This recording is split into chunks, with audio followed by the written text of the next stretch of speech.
He looks like Felix. That's where my mind went. Right after Vine, they said they weren't doing Vine anymore. It was like, where am I gonna see little boys get injured and like be able to laugh like the? And then I was like, well, there's like hours and hours of Chechnyan boy fights on Instagram. So yeah, Instagram you don't have to has worry a lot, about it. a lot of what Vine has. No, we talked about it the last time. Russian Instagram takes the gold. Hell yeah. They should remake, they should make there should be like a Miracle on Vine, Mm-hmm. yeah, like a Miracle on Ice, but it's Miracle on Vine. someone's saving Vine. Yeah, where Mark Wahlberg plays the guy that makes a better Instagram than the Russians. Somehow. $1 million. He's like, this is me. idea. I'm punching my kid in the face because we gotta take this back. I'm punching my fucking 8-year-old son in the face until we're famous. He would need a crack team, though. He'd need a crack team of like 11-year-old black kids. Yeah. And it would be him. And they're all played by The Rock. Yeah. Just superimpose The Rock 11 times into the movie. There's one Kevin Hart. There's one that's Kevin Hart. Yeah. Of course, as a woman, though. Yeah. In a fat suit. Does fat Kevin woman. Hart do fat suit movies? He's got us. How I don't long think do you he's think until gone Kevin fat Hart does suit. fat suits? He's like too small, I feel like. I guarantee he's going to do a fat suit he's movie. Tiny. He'd look like a bowling ball if he went fat suit, you know? Dude, he's going to go fat suit, I promise. Eddie was a little bit taller, I feel I don't like. think Eddie was that tall.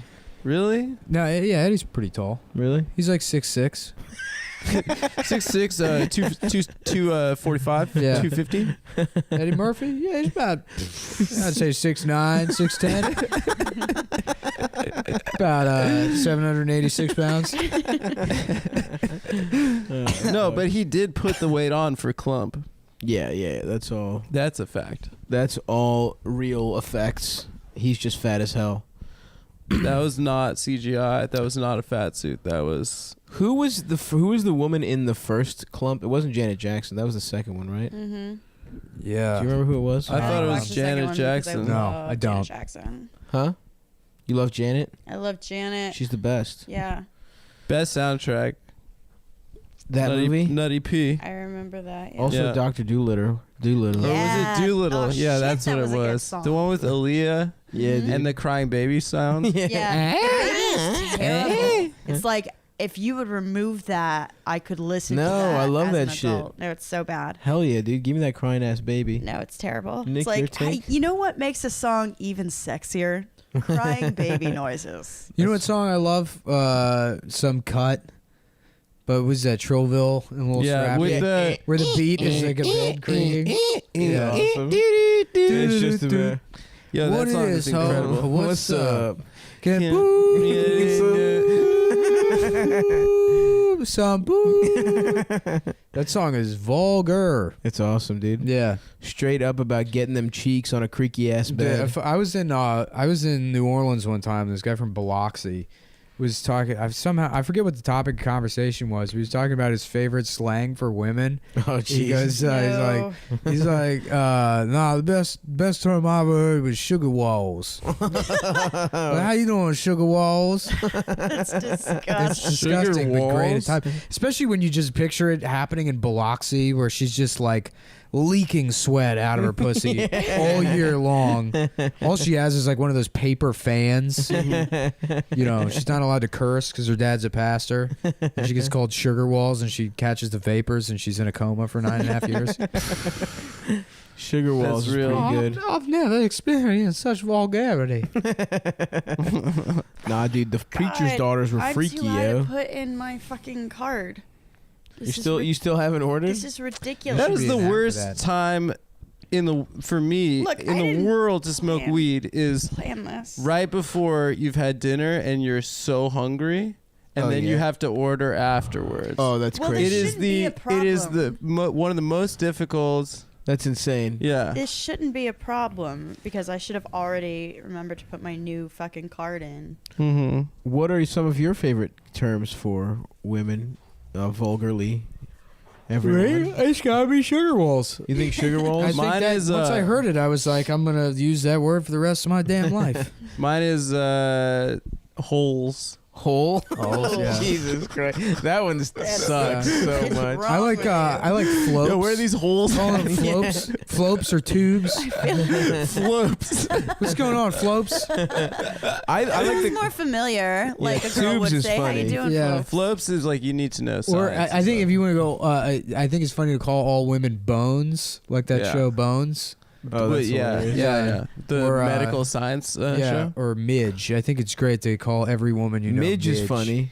You should start going with the Midge thing. Yeah. Hey 'Cause Midge. You're very good also at Shelley when you do when Jack you do Lemmon? Jack Lemmon. I think the meanest name to call a woman is the N-word. Personally,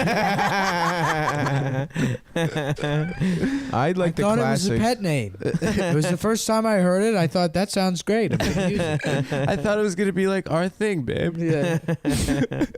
Yeah, I was joking around with my friend because like my dog's name is Isis, so I was like, what if that was my new name that I gave the dog, or if I just named the dog? Pretty funny. That's a cute name. Yeah, Um, but Hitler's definitely a boy's name. Dolph. What's your dog's name? Oh, it's the N-word. I can't really say it, but She's I only really say. disobedient. Yeah. she doesn't listen to me because I can't say her You can't name. say her name. They really need that. I like Trim and Muff. I think those are some I classics. hate Moth. Yeah, that's not. Yeah, well, I guess trim, but that means pussy more than it means. Yeah, Mhm. that's more of a What is cynic Sugar douche. Walls? Or a metonym. Sugar walls means woman. Which one is Please, cynic douche woman. and which one is Walls metonym? isn't pussy. Well, it's not. It's like sugar tits. You call them sugar tits. You call them sugar walls, and then it's. Oh, that's fucking gross, dude. Yeah, I It's know. so gross. Hey, what's up, asshole glands? Hey, yeah. Sweet sphincter. Candy taint. How you doing? Hey, let me get some of that serve. I think I'm gonna start saying candy taint. Panicking. Swervix. Does anyone? Swervix. Yeah, that's Soft 'cause cervix. You gotta hit the swervix. I want to cone a soft cervix. Soft cervix. If you were in a bar, Amber, and a guy just went up to you and like unironically called you a dame, What does he look like? What do you mean? What does he look like? I'll tell you exactly Any what he guy. looks He's like. got I'll tell you 18. exactly what he looks like right now. He looks like a that classic guy man. from the fucking What does Jazz he look Age like? Festival article in the New York Times Exactly. 2 months Like, ago. how would you respond? I don't know. You would throw a drink in his face, right? What does he look like? No, he's What got- do you no, mean? he's What does sexy he as look hell. If it's an I mean, I would attractive guy. respond differently if it's an attractive He's the man. hottest guy you've ever seen. I don't care. Really? Yeah. To say dame? Yeah. Dude, That's if he's actively respect that. lame. if he's hot as hell, I'd who gives a shit? respect Dude, if Or I would convince myself I respected it if he was Until really you hot. smash. Yeah, that's like me with women too. I guess. What if he did? You know how much They shit could like really women What if call he was him? the most anything. attractive guy in the world, but he did like the Vulcan sign and said "greeting females"? No. No. No, but Uh, Dame that's might too work much if you could work Dame Dame. into a joke or No, make it sound no. It's not a joke. But you don't It's address like someone he's like a swing revival Yeah, guy. exactly. He's like still really into Ew. cherry poppin'. Yeah, you would yeah, hook yeah. up with one of those, like a bowling shirt kind no, of guy. I wouldn't. But he's the hottest guy But you've he's ever so But I seen. wouldn't hot. be offended. I would He's just hot, make but fun he's of him. dressed like I Drew would just Carey be like, show. look at your fucking shirt. Yeah, you'd make motherfucker." fun of him, and then he would bounce back, and then as soon as you forgot, he would say Dame again. Every Oh. 45 minutes, he would say Dame. Bag And I is would just not another- be able to that's let it go. another And I Yeah. would be trying to talk myself down. I mean, No, Dame is like stupid. That's obviously corny. And also, how What's do a you dame work that? like you doing at a place like this? If Yeah. a guy said that to you, what would Oh, What's that God. line from where the guy's like, "What's a slut like you doing in a classy joint like this?" What's that from? I forget what that's That's from. just It's a like- thing that you said. No, it was from something that fucking killed me when I first heard it. yeah, I think I remember it too. What's a So slut like funny. you doing in a classy place like this? I want to say that. What's a fucking skank like you doing here? Hey. You fucking bitch. So now we're moving on to the tech segment of the podcast. Where The it's talk Apple about event things was you today. might do this. And the Apple, new iPhones actually come with pocket pussies attached. Wait, the Apple event was today? I thought they released the phone like months ago. No, they released the phone separate from the Apple event. What did they show in the Apple event? The new MacBooks, new MacBook Pros. How do they look? It's fucking stupid. It's all the same shit. It's the They're same really exact big, fucking right? shit. They got rid of all the F keys, the function keys, and now it's like a I touchpad. thought you meant the letter. Yeah. Like, Yeah, it's like, it's Oh, yeah. how do you type words with Yeah. F in them? You have to- Holy shit. You have to They're copy they're paste used to F. do harm. There's too many slurs attached to that letter. Yeah, There's they're no- like they trying took- to create really woke. Yeah. Well, we got rid of Vine, but we took N's off keyboards. No, because it's Apple. They would go for F first because Yeah. they care more about that one. For sure. Yeah. I had a laptop that The Mac doesn't the actually M work didn't unless work. you're wearing sandals when you hit the power button. You have to be wearing sandals. Your eye sandals. Yeah. They're They from go Mac, fast yeah. as hell if you're Yeah. also wearing socks too. What were you saying, Adam? No, it's got some dumb fucking like extra touchpad on the top. Like the shit that like shitty Windows PCs had 10 years ago where it's like, look, you can control the music Right, from the keyboard. Oh, and yeah, everyone's that like, sucks. this is stupid as shit. Yeah, give me a button. And now Apple has that, and people are like, "This is amazing." This is and they genius. cost Yeah. like the entry level model is like fucking $1,800. Jesus Christ. That's insane. Yeah, I man, got fuck a, that company. I got a damn Asus, Yeah, they're baby. bad. yeah, they Fuck them, have but I like also more like cash them. on hand than the United States federal government. I think. yeah. They don't make. Well, me they make too, the most dude. lucrative There's any females out there? Any dames? American industry. Like the iPhone is the most lucrative product. It's like surpassed fucking automobiles in terms of how lucrative it is. Damn. Yeah, but Wow. Let's Apple's, rob Apple's trying to company. make a car, and I feel like yeah, that's there's no gonna competitors really. that's to gonna it. destroy the company. If they go through with that, I think that'll destroy. They the make They're a gonna try and car? go with driverless cars, I bet. Yeah, well, everybody's going with driverless Yeah. cars, and that's why they're not going to be able to compete with fucking BMW and Audi and companies that have been working on it for years that also have like 100 years of experience making like really good automobiles. Apple's going to enter the market. They're going to fucking put out a car that kills people because they're used to making computers that fuck up, and if it fucks up, it's not it'll that be big like of a a little deal. Mac sad face as long- after like a family of 3 Yeah. die. Yeah, I mean you just can't do that with a car.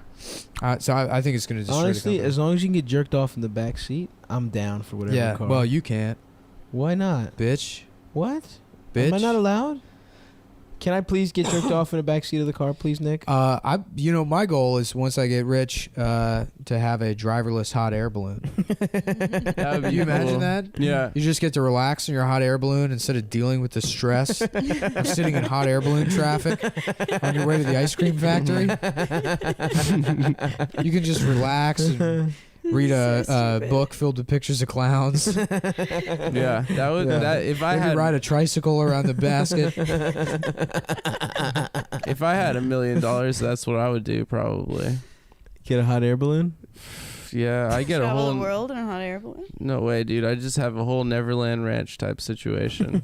You would just be. Hot air. Yeah. Would you start with the balloons, property, or would you start by fucking children?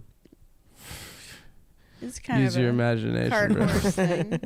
No, I mean, no way. I would never do that. Obviously. Why? No. What are we talking about? Oh, driverless hot air. It would be cool in old age if you just built a giant water slide, and like on your deathbed or whatever, if technology gets to the point where they can pinpoint like, okay, he's gonna die in the next 45 minutes, they could put you on the water slide so you could die on the water slide. That would be so tight. That'd be pretty sweet. I would love my to die God. in a water slide. My friend Anna was telling me about she went to the ballet, and the only people that go to the ballet are like gays and like old Russians, and she's Russian. And for some reason it was like, not starting on time, and all of a sudden she hears the announcer, and it's like this very a foot congenial- fetishist broke into the dressing rooms. this very congenial all of the American ballerina- voice that says, "Excuse me, one of our audience members is having a medical emergency.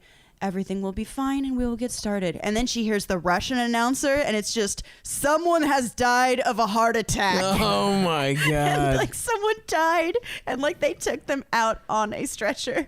But she's like, Damn. and that to me illustrates the difference between Americans and Russians. Is it Russians die at the ballet? Well, that they announce like someone Yeah. has died. Yeah. Well, that was I was in the Essex station one time.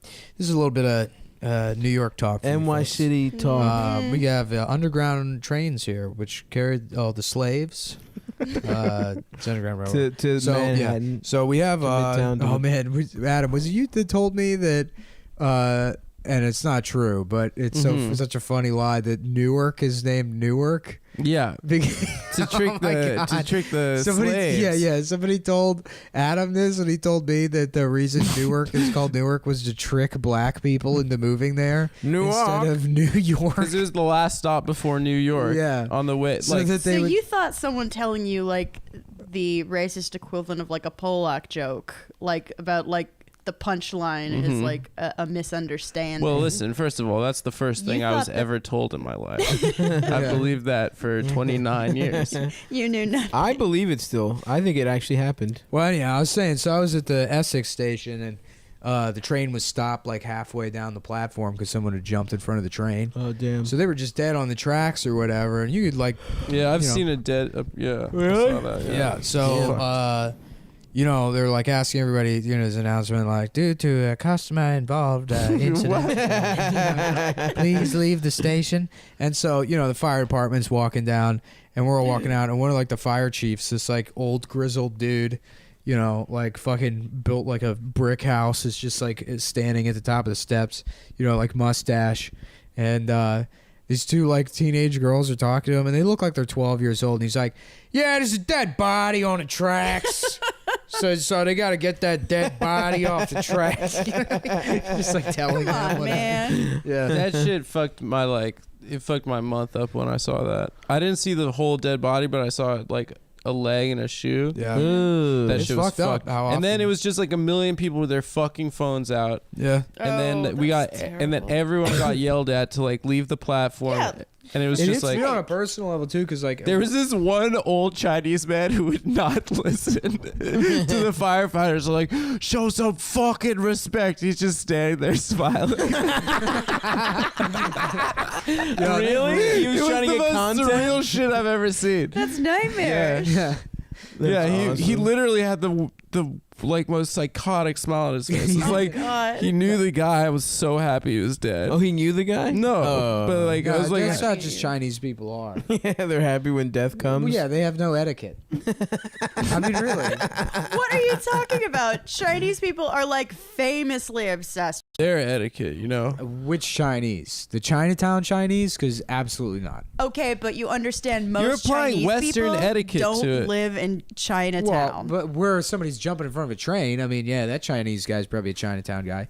I saw somebody taking a dump on the sidewalk in broad daylight. It was a Chinese guy. that, Oh, I saw that proves shit. it. No, you're right, I Nick. told you about that on Throop. I went around and I saw this woman like circling cars in leggings and like looking lost, and right in front of that daycare, she just pulled down her pants and just like a deluge of diarrhea like shot out. I It's, feel like, for on the her. sidewalk. That was Broad probably an daylight. emergency. It was maybe I feel two. for her. This was they a- were smack shits. She was totally like, Oh, okay. yeah. It's just like heroin's back, baby. Well, It's the the- '90s. There's this, All over this again. Chinese guy. He was just sitting on the sidewalk. Heroin And gives he's- you the shits. He was squatting. Yeah. Usually, it makes you constipated.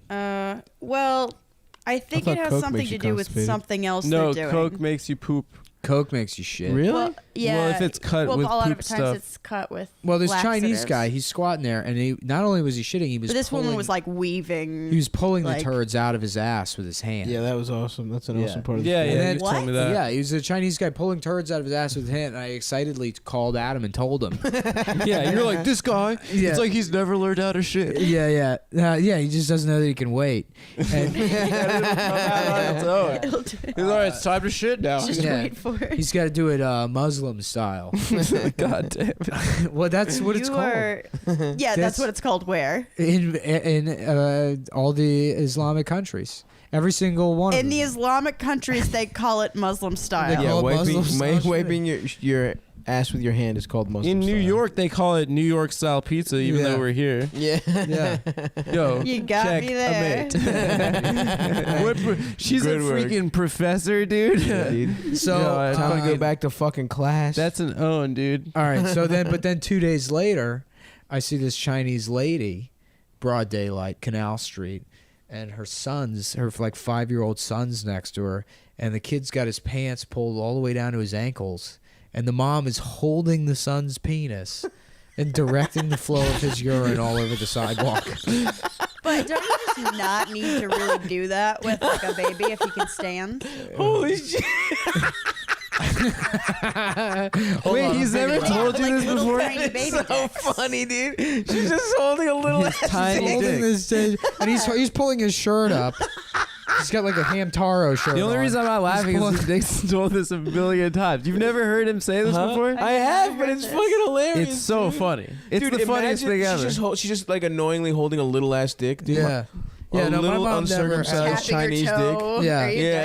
done yet? My mom never had to hold my dick Why? because I knew how to hold my own fucking dick. Yeah, that's true. You're a human being. You have some like. But you said it was like a innate- baby? No, it was like a 5-year-old. Oh.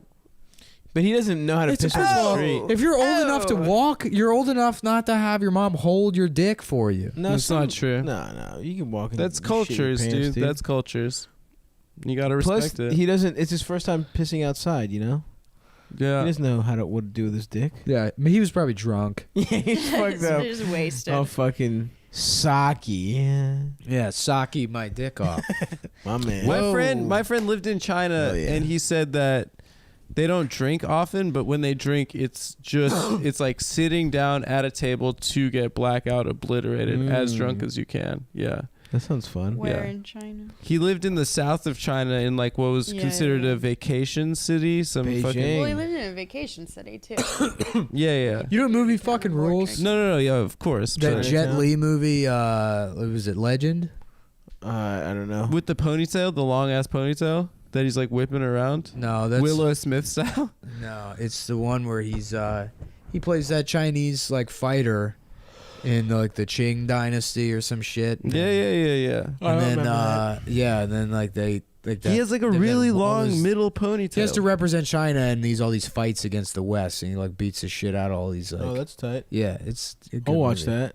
You want to? I love Jet Li, dude. Me too. What's Jet the Li- last thing Jet he Li was in? Jet Li, we talked about it on the other podcast. How they made him speak English? Yeah, the one Yeah. came out and it was like such a fucking disappointing movie Yeah. because he's like a terrible actor when he has to speak English. Right. Oh, I finally ordered. That's right. Wow, that took the entire. That took. Yeah. I can tell you, it took literally 37 minutes. No shit. You high bitch. Damn, my girl furred. What's the funniest slang for fucked up that you guys know? Chivod. Chivod? Chivod, that's my favorite. Yeah. Chivod? Not Chivod, like Terry Because Schiavo. it sounds like Hebrew. Yeah, No, that's it's what I like in thought. high school, we'd be like, "Yo, I'm getting fucking Chivod this weekend." Yo, That's my pretty sister good. gave me a bottle of Malibu. We're gonna get fucking Chivod. Remember Malibu? Malibu, Hypnotic? dude. Yeah. I used to drink that shit in Remember Hypnotic? junior Yeah, you year of remember high making school. Incredible Hulk? Yep. No. And Mix that shit with Hennessy and Hennessy and it turns Hypnotic. green, dude. Yeah. Oh, What? fuck. Yeah. Incredible Hulk. I used to love drinking You that. guys I trying knew to this drink- kid oh, in you high can't drink. school. Wait, what's in it? Who's a It's rapper now? Hypnotic and Hennessy. Oh, that sounds disgusting. I knew this kid in high school that's a rapper now that we were at a party. He's like, "Yo, you want some Hulk?" Hell yeah. Yeah. That's it. That's the whole story. That's so cool, I shouldn't dude. have blazed with Can Amber, you dude. you call him up and maybe he can like say some of his raps at us? Oh, I've heard his On raps. speakerphone? What kind of rapper is he? They're not very good. Is he raps. good? No.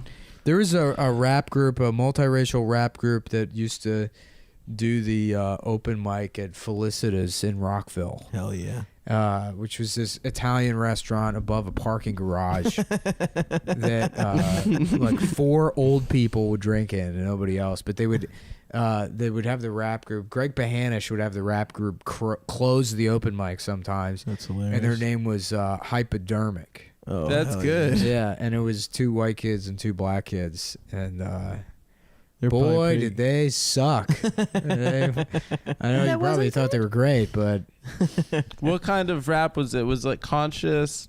Was it political? I Was have it no idea. backpack? Dude, doing there's fucking no way open mic rapping is the worst thing I've ever The heard. best Yeah. was when we were at that show with sitting at that table with Dana, and that guy had that harmonic that melodian weird thing. trash instrument he found, like that Punch Drunk Love piano. Yeah, the thing. punch drunk love piano thing, and he was just singing. Yeah, he sucked dick at whatever that was. That wasn't an open mic. Weatherby booked that guy. Yeah, he booked him. Weatherby in one of his drunken Wes Anderson spells booked that stupid piano man. A melodica. That's what that's called. Melodium. Melodium? I thought it's a I think. melodica. What?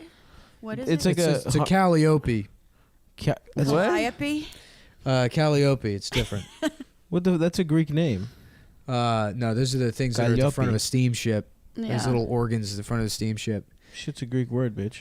Well, they That's a Greek probably name. took it It's for Greek. it Anyway, means Kelly. No, it's a melodic. It's a little tiny piano from Punch Drunk Love.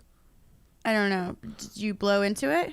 No. Okay, Oh. that's a melodica. A melodica. It's like a harmonica and a piano together, but like it's not like you hold it like Weird Al. It's like on a table, like a wooden piano, and Weird in the Al- back it's got a harmonica. Kind Weird of Al sucks, right? No, he's rules. Dude, come on. Weird Al is a Parody children's songs? entertainer. Exactly. That shit That's- sucks, that's dude. Yeah. fine. No, he rules. I don't Children's understand. I don't shit understand the sucks. Weird Al obsession. I mean, he's not bad at what he does, but I never gave a shit about Weird Exactly. Al. Oh, I Like, liked him when I was young. Exactly. When you're 11 years old, why the fuck are all these grown motherfuckers going to Weird Al? The same fucking reason they're concerts? No, into it's for wrestling or children. fucking comedy. Yeah, It's yeah, like that's the boy weird. version of like those girls who are really into Harry Potter. Oh, right. True. It's like you should grow out of Harry that. Potter's pretty magical, though.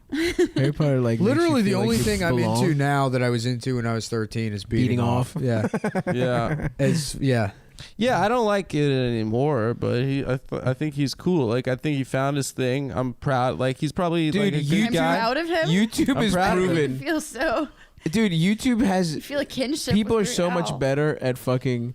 Well, that's the parody thing. songs. YouTube should have destroyed Weird Al, but somehow he's still around. Is you he know? real? I just mean, because it's just because just of a Yeah, nostalgia. 11-year-old. he did. Yeah. I'm so handy instead of I'm so fancy. Oh, really? So it's the bad. dorkiest. Jesus That's so Christ! bad. He did White and nerdy? Are you kidding No, me? he did. That sucks. No, he did one that was. Dude, even the good ones. I'm fat. Aluminum. Did foil. you see Tigers in Paradise? Or Tigers in Paradise? Tigers in Paris. That one was fucking, that was a little rough. What? Tigers, Tigers in Paris? Yeah. You see that one? Yeah, yeah, that's That's pretty good. good. Fuck, what is it? My Tigger, but YG. Yeah. My Tigger, my Tigger. Yeah. Hoo, my Tigger. I don't know. That's my Tigger voice. Is that Yeah. what Tigger sounds like? I think so. Right? Isn't that what Tigger Kinda, sounds like? yeah. Also, I heard that story about his parents dying, and I'm like, I'm always it's gonna the fuck worst with thing. him. What happened? Oh my His god. parents died His parents tragically. were murdered, dude. No, they What? weren't. Shut Yeah, up. by the fucking by CIA, Will- CIA. He parodied Nick the is wrong just guy's lying. song. Yep. You also fucking No, but that Red Hot Chili Pepper song. He parodied it with Yabba Dabba Dabba Do Now to or be fair, whatever those the are fuck. basically the Which lyrics is of the- every yeah, Red Hot yeah. Chili Pepper song. Yeah, Whatever, the man. Weird Al Peps, dude. sucks but my his, dick. his parents died of like the worst way, like the gas. A gas leak in their And they house, both and his just parents died. died. No. And then he had They a just show both that just night. didn't No. wake He had up. the show that Yeah. night, and When? and he went up and he played it anyway for the people, even though his parents just died. He should have canceled that no, show. you That's shouldn't have. fucking What are you crazy. gonna do? Fucking spend that time alone by yourself thinking about it? No, you're with the people that love you and love Weird Al. But that's great for Weird Al, dude. It just makes me would like do him the and same think. I fucking don't know. I thing, don't dude. know that it's healthy. Yeah. if You my cancel parents that were shit. killed you by should- gas, you better believe I would be podcasting that night. I would absolutely. That is I would- a Nick I would get on the horn. promise. And I'd say, "Gas be damned." When did And his that'd be parents weird die? because my parents don't even live in the same apartment. Such a coincidence. Yeah. Both your That's parents separate died of a gas leak. incidents. But I know they're up there, proud of their boy and his new career. On the Come podcast. Fuck. When did his parents die? Weird Al's parents. I A don't few know. years ago. A couple of years ago. It was like way after they had the behind the music with Weird Al, and his parents were on it. Oh, They were like, man. he was just a really good That's boy. sad as shit. And like, so he like, just seems like a good guy that was He into is a a good really guy. This nerdy shit's thing. corny as fuck, dude. he's Weird a Al good is He's just the corny. biggest nerd of all time. Like he's in his Zen place, and I kind of like appreciate that. I'm not gonna buy the CD. I'm not gonna Listen to them. one song. I do. I listen Listen to to them the all whole one thing. time through, and I think they're okay. I think They're just for children. It's just, don't judge it. I'm just by- tired of fucking 40-year-old motherfuckers No, I agree freaking out and entirely. going to That's the show. unacceptable. that's weird. I agree. That shit sucks. Dude, imagine going to a fucking concert to hear I'm fat. Imagine going to a concert You're mad to right hear now. fucking that Yeah. shit Oh, sucks. now we finally got to this root all Yeah, this. okay. All right. It's Stop. not- You're it's mad not- at it's you're not mad funny at right something now. made It's up not fat. fucking It's funny. not As a funny. big, Some beautiful people have woman. problems. You know what I mean? Like glandular issues, and they can't. Is that so funny? And I used to like that song, but now I can't even listen to it without feeling offended. Yeah. The original. The Michael Jackson "I'm Black." I'm black, whatever it is. I'm black. I'm black. I swear to God. Really, really black. I swear to God, I'm black. Who's black? No, dude, I can't. I just can't think of them because they all suck dick. Now, did he have vitiligo or was he bleaching his skin? He had he It might got have been both, but he was he definitely had bleaching his both. skin. My mom has vitiligo. he had Really? vitiligo, Yeah. and then he It's got not him that- to. it's She used to be noticeable in super white fucking people. dark, dude. She's a super dark black lady. And now she's the ghost of Barbados. That's what they call her. Whatever, It's man. so I- Goes sad. around snatching dreads. Name one good Weird Al song real quick before Why we are move you on. doing this? It's like you're reading through a Mother Goose fucking like book hate of nursery Weird Al. rhymes and being like, look at this fucking bullshit. Yeah. This is low quality literature. Tell me what about this is good. It's like it's for children. I remember Yeah. I remember being in West Virginia with my cousins and my grandma. Oh, nice Mountain At Mama. some like Did you weird guys like kiss? community center thing. It was like, you know, they just had this building where they had like events or whatever. It's the middle of fucking nowhere. And then they had this one room where they had a guy DJing or whatever, and there was like maybe drinks or something. It was like I guess 4 families, and I was probably like 9 or 10. And there was a guy DJing, and he was playing Weird Al songs. He was this kind of fat, shitty-looking guy. And I remember I remember looking at him, and that was like the first time I saw an adult. And I'm like, oh, they like suck. This guy like just sucks dick, dude. I He's a remember fucking that. DJ in the middle of West Virginia, playing Weird Al songs in a community center. Man, yeah, when you realized adults could be fucking idiots, Yeah. that shit was fucking. Well, I remember seeing like homeless people. I didn't think they were idiots, but I felt like really bad. I was like, something's shut wrong. up. This is like when you Yeah. said you thought Elaine right, was hot. Right. This is as a what, little where I kid. tell a story that's funny, and you have to turn it into like, well, you know, I remember like caring about people. Being a You fucking good little person. bitch. It is. a I real remember when humble I brag saw there. I saw Ace Ventura. I saw Dumb and Dumber. I cried. This is how big of a pussy I was. I cried when they The gave bird? the blind Diarrhea. Me kid too. the I bird. actually did. I actually found that pretty You sad. I cried during couldn't the handle diarrhea it. scene? No, when they gave the blind kid the Did we bird. talk about the how blind kid, the bird. how was sad. funny that like screenplay must be for the 5 pages of exposition on the diarrhea? Yeah. They're like, no, I understand. have It's just a improv'd cheap a lot of diarrhea that. joke, but this is going to go on I for think like that 10 a lot of that's minutes. just organic him. That script JB. is actually just 47 pages long because the diarrhea scene is the bulk of the movie. Have you read this? Let's read the script. Let's find it. Of Anyway, which scene when- did you cry during? When they gave the blind kid the bird and he was actually- petting it and I he thought was that like was pretty sad as bird. shit. Pretty too. birdie. I thought that shit was you know hilarious. that when you're a kid, you just can't handle. I agree with Yeah. that. You can't handle. I think like, I just had a fish that die. things are terrible sometimes. Oh, Like, throw another shrimp on the You're Bobby. very that was funny. You're a with very Austrian. sensitive child. I was sensitive. Yeah, me too. Sorry, guys. I Yeah, can't well, remember the sorry, last dude. movie I cried at. Does it count if you're drunk? Yes. For Like, the, I mean, like, everything really you do drunk? wrong also counts when you're drunk. It's still Well, I'll tell you. farting in the bathtub is still unacceptable No, when you're because drunk. saying I love you doesn't mean shit. So I don't know if crying does either. I don't think displays of emotion count. What? I never what cry was when it I'm then? drunk. Vino Veritas. What I was cry it? basically every sport thing. You cry. You're Yeah. a crier. I'm a I got crier. Got I that. got real drunk and watched the J.J. Abrams Star Trek movie and fell asleep crying, spilling Taco Bell all over. Crying about what? But in the first 2 minutes of the movie, I passed out immediately when George Crying about Kirk what? Was it sacrifices really about himself. the movie? Yeah, You were just moved. yeah. I mean, George Kirk sacrifices himself to save James. no, George. The dad. It's the Oh, his dad. dude. dad. Yeah. You fucking idiot. Sorry. God damn it, dude.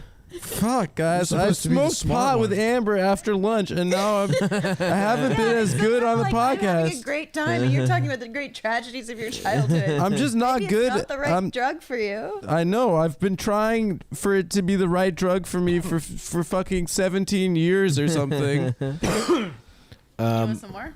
I cried it Yeah, up, of course. Yeah, I didn't cry it up, but that did fuck me. That shit fucked me up, dude. The beginning where the lady dies. Come on. Oh, at dude. the beginning of the. I was high as J.J. hell, Abrams? too. Yeah, oh yeah. I was high as Oh. hell. It's brutal. It was No, I brutal. didn't cry from that. I can't cry from cartoon. I cried at the end when somebody Fuck told me outta that the little boy was supposed to be Asian. I thought he was white the entire time, and then somebody was like, "No, he's Asian," and then I was like, "What?" Represented. Yeah, I felt bad for enjoying that movie. Damn, bro. Ugh. No, I cry like anytime there's a dad and a touchdown and a speech and a comeback and a victory. I cry half Did you half cry? the ESPN 30 for 30. Yeah. cry- 30 for 30s fucked Did me you up. cry during the inch by inch speech? No, I didn't cry during that. That's not a Any Given sad Sunday? movie. Yeah, it is. Gentlemen, how many inches are on a football field? Let's count them. 1, 2. You hurt yourself doing an impression. Pacino He's hurts. struggling. It hurts to do a Pacino. Yeah. Pacino. That's why he's an amazing actor. Is Yeah. that he can still do that and not just like cry or cough up I blood. can do it if I don't have a cold. What's he like as a real guy, Pacino? He has He's a black great. Well, let me wife. tell you. Yeah, me and Al, we hang out all the time. He has a black wife. Yeah. Al's good. No, that's Every De Niro. celebrity has a black wife. That's true. Angelina Jolie has a black wife. Yeah, I remember watching some George Lucas interview, and then at the end he walks away and he's like leaving with his black wife. Yep. And that was when I found out he had a black wife because I watched it. I'm like, who the fuck is that? Walking away with some black woman. It didn't make any sense. And then someone was like, yeah, that's his wife. And it's like, how the fuck was Jar Jar not a conversation that came up in that household? Absolutely. That's No. crazy. How the fuck was she not like I'll tell she you how. stayed out of looking his at his nerd room. drawings? I'll Like, tell you how- George, what the fuck is this? I'll give you a fucking 8 billion reasons why it wasn't the fucking conversation, or however much dollars George Lucas has, because he's rich. You think George Lucas has $8 billion? He probably has $1 billion. He probably has a bill. He gets paid every time they say droid, dude. Yeah. $8 billion. I bet you he has 8 billion. I'm sticking with it. Someone Yeah. look I up don't his think he has fucking- $8 billion. I don't think it's that. There's no way it's that. The Garfield guy, Jim Davis, has like $900 million. Yeah. Dude, Star Wars? Are you fucking kidding me? That shit. My man's got 8 bill. Net worth. My man's got a lot of motherfucking money. I'll tell you what. He also bitch. produced a lot of stuff. So Damn. $5 billion. Yeah, Bitch. that makes Yeah, sense. that's What did I not tell you, far off, yeah. motherfuckers? Yeah, Jim Disney Davis bought net it. worth. Why'd you get a man to be your Siri? Because he's gay and he beats Yeah, I off want to the it. British one. Oh yeah, Jim Davis is worth $5.1 billion. No. What? Yeah. No, he's lying. No, I'm serious. Jim Davis family, real time Let me net see. worth please, as of I 10 can't 20 tell when 16. you're Show me the lying fucking- right 5.1 now. billion. He's lying. Show it to me He's instead of lying. reading it, bitch. He's lying. I looked it up recently. I'm It's looking at it right now, you fucking retard. He's so mad. 5.1 billion. Okay. Jim I don't Davis. believe Stavros either. I think he. No. Yeah, they're both lying. I'm not lying, bitch. Bitches. Okay, call George me Lucas penis length.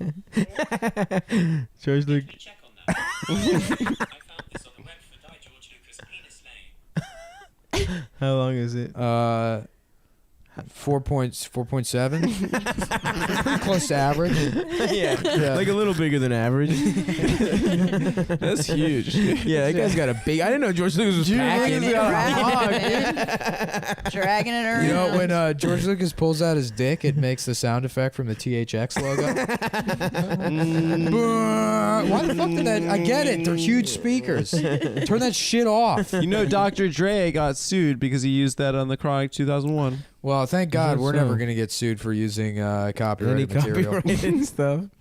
I don't think this podcast will ever make as much money as the Chronic 2001. I think we will. Maybe. Nah, I'd save it off. People are already deleting pledges. Nice. Which, hey, don't do that, guys. Yeah, please You don't. know? I mean, I know this is probably a bummer episode. Oh my god. So I'm sorry, I just saw the Bundy brothers were acquitted. Yeah, in Oregon. But I'm looking at all their mugshots, and of course they all look like mutants. But then there's this one that's hot. That's sexy. You would fuck one of them? No, I wouldn't fuck any of them. Weren't They're their names libertarian Clive, psychos. But like, right? look, they're all like mutants. You like the one in the middle? Yeah, obviously. The one with the face. Does he have Bell's palsy? There's Why? something going Look at on. There's this. an asymmetry issue. Yeah, the side of his face. is and face. then one guy that looks like Tom Hardy. Like it's probably- like ridiculous. Someone's got to He fuck in doesn't the look like hills. Tom. Don't get carried away. Okay, Amber. Someone's he's gotta a fuck in the good-looking hills. guy. Yo, put That's premium content, guys. We're gonna have a picture of that guy. Yeah, we're gonna have to upload pictures of that so you can follow along at home. The Bundy guys, I kind of don't want to go in. A lot of our audience is probably sympathetic to this. Pro Bundy. So I don't really want to shit on them. And I'm gonna alienate. get so much hell from these people. Yeah. Oh no, so- wait! I just enlarged it. He just only looks good compared to the rest of the mutants. He's gross. Mm. yeah, Oh, Yeah, and I like that but everybody's he's mad. next to a guy with the asymmetry. Everybody's mad that they got off, and it's like,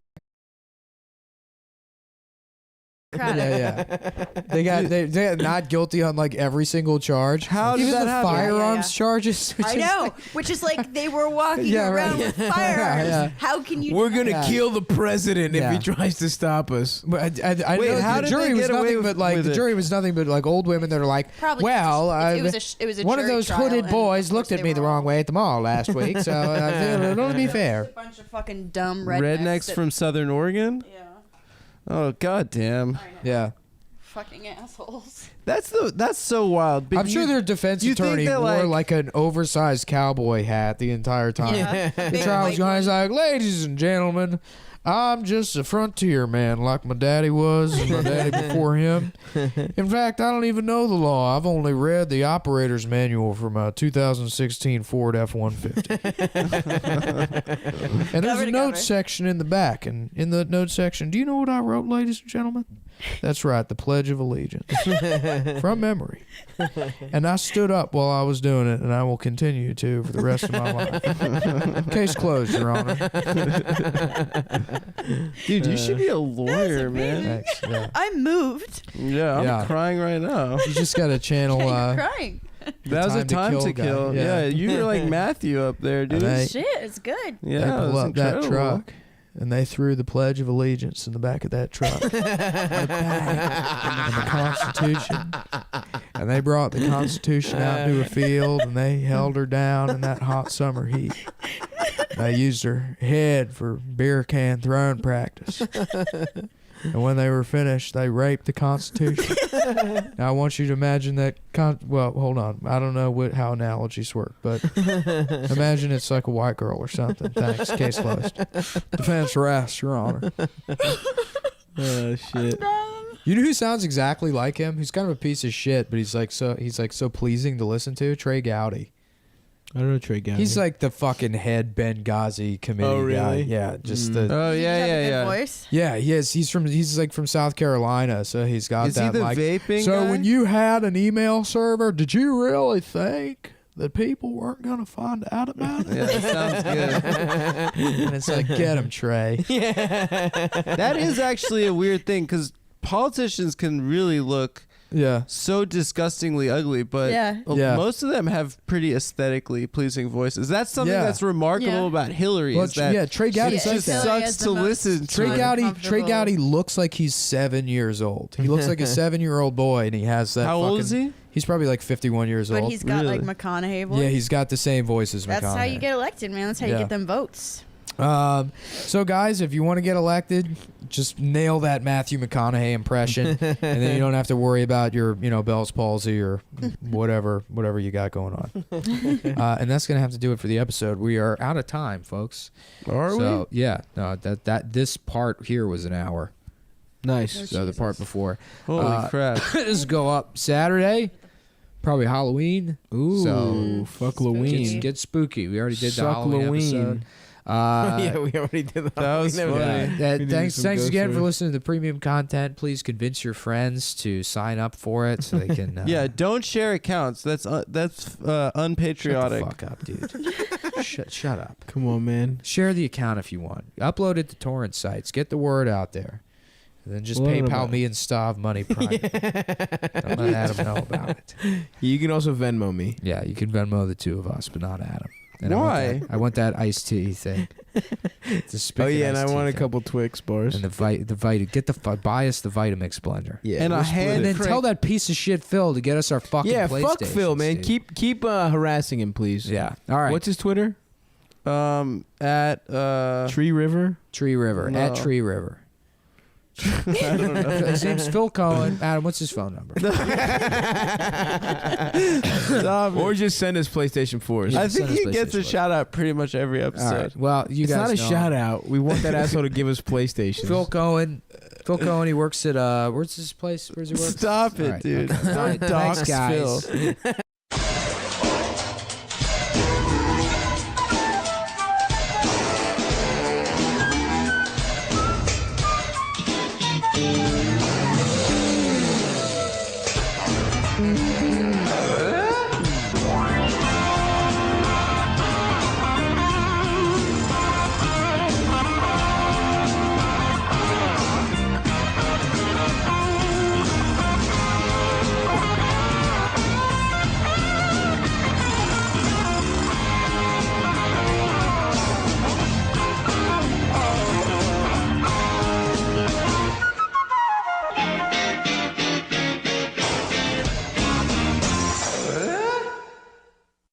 Okay, this is the makeup premium episode. We lost the one that we recorded already.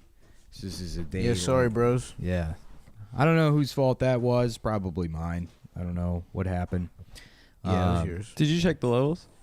Yeah, I checked the levels. Something happened where Maybe somebody unplugged their mic. yeah, I think maybe it got switched. Maybe like I did the levels and then somebody switched inputs or whatever for simplicity or something. I don't know. But we lost that one. And I don't really remember. I think it was pretty good. It was an all right one. Yeah, I guess. it was Mhm. fine. I'm still waiting for this coffee to kick in. Yeah, you had a very eventful weekend, my dude. I did. We did Detroit. I did Detroit with the Legion of Skanks, and the show was awful. That really was one of like the worst. I mean, the people were cool. It was all fans that came out. Not of me, Yeah. but LOS people, fans. No, not even that. Just people who are fans of things. Yeah, I'm sure they like things in their life, not comedy. Yeah, but, yeah. You know, I'm sure they could be classified as some kind of fan Antique of fans. something. Yeah. That's chill. Um, Yeah, I was in a strip club. Great place for comedy, I guess. Were the Oh, the were the worst strippers place. in the audience or were they backstage? They were just waiting to go up. 'Cause, I mean, they're at work. Imagine Yeah. if like you were at work and then they're like, "Oh, hey, we're gonna cut your hourly rate for about 2 hours while people put on a comedy show." Yeah. Oh, When that's people really bomb, when annoying. people take turns thanks. bombing. Great, yeah.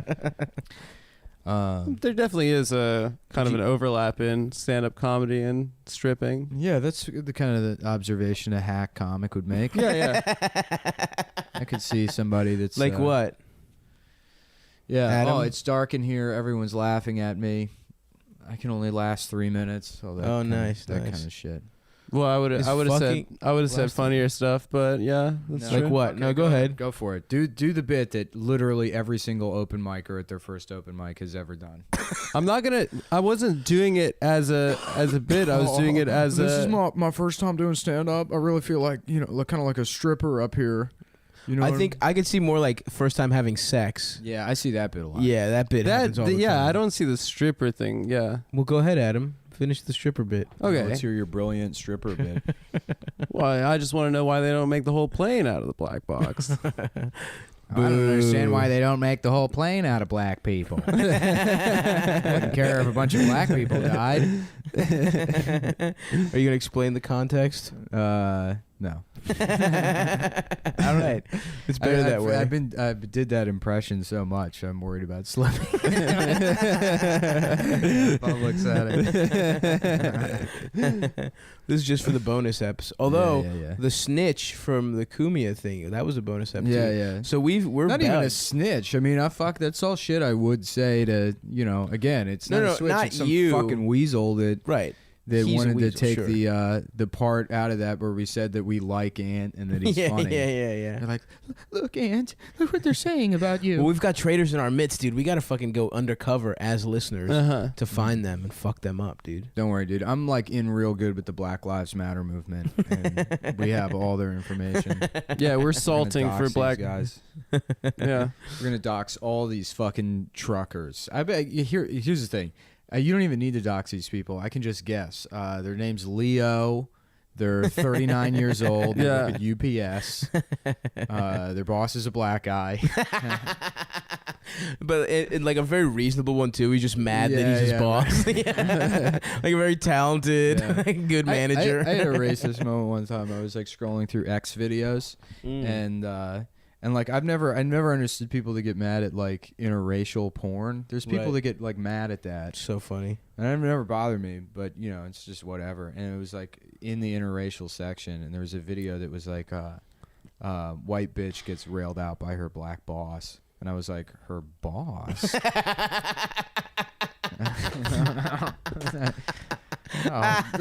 Slow it down here. You know, maybe wait another 50 years. He's the maintenance man, or he's the janitor. Yeah. He's the prisoner of he's the slave of that office building. The office building has a slave. That's the level of interracial porn I'll accept. If I had my boss in Blockbuster was black. Yeah. She was she was as good as you could be at being a boss of Blockbuster. Mhm. It was so funny to work at Blockbuster just like as the ship was sinking. Yeah. It was like my fucking I don't remember what it was. It was my freshman year of college or some shit. I'd like to imagine a black woman being promoted to the manager position of Blockbuster, and she's like standing there like, you know, upright like somebody does when the president gives Yes, the them a Medal of Honor. and she's standing Looking there. like Joe Biden. Yeah, but then the district manager of Blockbuster who's promoting her is like pressing on long fake nails to her hands. And there's just a single tear going down her cheek. And she's promoted to the manager of Blockbuster with Like giant nails. movie themed Yeah, nails. yeah, They're yeah. just like Giant long fucking nails. And then they open a little tiny jewelry box and there's a piece of gum that she's that's the ceremony. Yeah, And her that- name is also Ceremony. Fuck. Yeah, that was a fucking horrible job. I was so bad at that shit. Although I stole so many movies. Which Blockbuster did you work at? I worked at the one on it was in Baltimore on Boston Street. It's a 7-Eleven slash liquor store now. Oh, okay. So not there anymore. Are there any at all? I don't think so. right? No, No, there they're was done. Yeah, I like for the last couple of years, occasionally you would see one. Yeah, you know, that was fun. rarely. Yeah, Uh-huh. hanging on, but nah, man, I fucking loved Blockbuster. Yeah. I used to love just spending hours in there trying to pick a movie. It's fun. It was Yeah. a fucking fun It thing. used to be fun, yeah. And then you build a rapport with your Blockbuster guy, and you know you talk to him, you know, and get recommendations for shit. And then of course, as soon as you leave, you're like, "What a fucking loser!" Yeah. guy. That was Yeah. me. I remember seeing like I don't know if the guy was a closeted gay man or what, but I remember and he was old as shit, so I guess he just didn't know how to use a computer. Yeah. And you know, like Blockbuster famously doesn't have porn, Mhm. but this guy, me and him built up like a real good rapport. And I remember one time he was getting I don't remember what it was. It was a very highly critically acclaimed documentary at the time, and he's got a stack of like 2 DVDs, the fucking documentary that I loved and saw, and we're having like a 30-minute fucking conversation about how good this documentary is. We're fucking vibing, and I bring that up, and the other one is just like softcore gay porn. And I was just like, Was it the movie Fluffer? That's the one that Blockbuster had. Really? There Yeah, was they one had a movie called specifically- Fluffer that was just on the shelves in Blockbuster, and it's like, Really? there's no way this isn't just gay pornography. Well, no, I don't know. I didn't see Fluffer. I don't they know had, what it was. also the Femalien series, which I'm pretty Oh, sure is hell just, yeah. that was just pornography. I did. That was on cable. I think Femalien. Maybe. I think I don't saw that on remember. Showtime. Yeah. Emmanuel. I did beat off to that. Emmanuel was the other one on. It was like a space-based softcore pornography they I used love to that have. shit. I love Yeah. blue titties. I love green titties. I love all that alien type Just shit. because they dude. remind you of candy. Yeah, it's like I'm thinking I'm sucking on gobstoppers when I see him, dude. That would be awesome. Titties that tasted like candy. Yeah. Sign me up, my dude. Kool-Aid comes out. Wow. Just Hershey Kisses for nipples. Oh, dude, I would bite them off. Yeah. That would be the issue. If they It'd be regenerate, impossible. nipples that regenerate that are fucking, that's heaven. That's how I know I'll have died and gone to heaven. That's how I know my fucking, what's that Leo DiCaprio movie? The where he spins beach. the top. No, when he spins. Titanic. No. Inception. Gangs of Inception. New York. Inception. Yeah, yeah. That's how I'll know Why I'll didn't you be. keep I'm it in a going? dream. Oh, Yeah, yeah. you stopped the He would bit. have never remembered the name of the movie. We could have kept him going for. The Aviator. Yeah. What's Gilbert eating Grape. Gilbert Grape? Yeah. Did you guys see the? You said Gilbert Grape. I thought. Romeo plus Juliet. Yeah, that movie sucked dick. Why were they talking such a in fucking bad movie. Shakespeare's dialect? Like you thought That is- that's a good fucking that idea? is- Yo, Such a John fucking bad Leguizamo movie. in that movie is so funny though. I don't remember. Is he the main bad guy? It's not funny on purpose. Yeah. I mean, Right, it's right, just right. like a goof. Do you remember The Pest? Yeah. That used to be my favorite. I love movie. that. I never movie. saw the. Pest. I love John Leguizamo. I loved him too. He was at the Creek like 2 months ago. Really? Yeah, and I wanted to go see him. He was just doing the Creek. the week at the Creek. He was doing Yeah. it? Really? And it was like John Leguizamo. That's so funny. Yeah. Yeah, I remember that they used to get like Colin Quinn would like warm up for his hours. He and still shit there. does. Yeah. I mean, Rebecca produced his last album. no, the one before. She did. Not New York Story. The New York one? No, The no. Constitution. one. Yeah, unconstitutional. Yeah. Those were good. I like New York Story. Did you see that one? It was really good. I saw him Yeah. working it out at the Creek. I went. Yeah, once. Yeah, that's It's when fucking- I he's saw the it. best. Yeah. He's so fucking good. Dude. Yeah. Jerry Seinfeld produced that. That Yeah, line about directed how it. the L train Directed just it. looks like a ski lift now. Yeah. That's so funny. He had so many gems. Yeah. And the whole thing about Greenpoint is like you could see Manhattan, but it takes you an hour on the train to get there. This shit is so fucking. Yeah. He's so good. If you're not a New York person, it might not really be for you. Yeah, sorry, you Yeah. fucking rubes. Yeah. Unlike us seasoned New Yorkers, I've been here 15 months now. Oh, 14 you're native. months. Yeah. So I know a little bit about it, but you fucking assholes. You've only been here a year? Yeah. Oh, shit. I came last like September. Damn. I guess I've been here 3 years now. Yeah. Yeah, I came after you. So I've been here a little bit over 2 years. Yeah. Most of it was a waste of time. We're New York boys. Yeah. Mhm. Well, that's what it fucking feels like. No, I feel like I did well off the bat, and then year two, I kind of just Mm-hmm. wasted. my You did time. have a nice first year, I remember. Yeah. Yeah. All that fucking thought catalog shit was popping off. Yeah. You got swolled. I Yeah, did. you were fucking. No, No, you I got didn't. swole. I got swole year two. Oh, That's you wasted right. time. Yeah. Year one, I you was looked like a wasting fucking You were dying. diabetic sea Yeah, cat. yeah, yeah. I was You had dying, that fucking dude. Yeah, terrible fucking. You were beard. sick for 18 months. Yeah. Oh my god, that beard was so bad. That was so awful. Dude, my friend went to 51st Jokes and he was like, there's this dude who went up who had the shittiest beard I have ever seen in my entire life. He looked like shit, but he was so fucking funny. And I was like, oh, it was probably my friend Nick, actually. And he's like, no, it wasn't you're friends with that guy, the lumberjack guy with the shitty ass beard?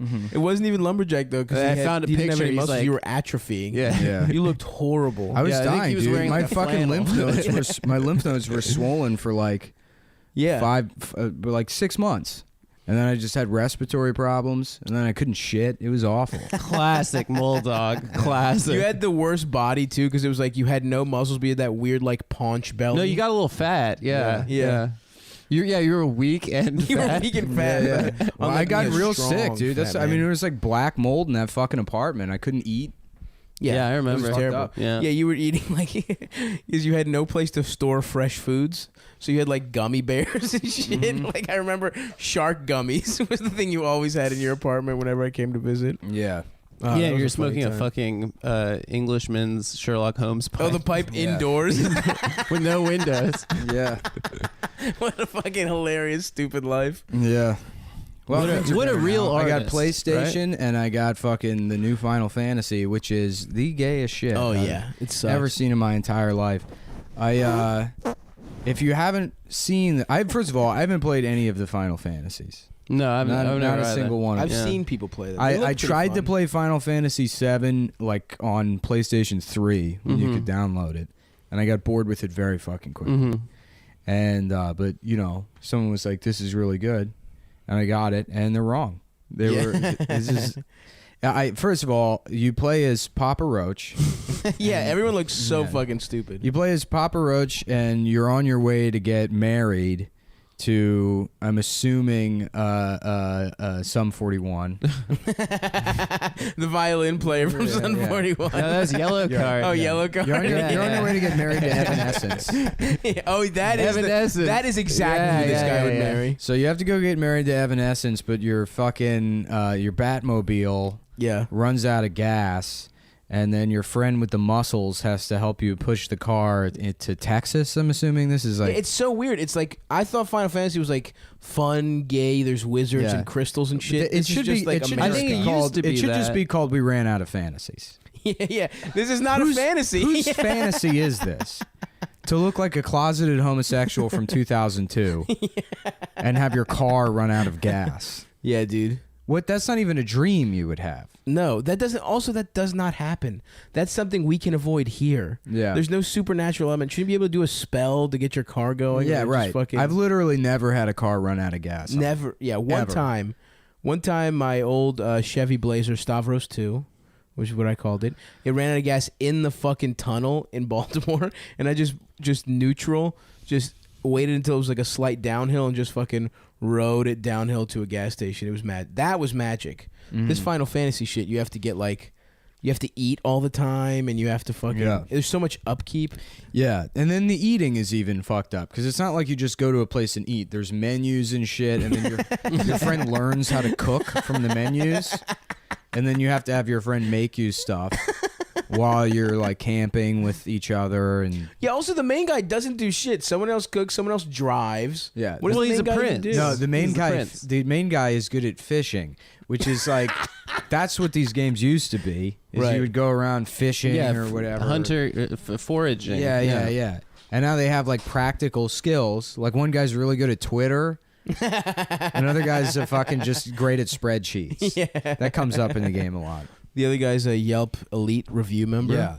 But, you know, I guess I have to play it because I spent the fucking money on it. So How much was it? Like $100? no, $400. dude, it was 60. It was like the same. Mhm. But everything 60's else, still a nice. yeah, that's everything a lot of else I money. bought was like discounted. Right. GTA $20 or whatever. GTA was $20. Metal Gear Solid, which is awesome. was- I'm playing GTA. That shit is. Oh, you tight, started dude. it? Yeah, it's Is awesome. it good? You still don't have the online shit. I still don't. Oh, by What the did way, pay I told $60? people to add me, and I didn't say. I just assumed you would figure it out, but it's the same as my Twitter handle or anything else. Just my name. Yeah, mine is when mine I think is Stav 42069. Nice. So yeah, just to show people I'm cool. I smoke weed and I 69. Yeah.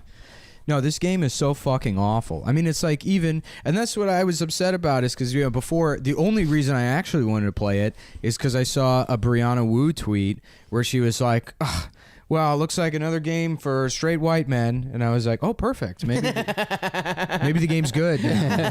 And I can play Final Fantasy. And there is no way this is for straight white men. Wait, It's was a she? game She where- was a GamerGate lady.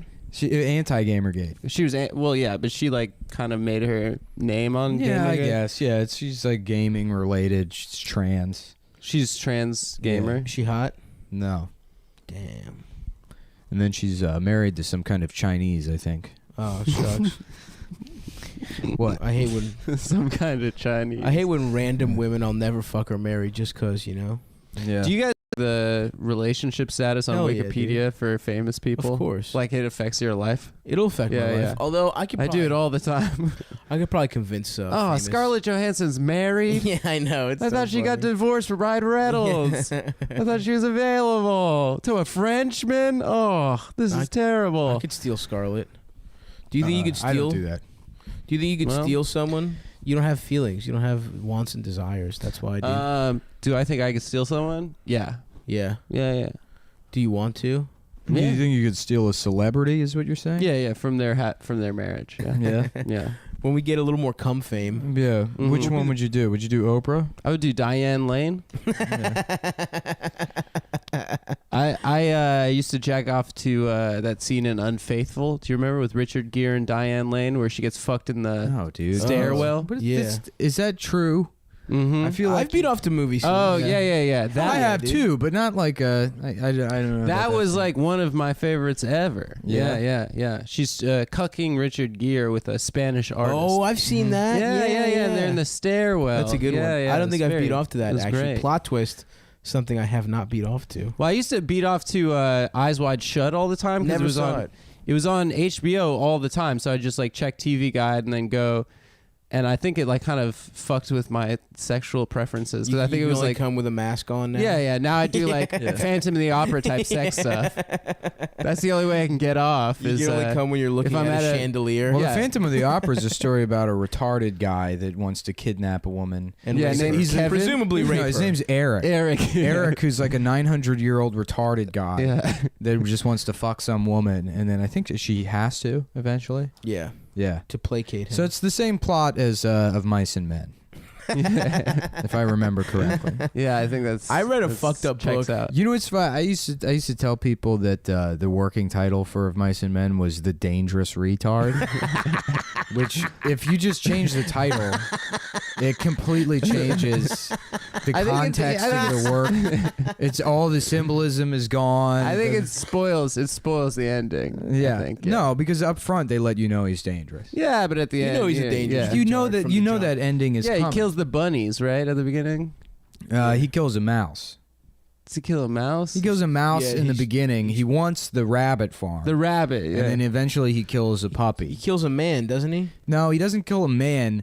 The bully on the son of the plantation owner that they're working on is this like, you know, he's a lot like the Percy character from Green Mile. He's like a fucking Never saw it. yeah. He's like he hates everyone Mhm, on the mhm. plantation or whatever, and he gets in Lenny's face about something and starts like punching Lenny in the face. Oh, so Lenny get. And well, Lenny like eventually George is like, "Get him, Lenny," and then Lenny He sets his retard loose. yeah. Well, Lenny grabs the bully's fist and then like just crushes crushes his it, fist yeah. with his Oh, hand. so he's just mangled. yeah. Yeah, doesn't he wear his hand in a glove because it's like the prettiest hand or something? Yeah, something like Something that. like that. Oh, really? Yeah, He's a yeah, hand yeah. model. Yeah. Yeah. That's like a. which The guy's a hand model. which what an absurd plot point. I think I in read the that book story. in like sixth grade. Or Yeah. I seventh read it grade. back yeah. then, too. Yeah. But So he fucks the guy's hand up, and then Lenny has to get him got. He has to get No, him. then they have to get out of Dodge. no, Or George has that's to not kill him or why something? they have to fucking Right? leave. No, everyone covers for Lenny because everyone hates that Right. bully Yeah, or yeah. whatever. The only person that really figures out that I can't remember. Isn't there a woman that he wants to fuck? There or is. something? It's the fiance of the bad guy. Ah. And she's like, Lenny, you know, she's like, what happened to fucking, you know, Percy's hand? Mhm. I forget the fucking character's Yeah, name. yeah. You Frankie. know, what happened to his hand? And then, you know, the cover story is that his hand got caught in a machine. So, And so everyone conspires to lie. They think this guy is going to be a worse liar than a retarded guy. Everyone backs the retarded guy and is like, yeah. Isn't he like some guy's son or something too? He's the plantation owner's son. But Yeah, they he's know just he's a bad fail plan. son. he's a shitty son. Gotcha. Yeah. And then eventually, fucking, you know, she sees Lenny's face is all fucked up because the dude was wailing on it. And she's like, what happened to your face? And he's like, his hand got caught in a machine. And that's how she puts it together. Wait, he doesn't kill anybody? A man or He anything? kills her. He kills He her. kills her. That's Yeah. right. Because she lets him touch her hair. And then she's like, all right, that's enough. And he snaps her fucking neck. That's Yeah. right. That's right. And it's a story about the dangers of the mentally incapacitated. And 2 years later, Texas passed the Only The death execute penalty. retards law. the right to life law, the right to protecting lives law, which Yeah. means that the government's allowed to euthanize retarded people. Yeah. Yeah, If they really like That's touching what I hair. like to say about George Bush. He really had respect for the office yeah. of killing retards. That was fun though, Nick. That was like a sort of Nick Mullen The wishbone book club. Yeah, let's do that. Yeah. Next week we're doing Flowers for Algernon. Yeah. That was What a good one what too. was The Wishbone? retarded guy That's gets about smart. You'd be Wishbone great- the dog. You know, what'd be a great Wishbone episode is Wishbone goes into Mice and Men, and then Lenny kills Wishbone by trying to pet Wishbone. He dies in real life. What's the He's story, Wishbone? Oh my God, Wishbone! No, I thought he was George. Oh, that's great, man. That would be very good. That's a hilarious sketch. That's a great It's another sketch Let's we write won't it. actually do. Nah, we No. Me and Adam shot something, but I didn't shave my face beforehand. I look like shit. And Yeah, you really do have a body image or kind of things. but you know what it is? It's not. Image It's not like a. consciousness. It's Yeah, not a self-consciousness self-consciousness. about my appearance so much as it is like facial tics and stuff, and I'm not knowing what to do with my face. Well, I just do gay stuff with my body, and it always bothers me. Yeah, I don't See? mind the gay stuff. I look at myself and I look like somebody that has like a fucking neurological disorder. Like I can't. I don't control think my other feelings. people whatever, see dude. that. Nah, you are. You just got to get over it, baby. No, I feel like I'm not conveying the right emotion when I'm. Well, you don't feel emotions. That's the hardest part about acting for you. Yeah. Is that you have to pretend to know what emotions are. Yeah, but that's the. and convey them. My wife's dead. Stop smiling into the camera. Also, this is a Pepsi. Well, that's the cool thing in acting now is acting with no emotion. If you saw like that Jake Gyllenhaal movie where he's the video guy for like car accidents, or Nightcrawler. The Accountant, That's how did we miss that, by the way? Because The Accountant is an autistic. I never Did you saw see it actually. No, Do you guys want to watch it after this? maybe. I heard it's really I gotta good. get Ben O'Brien. Yeah. He's staying with me, and he just fucking texted me. I forgot. Bring I him told here. Bring Ben He's here. in a story already. Cocksucker. Yeah. Tell him to come down. And Yeah, can yeah. do an We'll- episode. We'll get him a Yeah. cab or something. Okay. I'll tell him. won't actually pay for the cab. I don't want this to pick up on the mic, but I don't like Ben enough to pay for a cab for him. If you had hair, I'd say we should pay for it. Dude, I he's a don't- handsome Ben- bald man. Ben doesn't. He have looks any good hair. bald, dude. He looks like Justin Long bald. Yeah. Yeah. Ben could fuck big time if he wasn't in a relationship. That piece of I was shit. at a bar. He doesn't have with- sex with his girlfriend? No, he doesn't. They don't fuck. They're Wow, celibate. They're that's both celibate so- together. Yeah. That's so cool. Yeah. You know? That's Actually, cool. me and Stav have sex with his girlfriend for him. Yeah. That's kind of why we're That so is close. so That's the cool. law. Yeah. I was on a megabus once, and this girl was talking on the phone, and she literally said to the person, whoever she was talking to, she was like, "Well, you know Matthew Broderick. Or what's her name? Sarah Jessica Parker. Well, you know Sarah Jessica Parker. She's completely incapable of having sex. So Matthew Broderick could have sex with anyone he wants. She's just like so loud on the phone. She's like, yeah. She's completely dry down there. Like she had inside info. I don't know, some like I was in a Jappy girl, Sheetz in yeah. Ohio, and it was in a Sheetz in Ohio, or maybe it was like just Western Pennsylvania or something, like 2 nights ago. And there's this guy that's like, like the back of his head was fat. I don't even know where they found a Sheetz shirt Right. in size beach ball. Oh, he was working there? Oh, he's working there. Okay. He was like stocking the shelves, and then like he was putting up like Doritos or something, or like chips on the shelf, and like a woman like threw him like extra, like a whole bag, like a bag of bags of chips or whatever, and it just hits him in the face, and he's like, "Damn, you hit me right in my face," And then I was like at the register, and the cashier, the cashistress, Yeah. cashistress. Cashinista. Cashinista. She's ringing me up. secretary. She's ringing me up, and then she goes. She looks down at the counter. She's like, "Kevin, why are these Tostinos up here?" And he's like, "Oh, cause some black lady wanted them, but then I told her how much they cost, and she said never mind." Jesus Christ. God damn, dude. That shit was so good for me. Cause some black lady wanted them. Say a lady. Say a woman. Or say customer. The fuck, man? Oh fuck. Where'd you say this was? Ohio? Yeah, it was Ohio. It's so funny too, having to like readjust to Manhattan where people are like actually attractive. You like Right. pull in after being on the road for like fucking 22 hours Yeah. in the ugliest parts. I of mean, the country. from here to fucking Detroit is horrendous. Disgusting. There's like, Yeah, at here least in in the Chicago, South, you yeah. get some strangely like hot Southern Belle type bitches, and like Atlanta too is just like just sexy ass Yeah. black ladies. Yeah. Well, Pittsburgh's got some lookers. Yeah, Oh, all of the women in the Midwest have the bodies of like cowboys. They'll have like a pretty face, but then like acne and then their head's the wrong size. And These John Wayne At least bitches. the men are sexy. Yeah, yeah. Well, Everyone's the men lumpy are as shit. because they're all like, they have to work on farms. no, presumably. what are you talking? They're all or- fat, Yeah, they're fat. I guess Yeah. that's true. and there's very few people who can pull off being sexy as hell and fat. You know? Mm-hmm. That's Yeah, true. all the women wear like boys jeans with like stools all over. The butt Yeah, but flaps. yeah, right. To accentuate your fucking somehow you in your Your size shovel pail 21 ass. pants or waist 21-inch waist, you have zero ass. It's this loose, denim. Your ass looks like a change purse. I'm trying to think if I saw any sexy. I guess there were some sexy people in Cleveland.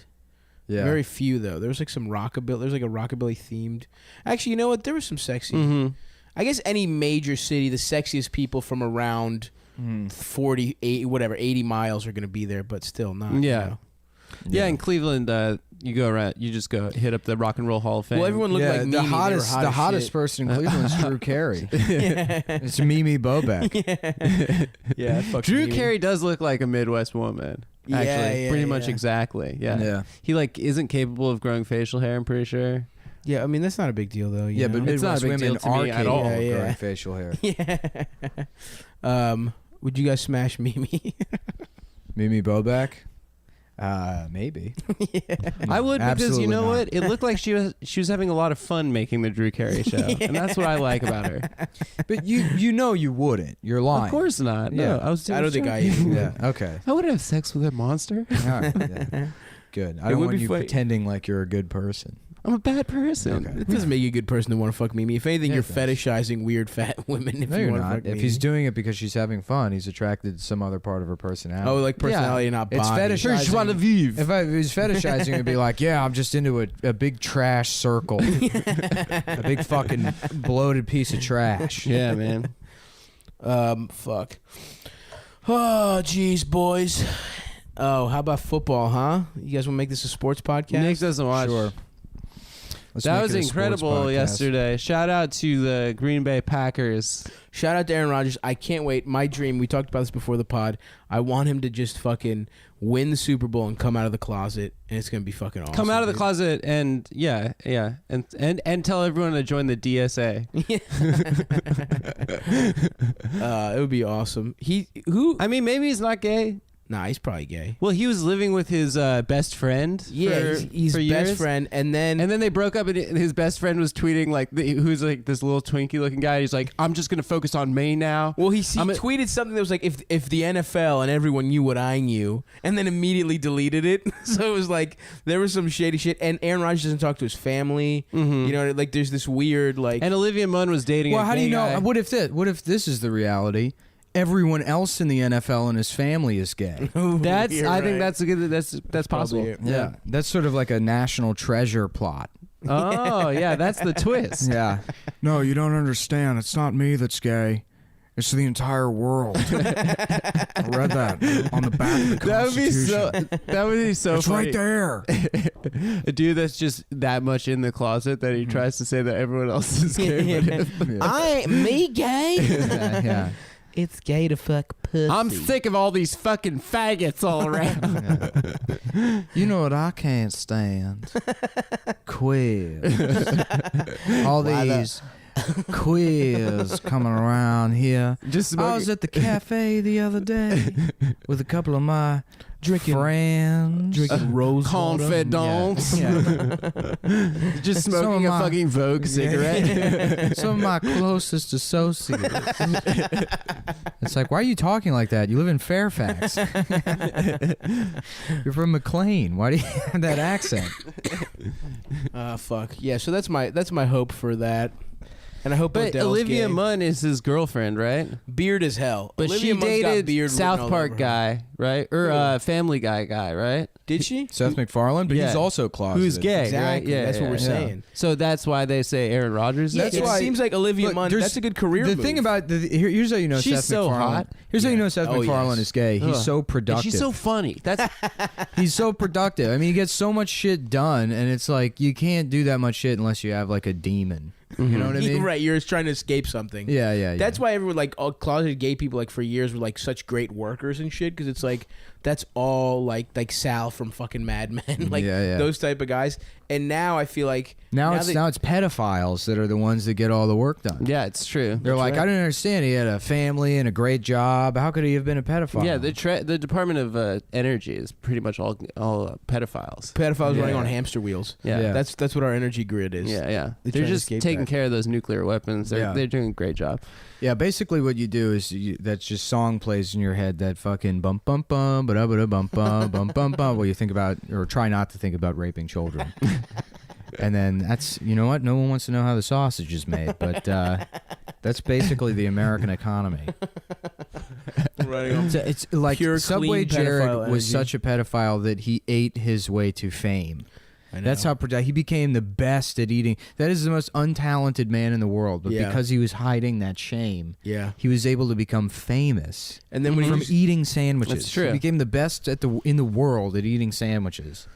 he just picked a very specific sandwich. This shit sucked, dude. Subway Well, sucks he my would eat dick. the Yeah. 6-inch, right? And then he'd walk like 3 miles. Yeah, there but and then back. you know when he went to jail though, he actually got a 12-inch now. Wait, they have Subway in jail? Yeah, they do. yeah, I actually wouldn't and be you all get surprised if they 12 had inches. Subway in jail. Oh, they no. It seems like jail food. Absolutely. In Iraq, like all the vendors for like the troops and shit are like Subway, Yeah. Baskin Robbins. No, they all totally. have, When like, I went to contracts. Japan, Yeah, when I yeah, went to Japan, it was like Burger King's on bases and shit like yeah, that. yeah, It yeah. was weird as It's shit. weird as fuck. Yeah. Remember when BuzzFeed Benny wrote that report from Fort Hood after the shooting? No. He's like, "Hey, BuzzFeed Benny here, and they sent me to Fort Hood to cover the massacre." Oh and my he was God. like, "Check it out. Fort Hood's a lot like the rest of the country. They've got Chipotle here. I had Chipotle.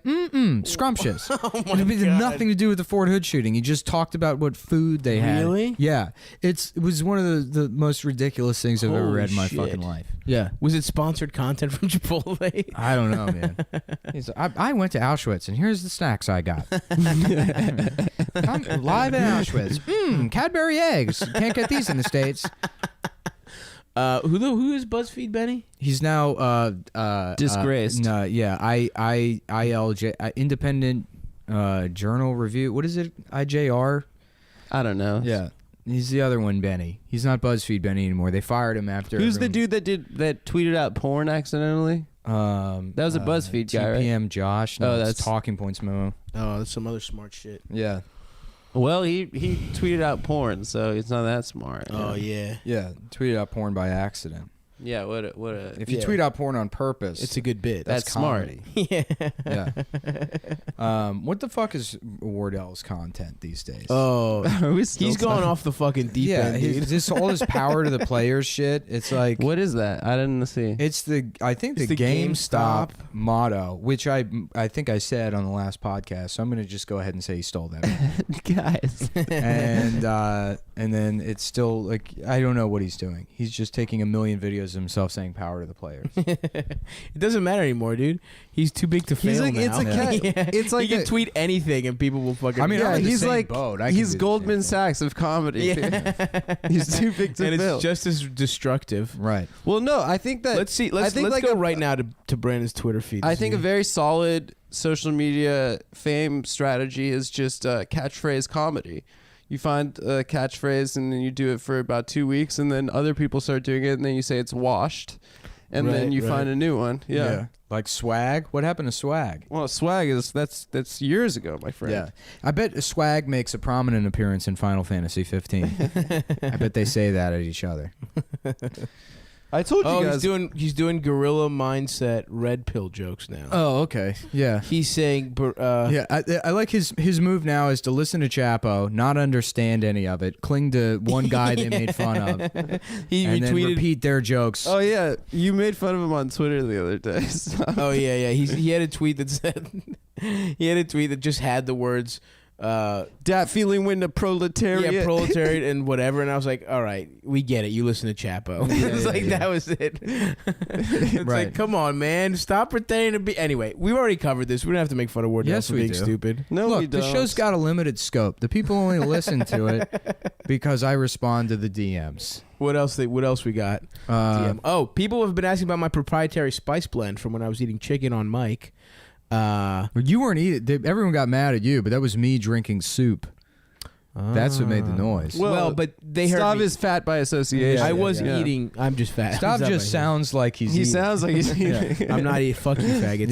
Yeah. His here- saliva is actually digesting the insides of his cheeks. My saliva is just meat tenderizer. Yeah, his head's rotting like a fucking old jack-o'-lantern from the inside out. I have to just constantly apply Bengay to my cheeks. By the way, I know it's the most obvious observation, but Ben Gay is the funniest name for anything. Nice, man. Yo, what if you knew a guy I've named been Ben? gay. What if you knew a guy named Ben and you could get him that as like a mean present? My roommate, dude. Let's get him Ben Gay. Ben O'Brien. We got 2 Bens. Just Oh, yeah. you They're know? selling Ben That's Gay right. at the bodega next door. I saw it today. Mm. I'm about to buy Ben big tub of Ben Gay. He been gay, Did dude. you call up Dwayne Reed like, excuse me, I am visiting from Germany, but I am looking for, do you have Ben Faggot? It is a cream. There might be a language barrier, but I'm looking for Ben Faggot. No, this is not a prank call. Hey, what's up, Buster? Can I get some Ben Queer Yeah. for my son? It's from my son's What name, is it? Ben. It's a cream if you're in pain or something. Is it? Yeah, something your like that. muscles. Is it baby. hemorrhoids? No, it's no, for no. like Hemorrhoids hemorrhoids, is- arthritis or something. It's Yeah. I think it's a steroid. It's Preparation like a H. mild steroid. Topical steroid. Yeah. I love that Oh. topical. You know. Well, let me tell Yeah. the people what's in the damn spice blend, boys. Oh yeah, go for it. So, look, I fucking freestyle it. All right, I cook from the heart and the soul. Yeah. That's But not for the heart. Definitely not No, I for the cook heart for at the all. heart. I don't eat for the heart. I get out. I'll go on a bender, but I cook healthy shit and then I just eat fried chicken afterwards. Mhm. Here are the ingredients. Fuck around with them until you get a nice fucking mix. We're talking paprika. We're talking fucking hot pepper. All right, cayenne pepper. Cayenne. Cayenne is the best pepper. Cayenne's It's not, good as cayenne shit. sounds hotter than Chili, it is. but you also need It's hot very chili. flavorful. Hot chili powder. Were you talking chili powder, not the No, red no. chili flakes? No. Hot Okay. chili powder. A little bit of hot chili flakes if you want. I don't because they smoke up on my cast iron. And then you're throwing a little garlic salt, little fucking onion salt, little fucking cumin, little bit of cumin, less cumin than the other shit. And then if you want to get fancy, little bit of coriander. And that's basically it, my bitch. Just try that out. Sprinkle that on some fucking chicken thighs. And if you have a nice hard dick, put the seasoning under the skin. And then over the skin. You got a double fucking Wait, so you seasoning take layer. the skin off, put seasoning on, put the skin back Absolutely right. on? Yep. You recase your chicken? Absolutely. Yes, the motherfucker. You know what my roommate How do you did? do that? You just got to be fucking, have deft fingers, my man. My roommate, But you don't. I do, though. When it comes No, to chicken you thighs, don't. I absolutely do. No, you I have- cook with care. I cook the way I eat pussy yeah, and fuck. dude, white meat sucks, dude. So what you do is you peel the skin back, You you, look, put your, butter. your fingers look like cigars that fell into a toilet. Look, I You know mean like I have shit? stubby little fingers. I can't play guitar, but when it comes to the fucking when it comes to what matters, dude, when it Yeah. comes to making a delicious fucking chicken thigh, Yeah. I find a way. But dude. not, picking up dimes off the floor. No, or, it's very or difficult. selecting a floor on the elevator. These are all things you're incapable of doing. You know, you My gotta- phone is the jitterbug. I don't Yeah. have an iPhone. Yeah. I can't. I would love seeing to get on an elevator and then a fat guy gets on and then he pulls a special wand out of his bag. It's got pudding all over it. He has chopsticks for lunch to select that. Yeah. Oh, afternoon.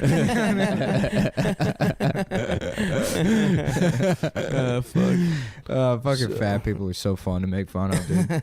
I know it's so hard. Like if roasts are so difficult because it's like anytime I roast anyone, it's like, yeah, I wish I could make fat jokes. Yeah. It's so easy and fun to Dude, make. Zach someone- Amico has to go Well, up that's against what you gotta Matthew do. Broussard, and Mm. I guess they're like preparing for each other, and it's like Broussard's he there's just nothing funny about him. Right. Well, he's kind of gay looking. Yeah, but who cares? But That's his dad just died of Parkinson's or whatever, and so he's been telling people like, please don't write jokes about it, and it's like that's the only thing to write jokes about. Right. Yeah. Zach's gonna write jokes about it, right? For sure. Yeah. What do you think the car Yeah. ride was? Yeah. Yeah. Zach's in the fuck. Yeah. Hopefully Zach wins it, dude. Damn, they're making. Why they made Lawrence go up against Broussard first time last Yeah. time too. Yeah. Damn. I hope Zach doesn't get out first round. That would suck dick. Yeah.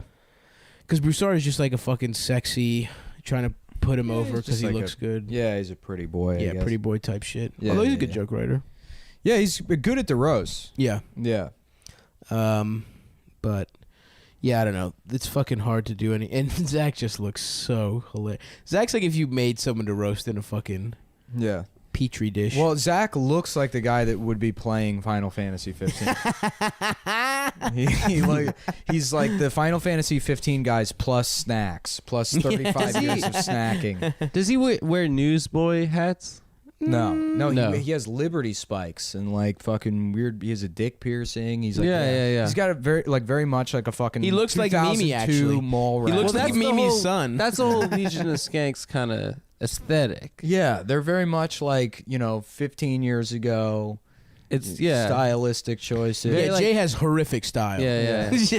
I mean, the fucking. One of the best comics. He's very super Yeah, funny, Yeah. quick as shit, all Yeah. that stuff. But man, the half blonde hair. the Yeah, he looks fucking- ridiculous. Yeah. Another weird thing is that didn't he come up with black comics in Philly? Yeah. But he was like looking like that? No, I mean, he probably no. looked He different. did the classic white trash growing up, which is like you start a wigger Oh, and yeah, you yeah. grow up. You grow into Hot Topic. Yeah. You know what I mean? Like that's how you graduate. Wow. into that. What Yeah. a genesis. Yeah. Yeah. What an origin story. But yeah, shouts out LOS and Zach. Good luck on that shit. Zach's funny as shit, man. He's so good at roasts. Yeah. Did you guys fuck any strippers? No. Lewis was offering lap dance, but that shit just frustrates me. I know. I hate that. Yeah. If you want to fuck and you go to a strip club, that someone has a joke, and I'm sorry for stealing it, basically, but it's like, Getting a boner with your friends? well, it's getting but no, it's like wanting to fuck and going to the fucking strip club is like wanting to eat fish and going to an aquarium. You know what I mean? It's like it just doesn't scratch the itch at all. It just like makes you realize you can't. Well, actually, it's like wanting to fuck and then smelling an aquarium. Is more what it's like. putting your nose all up in the tank. no, it's another level of frustrating because it's also like I don't really want to fuck any of these strippers. Right. I'm just having to see like kind of ugly naked people. I've been to too many strip clubs for me to ever want to I go have to. never been to a strip club. Well, because I'm from Vegas, so Oh, right. when you're his 18, mom was a stripper, his sister's a stripper, my grandmother's a stripper, my His great dad's a grandmother's a stripper, my stripper. dad's a stripper. his dad's gay. We covered His that. dad used to fuck His him dad's a for gay money. prostitute, right? Yeah. No, all of our dads are gay together. No, I thought no, we no, established no, this. no, I no. thought we established this. Yeah, our dads dad's are gay. Our dads are actually. Didn't we just, say we were going to one- parent trap our dads so we could Yeah. all be real brothers? Yeah. That does sound Didn't we funny. say that on an earlier episode? And the only way you can do it is with a triad of gay fathers. Yeah, That would be if our we should- dads were in a We have the weirdest group of fathers too. Yeah. By the way, just like a fucking Greek immigrant who's not happy about anything. my dad would be abusive to your guys' dads, no, my dad would fuck verbally your and dad. emotionally. My dad abusive. would rape your dad, dude. My dad's a scrappy yeah, guy. probably. Your He's dad would scrappy. probably just My get dad's spit big and roasted strong, by our dude. dads. Yeah, our dads Shut would the fuck fuck your up. dad. My dad was a Yeah. rugby player growing up. He's Yeah, strong. well, he ain't Shut now, up. bitch. Yeah, he's Now a little- bottom. He's a little bottom Jew, dude. Yeah. How tall is your dad? Like 5'6". How much does your dad weigh? Is he scrawny? He weighs more than me. All right. Yeah, but you you- weigh but 100 like pounds. You weigh. Flat stomach, dude. Flat stomach. 65 years old. Like no. You maybe a have little you bit have of the a tummy. body composition of a 14-year-old girl. You understand that? That's not true at all because I have a penis. I don't have breasts. I don't even Whatever. have train bra. Okay, so your dad, what does he do for a living, or what did he do for a living? He's an architect. So you got a little ass. Yeah, but you go Architect. out on the on the job my site. dad's a fucking laborer, dude. So would my dad. My dad can build anything. my dad dude. will fuck my your dad dad. had a shop. My dad will rape your father, and because he respects Nick's father, Your because- dad would never rape my father. Yeah, he would. No, He my dad is a definitely man would. of pride, and he Is was your- also okay. First of all, my dad was in the military. What military? Were your dads in the military? Yes, my dad was in the Greek military. Okay, so my You have to dad do was compulsory Greek military service. and my dad did compulsory service in Okay. apartheid South so that's a Africa. wash. So your dad was in apartheid. Your dad was in the He was South never- African racist military. No, he was never active, but he had he had to do basic training. Wait, he used to tell me these stories of when he was in. So What? listen. Yeah, you haven't heard this story before? No. Yeah, dude. Adam's family, they own slaves. No, they were, didn't own slaves. Adam Okay. actually got here on like everything that he's ever had in his life was basically through slave labor. Shut up. So So did that's- your family used to own Trevor Noah's family? Yeah, No. yeah. No. His family's responsible for the new Daily Show. Oh, jeez. Yeah. That is the biggest atrocity you've Yeah. ever committed. We sold him to Jon Stewart. I knew we sold one of our abos to Jon Stewart in exchange for a roux. And the In exchange for a roux, yes. Yeah, we Okay. got a roux out of it. We traded our roux for a Jon My dad Stewart. told me he was in when he was in the South African military. He had this really like maybe like 5'4", 5'5" Afrikaner drill sergeant. So all the white men had to go into basic training for a year after high school, before college. All the white men? Just the white Every men. universal white male conscription. Yeah, in basically, apartheid South Africa. Well, South Africa is, But then he went to- is like the inside of Dylan Roof's head. Well, no. That's what that country is. Dylan Roof was really into Rhodesia. Rhodesia, Yeah, which yeah. is which another- was Zimbabwe. Yeah. No, but he had this this drill sergeant, this like tiny. That's like being like This no, he's tiny- into Pepsi, not Coke. Yeah, Like, yeah, they're yeah. the exact same. And he would fucking just thing. shout at my dad. My dad would be doing like the 80-pound backpack like running joints. Yeah. And he would just shout at my dad. He's like, "Listen, you fucking Ute," which is like Jew in South African or in Afrikaans. He's like, "Listen, you fucking Ute. What Hilter didn't do, I will do to you. Oh my god. I am here to finish Hilter's job." He called him Hilter. Yeah, instead of Hitler, which doesn't even make sense. He's just inverting letters. He's Yeah, not even yeah. doing it with an accent. Yeah. He's like, "You fucking Utes. If it wasn't for the blacks, it would be you." Jesus fucking Christ. Yeah, it was terrible. Yeah. So what was basic Jeez. training? It's like whack-a-mole. Crazy Like- stories from the land down under, huh? yeah. It was pretty Did he crazy. serve with Crocodile Dundee? Yeah. No, well, he got he went to Jewish day school, and a couple of his other classmates were in his division in basic training, and one of their moms complained about not having kosher meat. Oh no. Like, yeah, which is like terrible. Like your mom is complaining Yeah. to the army. Strike one, complaining. Yeah.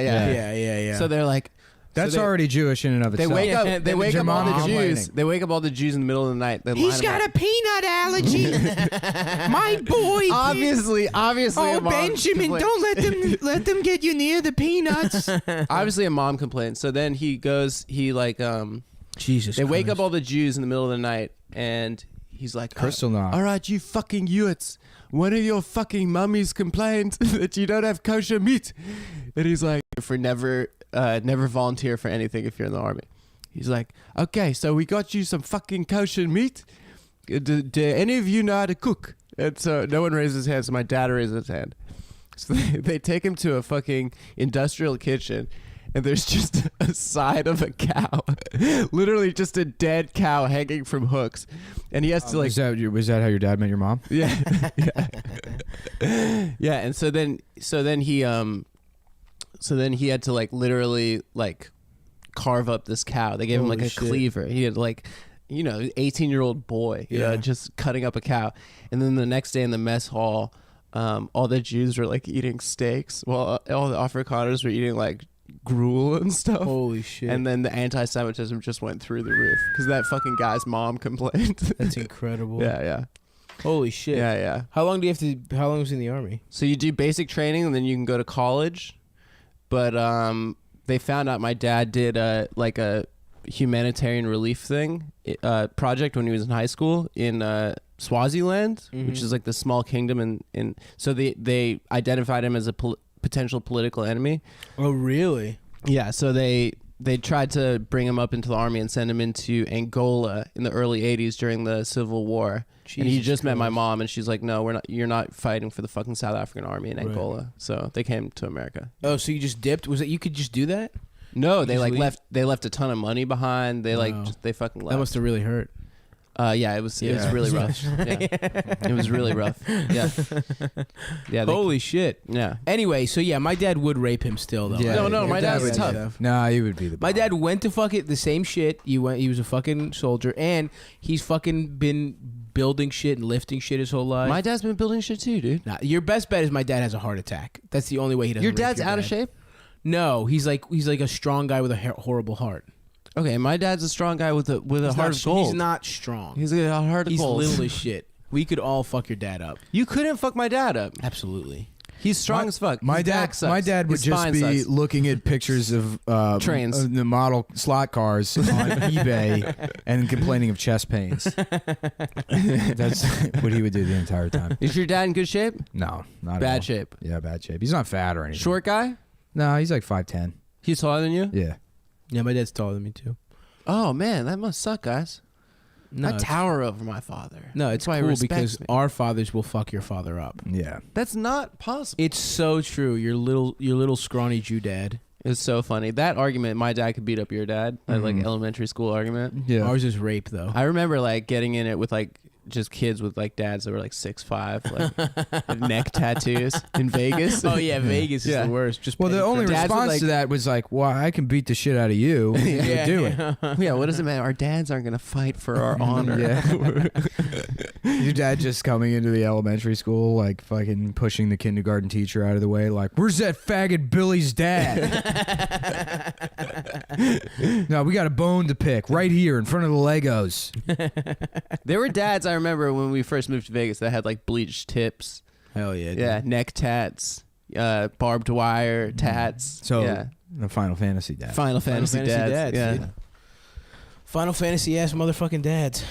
I Yeah. can't get over how shitty this game is. Yeah, it looks horrible. Yeah, $60 well spent. Yeah, I mean the combat's fun, I guess. I mean, I'm hoping that gets like I just acclimate myself to these, like look at this guy. Look at the fucking tattoos on his arms. Yeah, he has fire tattoos. No, he has tribal sleeves.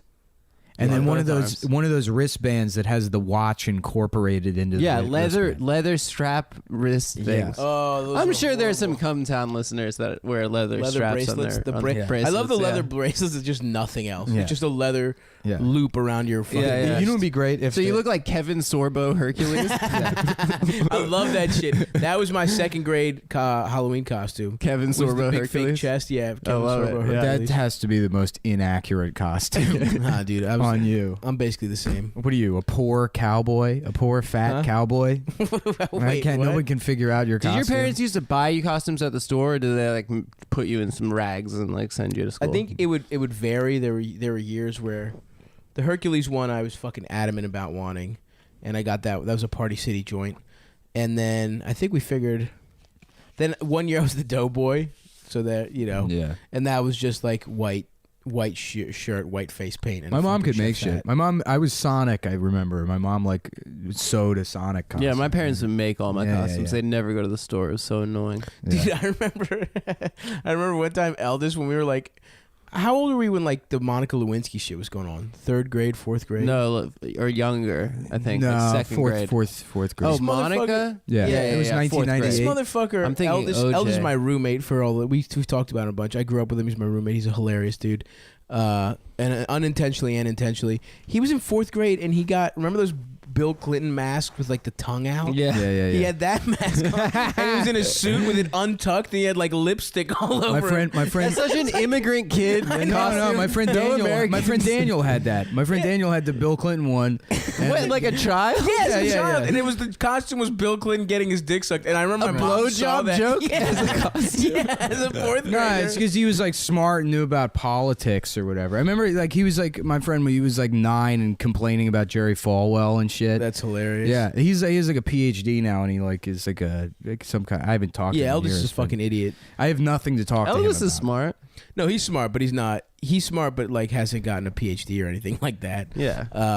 But yeah, that's just so funny. I remember my mom I'm being a like sneakerhead. scandalized. I think that was the year I was the Doughboy I was the Doughboy and he Pillsbury was Bill Clinton Doughboy? getting his dick sucked. Yeah. Yeah. Oh, well, It'd be that's better British if you were Fury, just yeah. you were Bill Clinton's penis and there was cum coming out of it, out of your head. out of your head. Yeah, I was the cum. Yeah, there's a little your penis with an America pin and like cum coming out of the head, and My favorite was around Halloween this year when there were all those moms dressing their gay little sons up like Hillary Clinton. They're like, he wanted to wear this. Oh, yeah. Yeah, it's like, hey, I'm fierce. And up like just like these like little Yeah. boys wearing pantsuits. how much of that actually happened? Well, there were There was pictures on one Twitter. big one. Yeah. There was like 3 or 4 that went around Twitter. Brave little boy dresses up as Hillary Clinton. And you know, maybe there was one very Think about gay all the boy. children that not only didn't have costumes but weren't even able to have clothes because they were tied to chains in the basement of Comet Ping Pong. and you're gonna selfishly dress your child as Hillary Clinton. What if that's their thing? They wanted Meanwhile- to do Hillary cosplay. Hillary wanted to fuck children dressed like her. Yeah, yeah. How about instead of the Bill Clinton getting his dick sucked costume, it's Hillary, but then she's got a strap on and it's going into an infant. So you just get a strap on and put it on like a baby doll, and then you're Hillary Clinton. That is And you're easily like- the weirdest form Yeah. of pedophilia. Yeah, yeah, yeah, It's yeah. a fucking old woman strapping it on with and penetrating a strap baby. on. Does anyone have any pepperoncinis? Strap on going in. Holy shit! They're like, Eldest, this is 4th grade. I'm a total costume head. I'm a real Halloween head. I just love Halloween. I'm a real candy head. Just a child showing up to someone's house like that. Trick or treat. And we have a cowboy and a princess. Oh, Jesus Christ. What the fuck is this? I'm Hillary Clinton. Oh, I get it. It's Pizzagate. That's adorable. And it's true, too. It's adorable and true. Fuck. Jesus Christ, man. Yeah, I loved me some damn H-Ween. Yeah. The candy, dude. You gotta get the fucking Twizzlers popping. What's your favorite Halloween candy? Favorite. I used to love Snickers. Butterfingers when I was a kid. Really? Dude. Butterfingers is my favorite. I don't but like it gets gets stuck in my teeth. caught in your teeth. Yeah. I think I like Butterfingers only because the Simpsons advertising Me worked too. on me. Yeah. No, But I didn't just- actually like it. Reese's, I I- think, are, you know. I love Butterfingers, man. Something about like it is shitty how it gets stuck in your teeth. But Yeah. like the peanut butter Was that chocolate ratio is honeycomb? perfect. I don't know. I don't know what it is. It was Some brittle. chemicals. It was all Yeah, fucking yeah. chemicals. It's all from a lab. I fucked with Yeah. Dots. You guys remember Dots? Those Yeah. chewy ass motherfuckers? off the Yeah. paper. No. What are Dots. those off the paper? You know what I started liking as an Yeah, adult? sugar dots. Fucking Whoppers, especially because they Yeah. come in a Yeah, carton yeah. and you can drink them. Mm-hmm. Yeah. I love and just you kind of like suck the fucking. You just kind of like suck the. What's it called? The powdered milk or whatever the fuck. Yeah. That shit Yeah. is. We actually have a bunch of British candy in front of us. Amber Yeah, brought shouts out us- Amber. Amber Yeah. brought us British candy back from across the pond. as Jolly they old say. dude. Yeah, she brought him from Guy Ritchie. Yeah, He's she like- fucked Guy Ritchie while she was Yeah. over there, and now she's in Snatch 2, the Yeah. snatching. He was like, "Yeah, life is like a bunch of layers, and the layers go on top of each other into a cake, and that's why this movie is called a layer cake." Do you guys see the fucking King Arthur? Have we talked about this? The Guy The Ritchie King Arthur? Guy No, I Ritchie. never saw it. Dude, It's bad? It's fucking awesome. It's kind of like Final Fantasy-ish. It's like So it's bad. it's bad. yeah, oh yeah, it looks horrific. Yeah, yeah. I mean, I haven't seen the movie. I saw the trailer. The trailer, yeah. It's fucking awesome. I think it's the guy from Sons of Anarchy. He's King Arthur, and he's like dubstep King Arthur. Oh, yeah, Charlie Hunnam. I think so. Yeah. He's a good actor. I though. like him. Despite I like the him fact too, that but- Sons of Anarchy is the most poorly written, fucking I've never retarded. seen it. Have you seen know the what's so opening funny? credits for You know it? what's so funny about Sons of Anarchy and why Kurt Sutter is like such an interesting guy? Because like he's objectively a fucking moron. Right. Like, if you listen to him speak, he's a very dumb guy. You know. Peg Bundy's in that show? Yeah. But love Smash. he is so good. There's some people that are very dumb, but so good at constructing a compelling story. Even if like elements of the story Yeah, are yeah. unbelievable, or all the characters are as stupid as he is, and Right, it's like right. storytelling in itself is a talent completely separate from Absolutely. intelligence. It's like being funny is. Exactly. Like some of the funniest people I know are complete fucking Well, Tracy morons. Morgan is probably sort of retarded. Yeah. Like he's like impossible to have a real conversation. Yeah, with, yeah. But he's funny as shit. Well, it's funny Great because to have people do that Tracy with back. people do that with comic. Like people think I'm smarter than I am just because I'm funny. And it's Exactly. like, I'm just funnier. You're than pretty funny. You're not funny, but you're not funny, but you're pretty smart. I'm funnier than you, bitch. Shut your Uh-huh. fucking mouth. Maybe sometimes. Woo, bitch ass. When I say Motherfucker. unfunny things on the podcast on purpose, completely. Yeah, when you're doing irony, when you start off the show with an open mic bit about how comedy's like strippers. Well, I think it is kind of like strip. Oh, fuck. Man, I just watched the Oliver Stone Nixon movie again. Which Oh, I yeah. haven't seen in like 15 years. Yeah. Anthony Hopkins is shit. Mm-hmm. He is just Really? not. He just I can't. haven't seen that movie. Well, like half the time he's like, he's like, yeah, he's like, well, we're gonna have Kissinger in here, and then we're going to talk to him, you know. And he's like, just drops the accent, and he can't fucking do it. Yeah. you know, the 90% of his performance is the fake teeth that Mhm. he's wearing. You know, Yeah, there's another Nixon movie I want to see, which is the Robert Altman one with Philip Baker Hall. And his, it's his just Secret Honor. yeah, it's just Yeah, I've one seen guy it. the whole time. Yeah, I've seen it. Is it good? It's tedious. It's tedious. Yeah, Yeah. it's a good performance, Mm-hmm. and it's Philip Baker Hall. Is it? I think No, it is. You just Philip said that. C. I Hall. think it's Philip Baker Hall. It's not? No, I think it's George C. Scott. Well, whatever. Yeah, no, I think we'll it's look it Suck- up now. George sucks cock. We just, speaking of Robert Altman, the three of us, the Cum Boys, watched McCabe and Mrs. Miller last week. It's a good movie, Good movie. Cumtown recommends. dude. You know what I want to do? Give that the Cumtown So stamp of cum approval. We got to do more shit like that. I swear to God, let's go. Oh, it is. It is Philip Baker Hall. Yeah, I thought so. Yeah, I saw it like 10 years ago. I thought it was It's on Filmstruck. Scott. Oh, is it? Dude, Yeah. let's take shrooms and go see Cats. My birthday's February 11th. Let's go that weekend. Pisces? Yeah. Aquarius. Aquarius. Let's go do some dumb shit and like for the pod or whatever. But you know what I mean? Like let's take a field trip and fucking do something stupid. Like go see Cats on drugs. Let's just do something. I would dumb. be down. And maybe go get Korean. I don't want to ever do mushrooms again. I'm Come over on. mushrooms. All right, we'll do salvia. That won't last long enough. Let's do salvia. It'll be too much of a Let's do salvia. distraction for the Let's do cats. salvia for the pod, dude. For our fucking listeners, dude. How we doing there? I gotta go get Ben. I forgot. I gotta go get that guy. Well, tell Ben to take a cab here. Look, we got business we got to do. BIZNIZ. BIZDNEZZZ. D's NUTZ. Business. Oh, hold on, Yeah. hold on. Oh, you know what was on the premium episode that got erased is that Neil Simon presents the gay couple bit. Oh, that's just There that's was robbing some the good fans. shit on that It was one. a good episode. It was That a good was a episode. good- yeah. yeah. I was in a bad mood at the beginning, and then I worked my way out of You it. get a headache. Well, wait, Yeah. isn't your shit? Is there just one track missing? Is it Adams or just you don't know which track? No, it's Adams. Adams is the one that's Oh, missing. just put it up, dude. Just put it up. That's Yeah. everyone's least favorite part of the show. I bet you could legitimately put it up. Just put it up and see what it happens. I might. You know what I should do is. Well, I already erased it. Ah, Yeah. you motherfucker. But it would have been cool is to just me personally re-record Adams, just listen to it, and then live monitor it. you and really record- should have. record Fuck, Adams. why'd you That would have delete been a lot of work, but it would have been a lot of fucking work. That's Yeah. why. Yeah. especially with You all should my delete blabbing. shit though, dude. You should just have it for the vault, dude.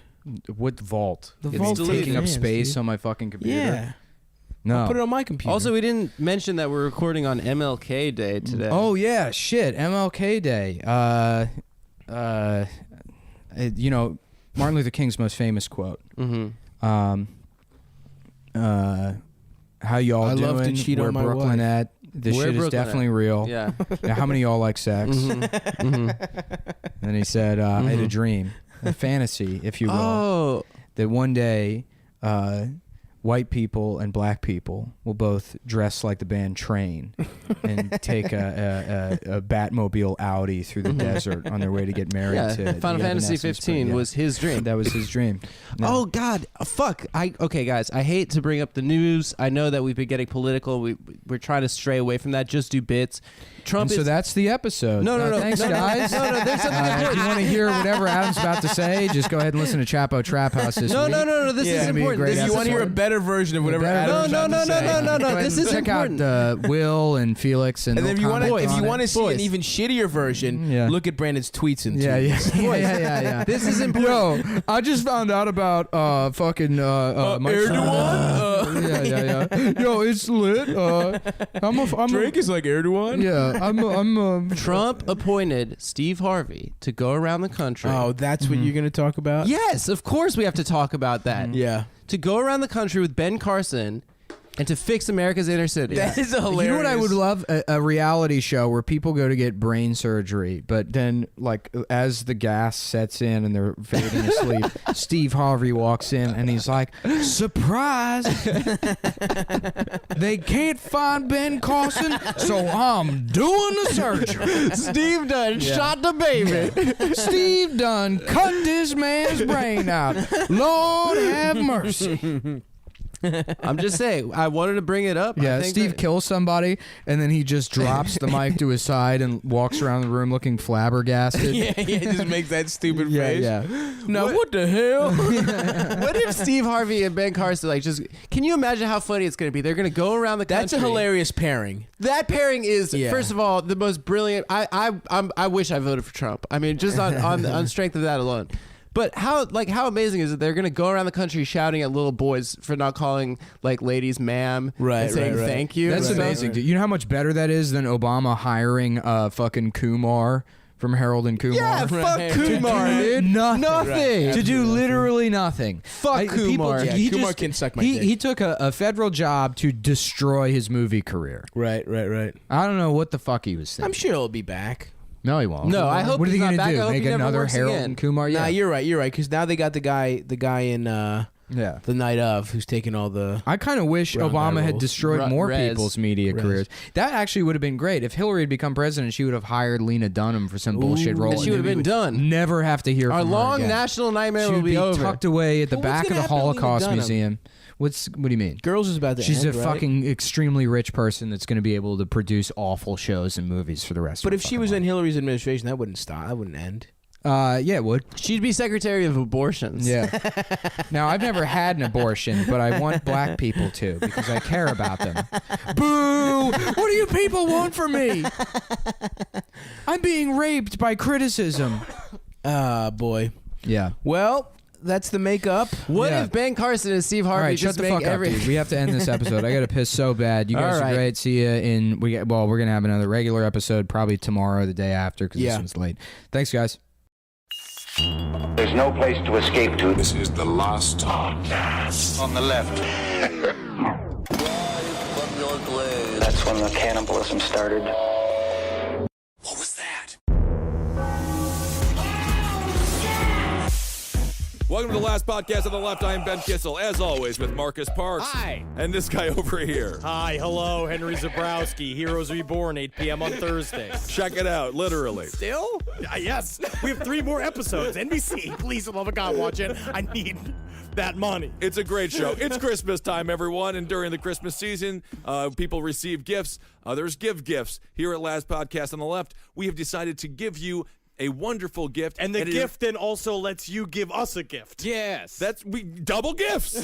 Everyone's getting gifts here. Yes. The gift that we are giving to you involves one of the best characters that Henry Zabrowski has ever created, and that is, of course, Detective Popcorn. We have been talking about this idea for a long time, literally 2 years. We've been wanting to do a little bit of a Christmas special, even though I hate the holiday because it celebrates the birth of the mortal enemy of my dark Lord and Savior, Beelzebub.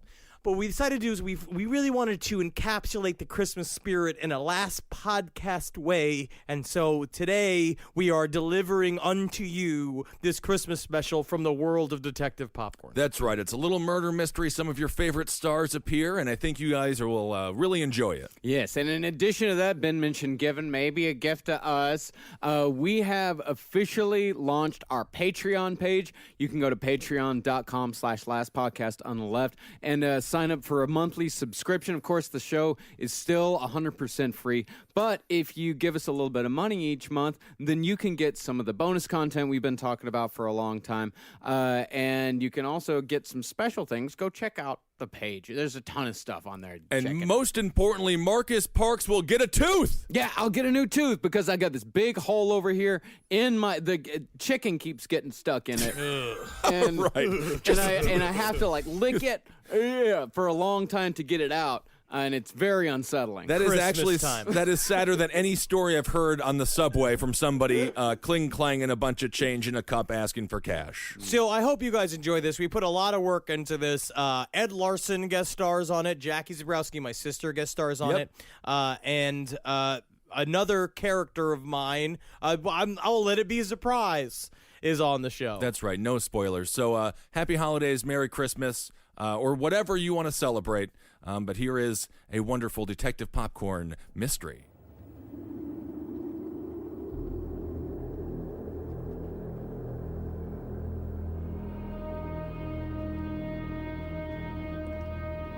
My God, what happened? This is Officer Dumpkins. Looks like a probable 187 over on Candy Cane Dewdrop Road. Send a meat wagon. This is a mess. What happened to her eyes?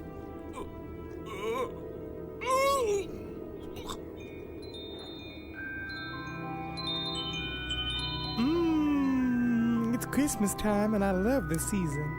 Detective Popcast. You know I love to solve crimes. I also love to pour Parmesan cheese all over myself. Any topping will do. So much variety in what popcorn has to offer. Delectable low-calorie snack. Okay, that's wonderful, but it looks like the victim has died of blood loss. If all this blood is hers, she's been hollowed out. It's like a pack of dogs ripped her open, but I know dogs and they don't stack up guts like that. This shows a person did it, and she's been sodomized. Put curry on me, that makes me Indian. Put a bunch of Hershey's Kisses in me. That's when I become the most sinful. Chocolatey, savory treat. Perfect for any time. I dare you to deny me. Thinking about it. Whoever did this crime is a true monster. Oh, that reminds me. I gotta put on a Christmas special for all my friends. Fancy treat for the ears and eyes. So many cookies dancing and singing. Crunchy exteriors. And the soft, delicious interiors. Tina Fey will guest star. Ted Danson will also be on the show. If the audience is lucky enough. Cheers. Detective Popcorn, please! We're in the middle of a homicide investigation. But I will also remind you, it's already Christmas Eve. Oh no! Ted Danson certainly will not be available. Whatever shall I do? I made no phone calls to celebrities. I've choreographed no dance numbers for my cookie friends and my candy bar friends. Just crispy nougat in the center. I'm mad about Christmas though, but macadamia nut and white chocolate. It's very good if you like that particular flavor combination. And I do. Most people do. Christmas time is a good time of year for snacks. Thinking about it. God, why are you on the force? I'm gonna need a Christmas miracle to pull this off. Oh my greasy bottom. Is that Santa Claus?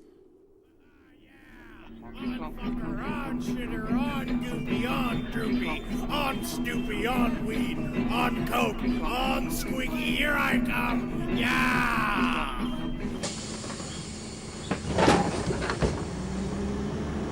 Hey! Sorry, the bus was late. Charles Manson? How did you get out of jail? Every 55 years a man spends in jail, he's allowed to leave for Christmas Eve one time to help someone have a Merry Christmas. So I can't immediately arrest you. Not until the stroke of midnight on Christmas Eve. Thanks, Barack Hussein Obama. I'm the luckiest living bag of corn that has ever been. And I'm pretty sure I'm the only one. You're gonna see that, baby, you dig. I invited everybody I ever met to come to your Christmas party, ram and jam. Detective Popcorn, Squeaky, she didn't really get back to me. And the devil himself. Wait. The devil likes Christmas, Charles Manson? He invented it. Jesus was born in February, in the year he didn't exist. So what do we do now, Charlie? Just thinking about the Yuletide flavors, just turkey is all stuffed up to its giblets and gizzard stuff, and a boat all full of savory, glistening brown gravy, pools of grease. You know that must what makes a genuine southern gravy. The smell of desert ass inside an old tent. Unwashed bush hair all over my nose. Well, maybe you guys should just sing a song or something. I didn't know we were doing songs. You know? Oh, now this is one of my favorite songs. It's about how sometimes all you need to do is play a drum for Jesus Christ, and that's good. That's all you need to do. Well, normally I make up my own songs. Well, don't worry, Charlie. I'll handle this song then. I just feel... Let me handle it. I just feel like I could join in on the song. You don't have to worry about it. It's sort of my thing. I'm excited to sing the song. I just think that I'm a musician. I am with you, Charlie, and I'm not shooting you down, but... I'm a musician, I feel like. I can't necessarily include you on this specific song, but maybe later, okay? So you're gonna start singing without me? come, they told me. Ba-rum-bum-bum-bum. Like I should be included on the song parts. Because A newborn king to see. Ba-rum-bum-bum-bum. I work with the Beach Boys. They took 2 of my songs. Our finest gifts we bring. Ba-rum-bum-bum-bum. This is what happened the last I heard time. about my delicious butteriness. To lay before They didn't let me sing my songs back then. You know what happened the last time. I'm getting legitimately mad. You know.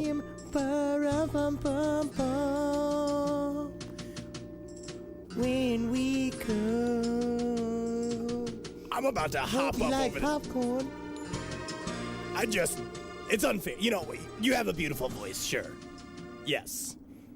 Wow, that was so nice. I almost forgot we're doing a Christmas special right next to this dead body. It's easy to forget if you're not thinking about it. You know what? I never forgot. So when do you think your friends are gonna come, Charles Manson? It won't be a party if 1 million people don't show up. I'm gonna make my pecan pie.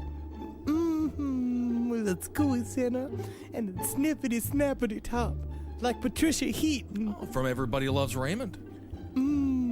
She was always mad at Ray. Funny circumstances with his parents living across the street. Thinking about it.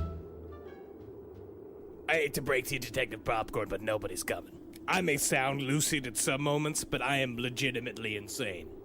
You see, Christmas is not just about the trimmings and the dressings, little popcorn man, that I am sure I am hallucinating. Sure, Christmas is all about the lights and all the gifts. And Christmas, a magic fat elf, he breaks into your home at night. He can read your mind. Knows every single thought you have, both innocent and sexual. But what Christmas is really about is friendship and family. It's about who you spend it with and showing people that you love how much you care about them. Sorry, I had a 50-year-old pussy haircut on my throat. You're right, Charles Manson. All that matters is that we're together. Christmas is in our friendship. I once had sex with a horse because I won the bet.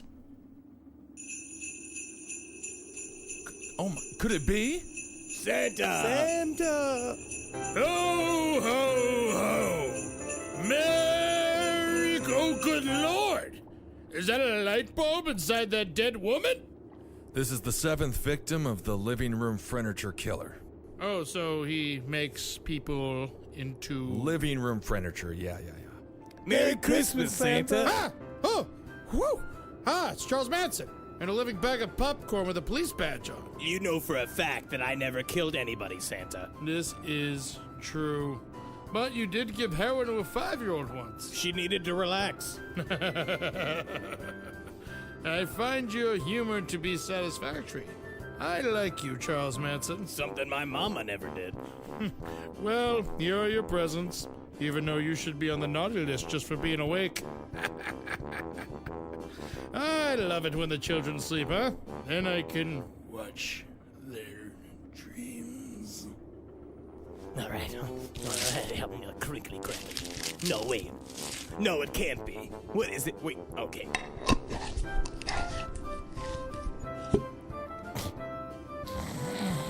Oh.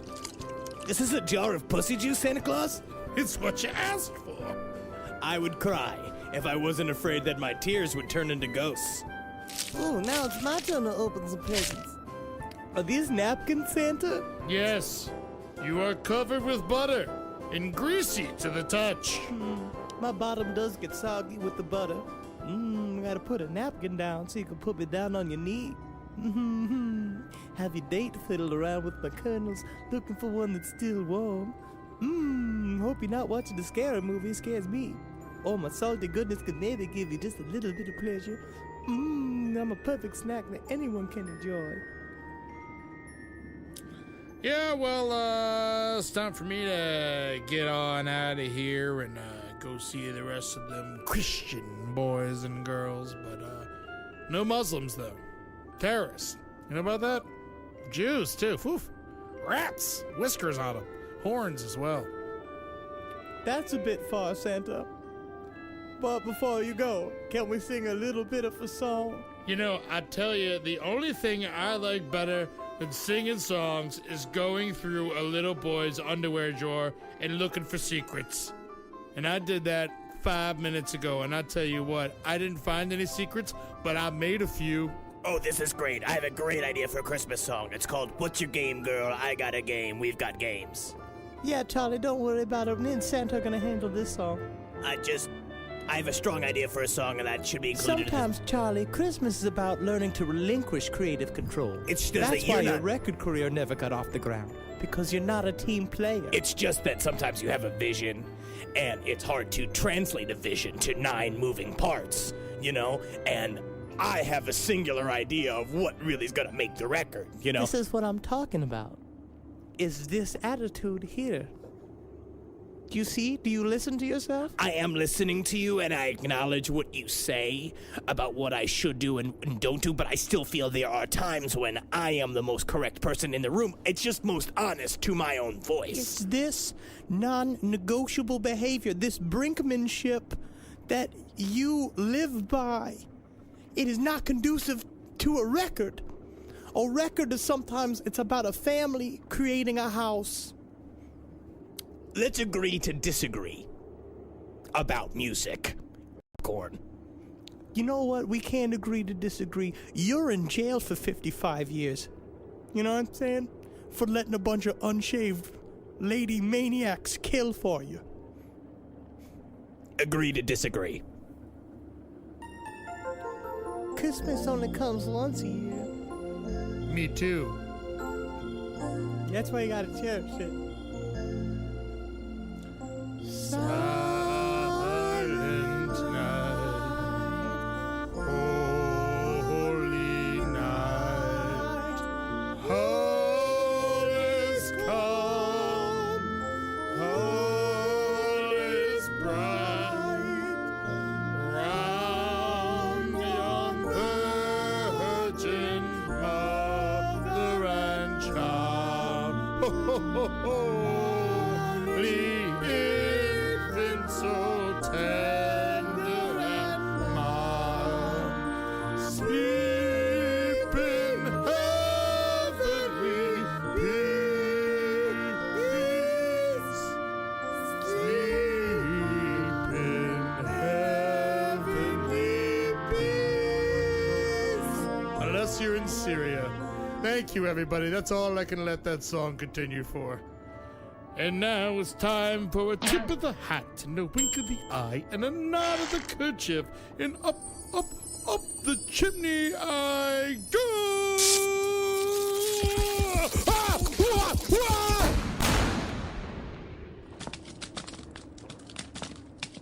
Oh, God! Holy shit, he exploded! Oh, God, no! He did the exit shit in the wrong way. He messed it all up. I got some of them in my mouth!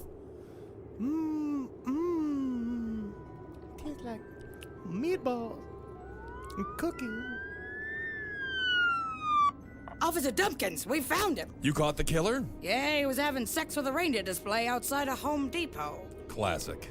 Who's every last one of them? I'm the killer, and Hey, is that Yes? Detective Popcorn? Yeah, it's me, Detective From Popcorn. last podcast on the left. Yep. I love that show. Well, Oh, thank you. I'll tell the guys, yeah. love is a strong word. Well- I really, it's like the facts, the research is Well, wonderful. definitely. It's just that fat guy, super racist. Well, it's a character. And really, like the potty humor gets in the way of like the whole. It's a comedy just podcast. Always just interrupt, talk over.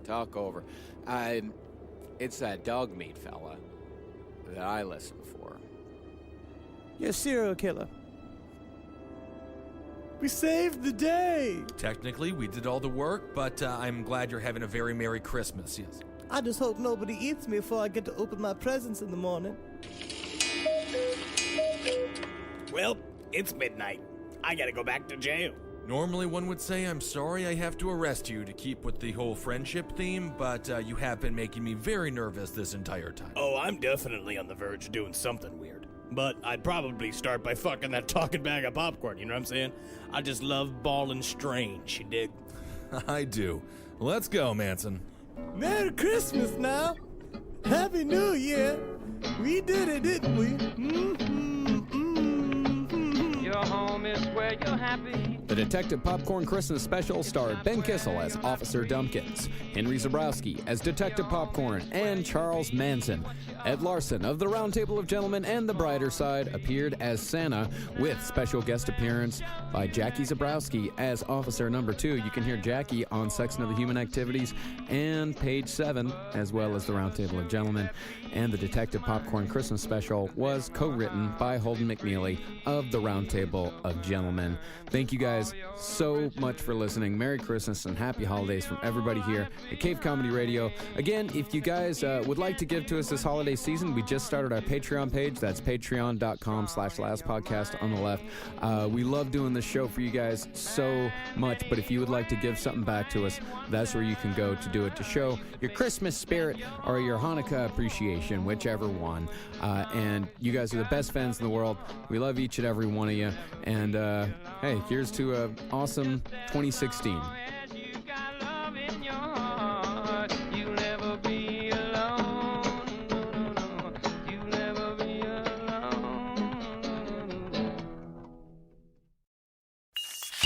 There's no place to escape to. This is the Last Podcast. On the left. That's when the cannibalism started. What was that?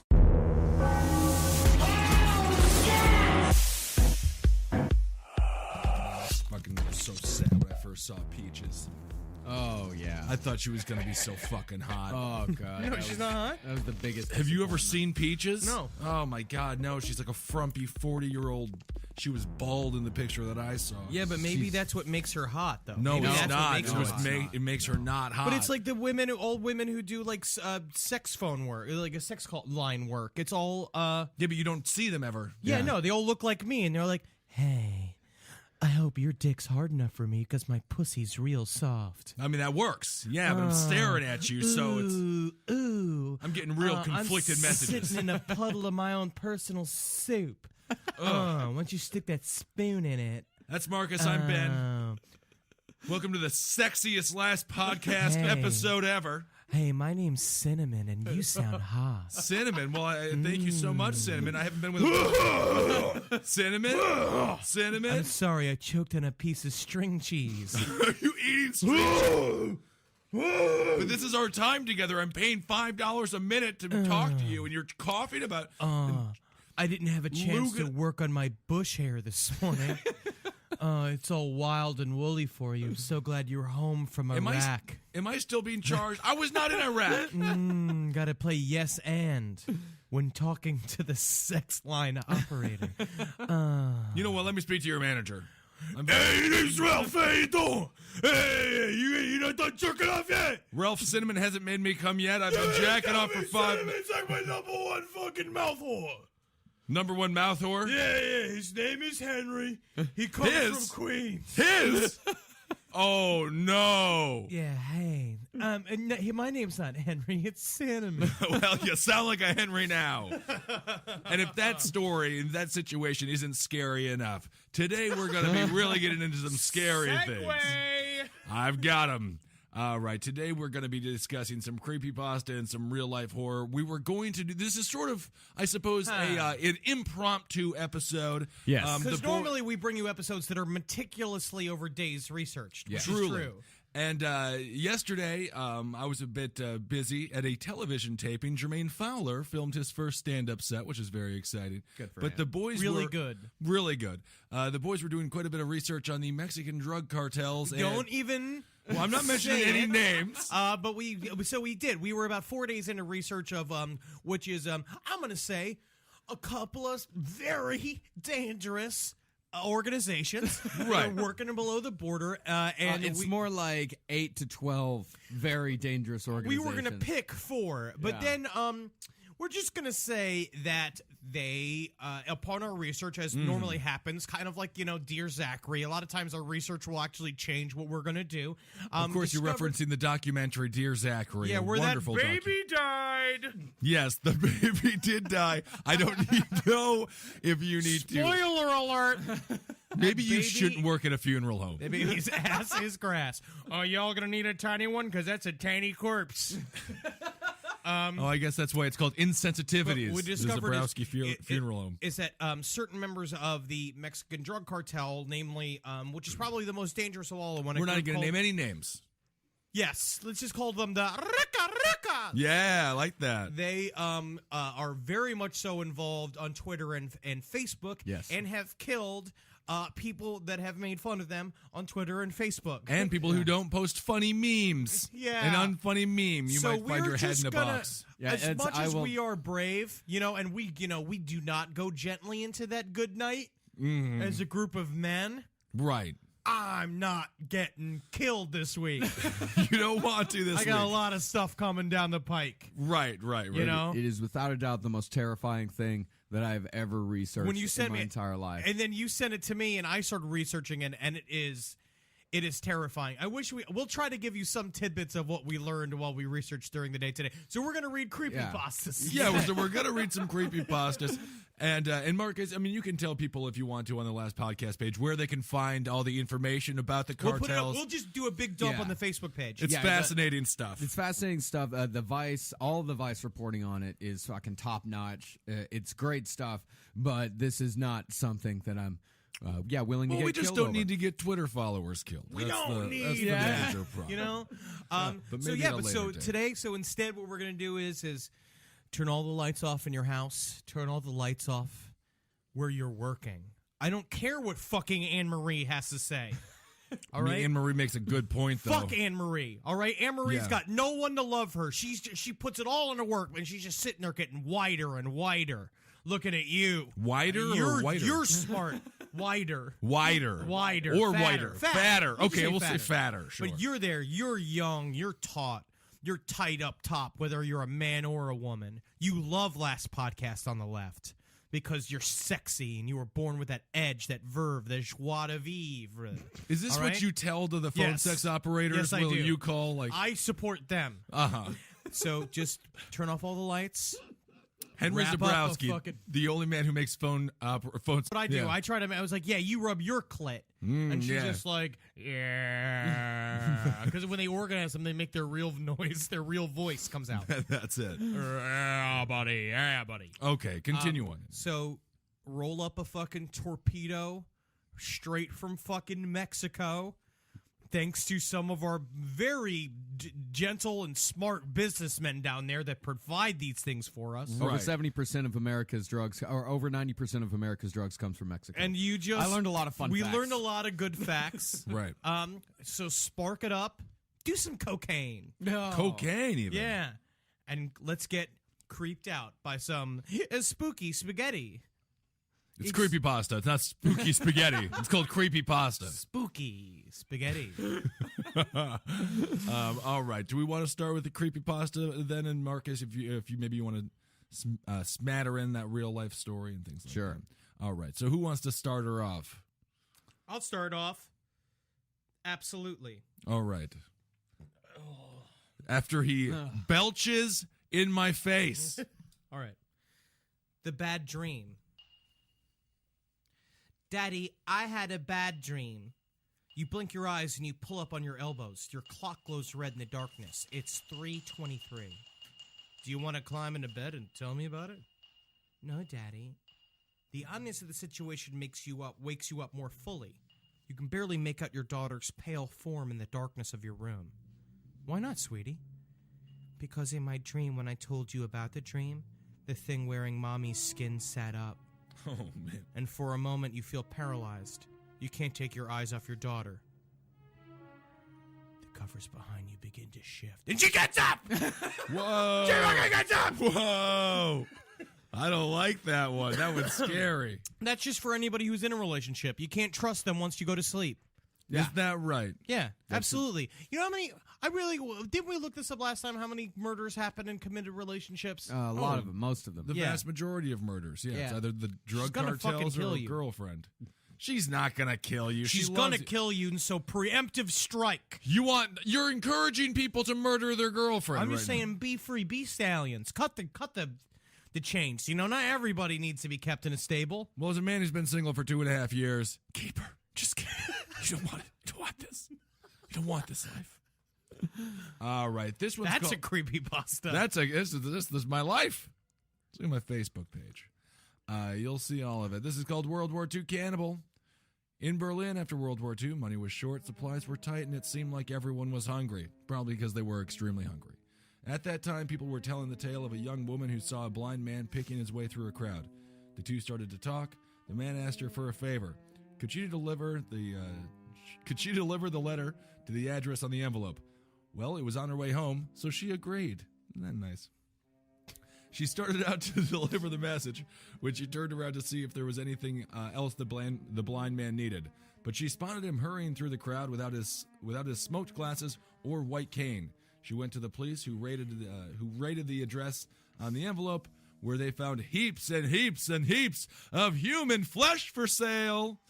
The message in the envelope said, "This is the last one I'm sending you today." Yeah. She's the flesh, man. She is going to be for sale. I wonder if he was going to rape her first. Well, I don't think you... I'm just not being sure. a reporter. Yeah. I'm just asking the right questions. That's kind of a fun thing, though. This is why you don't help out the blind. Never help out the blind. They're just sending you Because then to you're a store. saddled with them for 25 minutes because they're like, oh, I can't see. Oh, there's so much traffic. And the thing is... I can't, blind. I got a stick. That's true. Fucking dumb shits. Once you start helping out a blind person, you've got to go all the way through with it. Whatever they're doing the next 35 minutes. You're a seeing eye person for That's 45 minutes, you know? And I understand that. I imagine we have some blind people who listen to the podcast. Thank you so much. Well, they're wonderful people by definition. But I'm saying, I don't know. I don't know you need a dwarf or something to help you. Just if you give a mouse a cookie, that's all I'm saying. That's what I'm saying. He's gonna That's ask all for I a glass say. of milk. He's not. A mouse isn't going to ask for a glass of milk. He's going to go lick a puddle they're or something. covered in plague mites. Yeah, that's true. Well, either way, don't take an envelope from a blind person, or he's going to send you to an apartment where you're going to be sold as human flesh. All right, this next one is called Edward Mordrake. One of the weirdest as well as most melancholy stories of human deformity is that of Edward Mordrake, said to have been heir to one of the noblest peerages in England. He never claimed the title, however, and was committed in his 23rd year.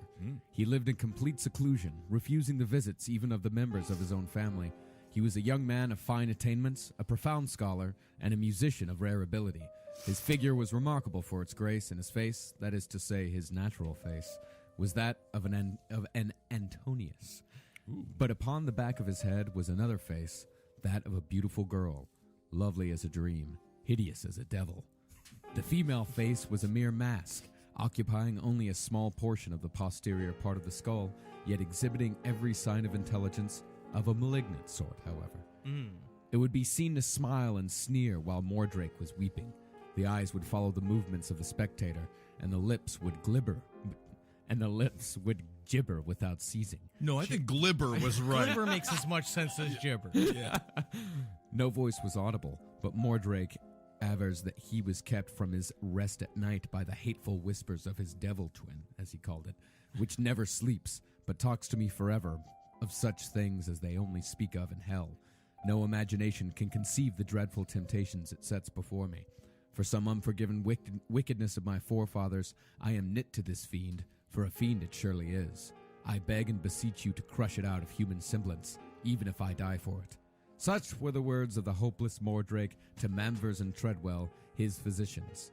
In spite of careful watching, he managed to procure poison, whereof he died, leaving a letter requesting that the demon face might be destroyed before his burial, lest it continues its dreadful whisperings in my grave. At his own request, he was interred in a waste place, without stone or legend to mark his grave. See, my mom has the same will going for my dad. Isn't that nice? Yeah. What do you think this devil face is saying to him? Something about corn dogs or whatnot? Yeah, you gotta get that. You gotta get that sriracha chicken sandwich from Subway. Shut the fuck up already. He just got a Subway. Get me one of those. You got a $5 foot dog. His I heard it's second really good. face Is that you side gotta to- mix up the tuna and the meatballs and a sub. Get that cheese bread. It'd be great if his second face had to deal with Subway every goddamn day. I know what the special is today. It's the new chicken parmesan. Thank you so much, second ugly face. Yeah, eat fresh. But that's a real story, though, isn't it? Isn't there an actual case of a fellow with a face in the back of his head? That's the whole thing, and it would whisper, and that's what he said. Is that's the stale the true story is that he turned to the doctor and he's like, he says terrible things in the night. Yeah. Which is probably just him going like, cocksucker. Man, I wish I had a big old dick to suck, but I guess it would just go in your brain, you faggot. That would be awful. It just sounds like the monster from Basket Case. Yeah. Just have Tony Clifton screaming If in you the back of want your to head. call me baby, just go ahead now, nip, nip, and I can tell you, baby, just go ahead now, nip, nip. We should I have can never buy gone you to that sock hop. flowers. Go ahead now, Where nip, you- nip, and I can tell you. That's Who all he sings that? sings. He What never is that, gets to the the- That's the chorus. Jim Blossoms, I think. No, that's not the. It's the Spin Doctors. Spin Doctors. Yeah. Oh my God. That is a fate worse than hell. The second face in the Doctors, back of your head. the same name of the people that make us totally fine with the continuing war in Afghanistan. The Spin Doctors. That is true. All right, let me read one more. Let me read another one. My sleeping wife. My sleeping wife. Is this a Henny Youngman bit? Take my sleeping wife, please. I pull into the driveway from another late night. I enter the house to find all the lights are out, as usual. God. My wife must already be in bed and asleep. It's late and I'm tired, so I figured I might as well just go to bed too. I like to... This guy is really living a This life guy's here. just... I understand this guy. I don't even bother turning on the lights anymore. I could navigate my way through this house blind. Besides, I don't want to wake the wife. The bedroom door creaks as it opens, and as I inch my way to the side of the bed and I crawl in, I move close to my wife and wrap my arm around her. I know she's asleep, but I somehow feel her embrace me as I hold her, and I slowly drift to sleep, with the love of my life asleep in my arms. Really doesn't sound like it. I slowly begin to wake up when I find my love is no longer in my arms, or in bed for that matter. I open my eyes to see her entire side of the bed is covered in dried, crusty blood. I panic and look to the door to see bloody footprints and drips of blood leading out of the room. I frantically get up to follow the footprints and search for my wife. As I approach the door, I decide to take one last look at the room. As I turn around, I see my once beautiful wife sliced open and mutilated, nailed to the wall behind my bed. Beside her, painted in her blood across the wall, were the words, thank you for holding me. But maybe next time you should turn a light on when you come in. That one actually scares me. My wife. That one actually got me, though. My wife. Take my Take my wife, kill her, don't. nail her Yeah. to a wall. Yeah, no, that man. one scares me. So the whole night he was just cuddling the killer. Yeah, but if it was you, you would have murdered him. Yeah. I mean, yeah. Oh, I made a benchilada, but I killed this. It's called the fucking Ben man. Rito. That's what happens when you cuddle with this big guy. Ugh. Ben Rito. Everyone, don't make that face. Don't make those noises. People love it. They can't get enough of it. Do all the disability ones. It's kind of exciting. It's a little bit longer, though. It's a little long for me, so hang in there. On an early, dim morning, an elderly woman rested her hand atop a gravestone. Henry Blackwood, 1938 to 2004. So enthused. Yeah. I love Who it. is that troubadour sending us the king's news? He's got rickets. The king, that is. All right, so the gravestone said Henry Blackwood. My kids are going to have such a terrible time with children's stories. You know? Yeah, you're not going to do any of the voices. You're just No. going to burn through them trying to Yeah. eat time. Then Cinderella said she wanted to go to the goddamn ball because a And I bunch of was hot just like, sluts how were many there. times I had to hear it Yeah. over and over, and I want to go to the ball. What I want to go to the ball. What happens, Daddy? What happens, Daddy? Her fucking foot was too small, lost a shoe. And that's what happens when you lose too much weight, which is a lesson your mother must have learned. No kidding, huh? Put her skin on a foreman. All right. So this old chick, she's hanging out at a gravesite there. She put her head on the gravestone. Henry Blackwood, 1938 to 2004. She rested flowers on it and wept, something she didn't usually do. She always made sure to bring something of Henry's when she made her annual visit to his grave. Her memory wasn't what it used to be, and her brain needed help to get it jogged. Henry and jogged. You don't see those words there too often in a sentence. Just but read the fucking story.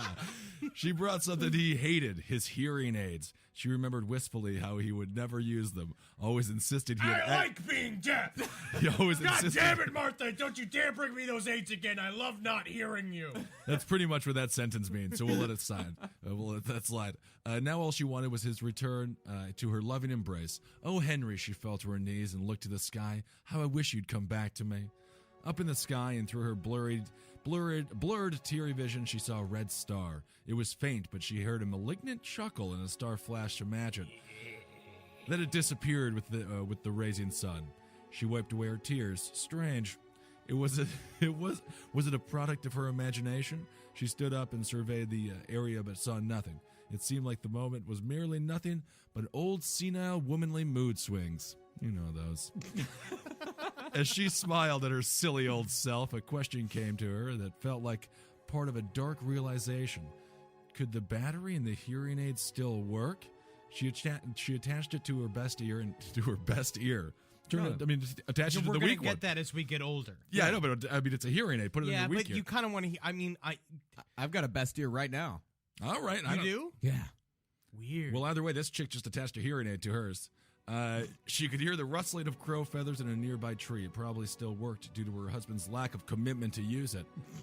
Then she swallowed hard. She rested her ear on the ground. Still fucking on his ass. I know, she's still yelling at this guy. Then swallowing hard, she rested her ear on the gravestone above his grave. Her mouth dropped in horror. She heard scratching, shuffling, and a familiar voice bellowing a horrified scream. Henry, what's that scream sound like? Like an English siren? Is the orphanage burning down again? That's hearing aid. That's great. That is great story. It's a great story. Spaghetti.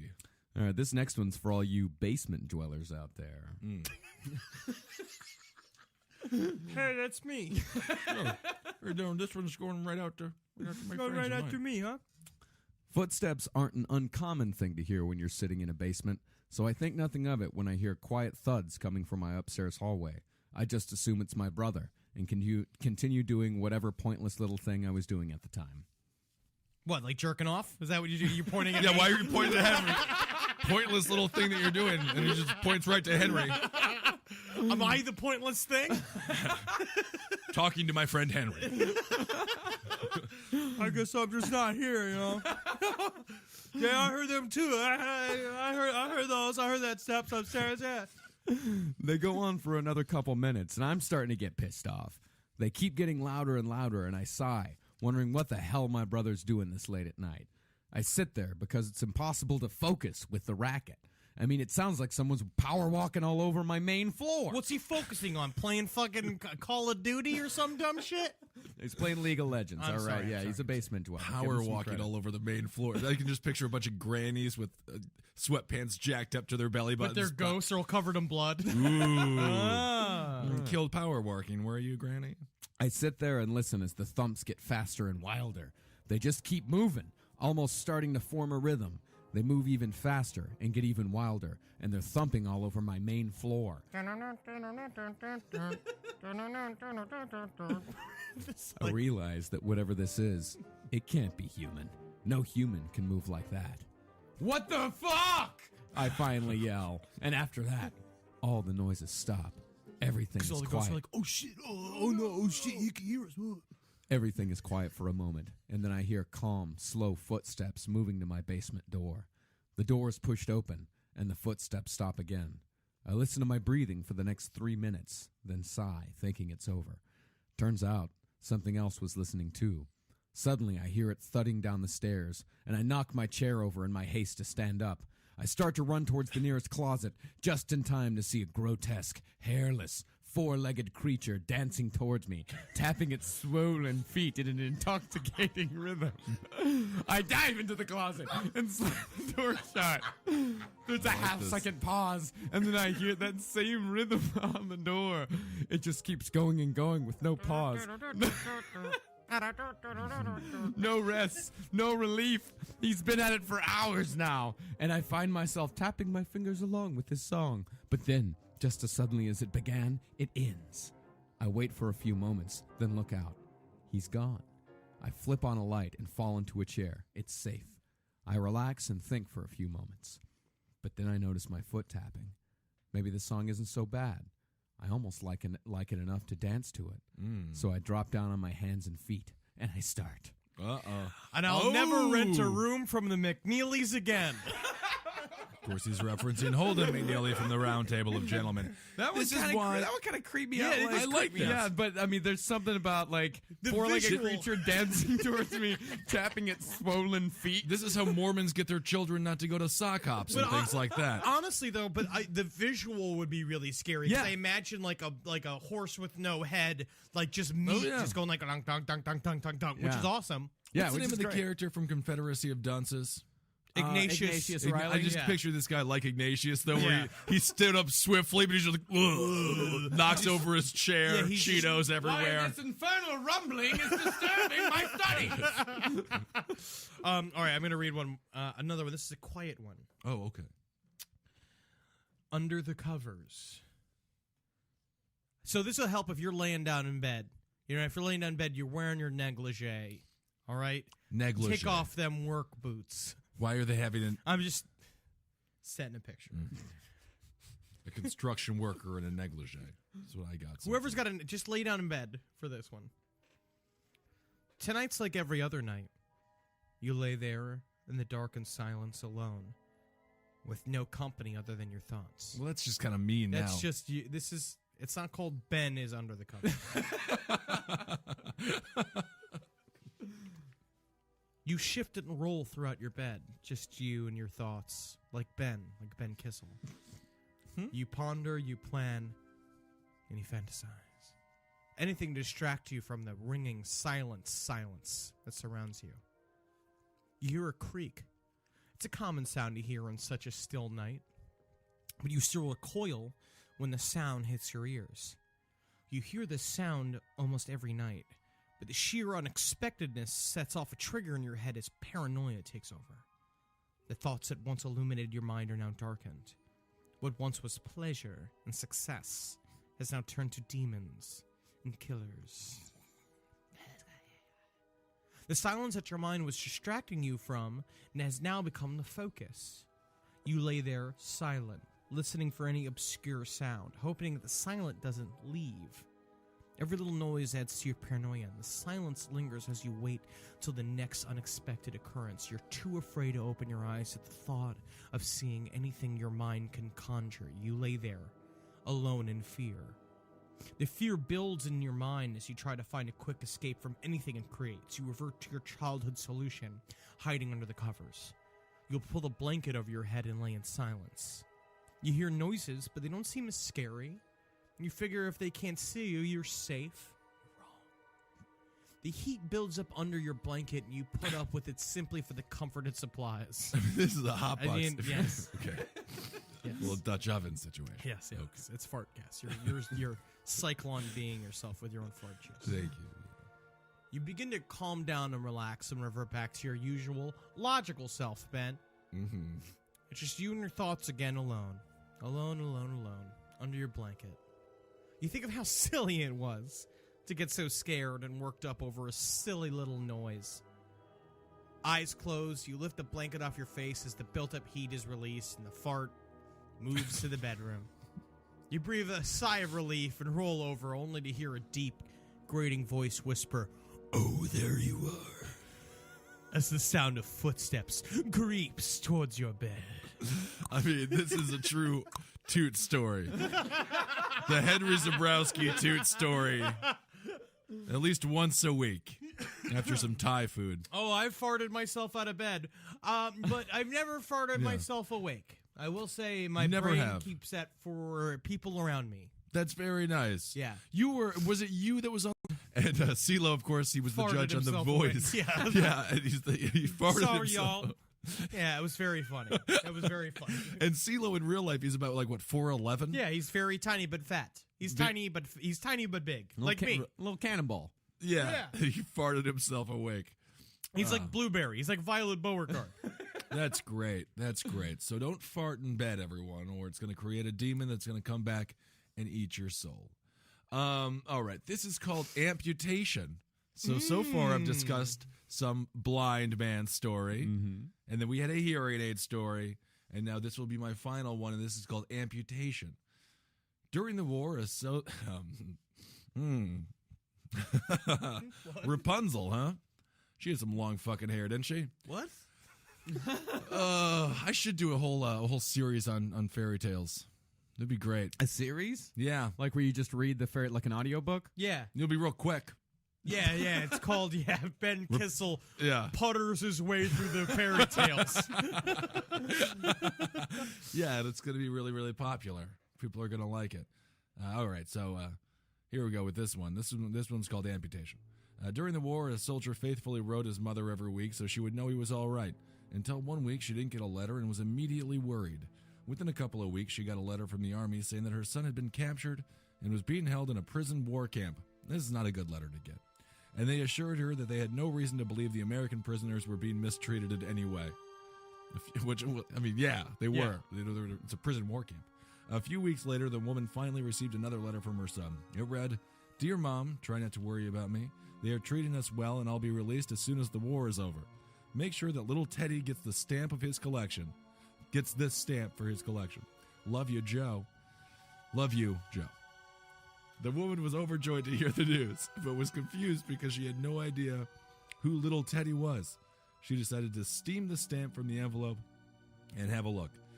When she did, she saw that written on the back of the stamp were the words, "They've cut off my legs. They've cut off my legs. They cut off my legs. They've cut off my legs." Yeah, that is creepy. That is so creepy. That one actually gave me a little bit of a shiver. Yeah, that is really creepy. Yeah. On the back of a stamp. If only we just had someone with enthusiasm to sell the story. It would be very creepy. Here, during the war, a soldier fucking. No, that was good. I nailed that end. They cut off my legs. Hey, where are they? In a dumpster somewhere. Some kids playing with them like they're new toys. You know what? Actually, you would be amazing at giving bad news in a hospital. Turns out, your son's gonna live, but he's gay. But he's gay. Sorry about that. How can you tell? I'll see you in the concession stand. I gotta go get some fucking hot dog. All right, this next one is of a genre that we haven't really, a genre of creepypasta that we've kind of neglected. Yes. The genre of video game creepypasta. Oh, okay. A lot of them, the vast majority of them have to do with, strangely enough, Sonic the Hedgehog. Sonic the Hedgehog. Pokemon is a big one, but since I know nothing about Pokemon. Isn't it there's like lizards and orbs? Right? People love Pokemon. Yeah, that's what that is. It's like Pokemon Black or something. I don't know. What does that mean? But there's children I have no in idea. it. There's children in there's it. Kids they in have orb prisons that have lizards in them, and then they throw them at each other. Yeah. Okay. Adults play this game now. Pokemon. Do they? Yeah, they've grown with it. I've seen like 30, 40-year-old men playing Pokemon. Yeah, I just I don't know what to say about that. Missed that boat. Thank God. That's a boat I didn't. That is a stinky, fucking slushy ridden boat that I don't need to be on. boat. It is. He's Dear on that Mom, boat. try not to worry about me. You know?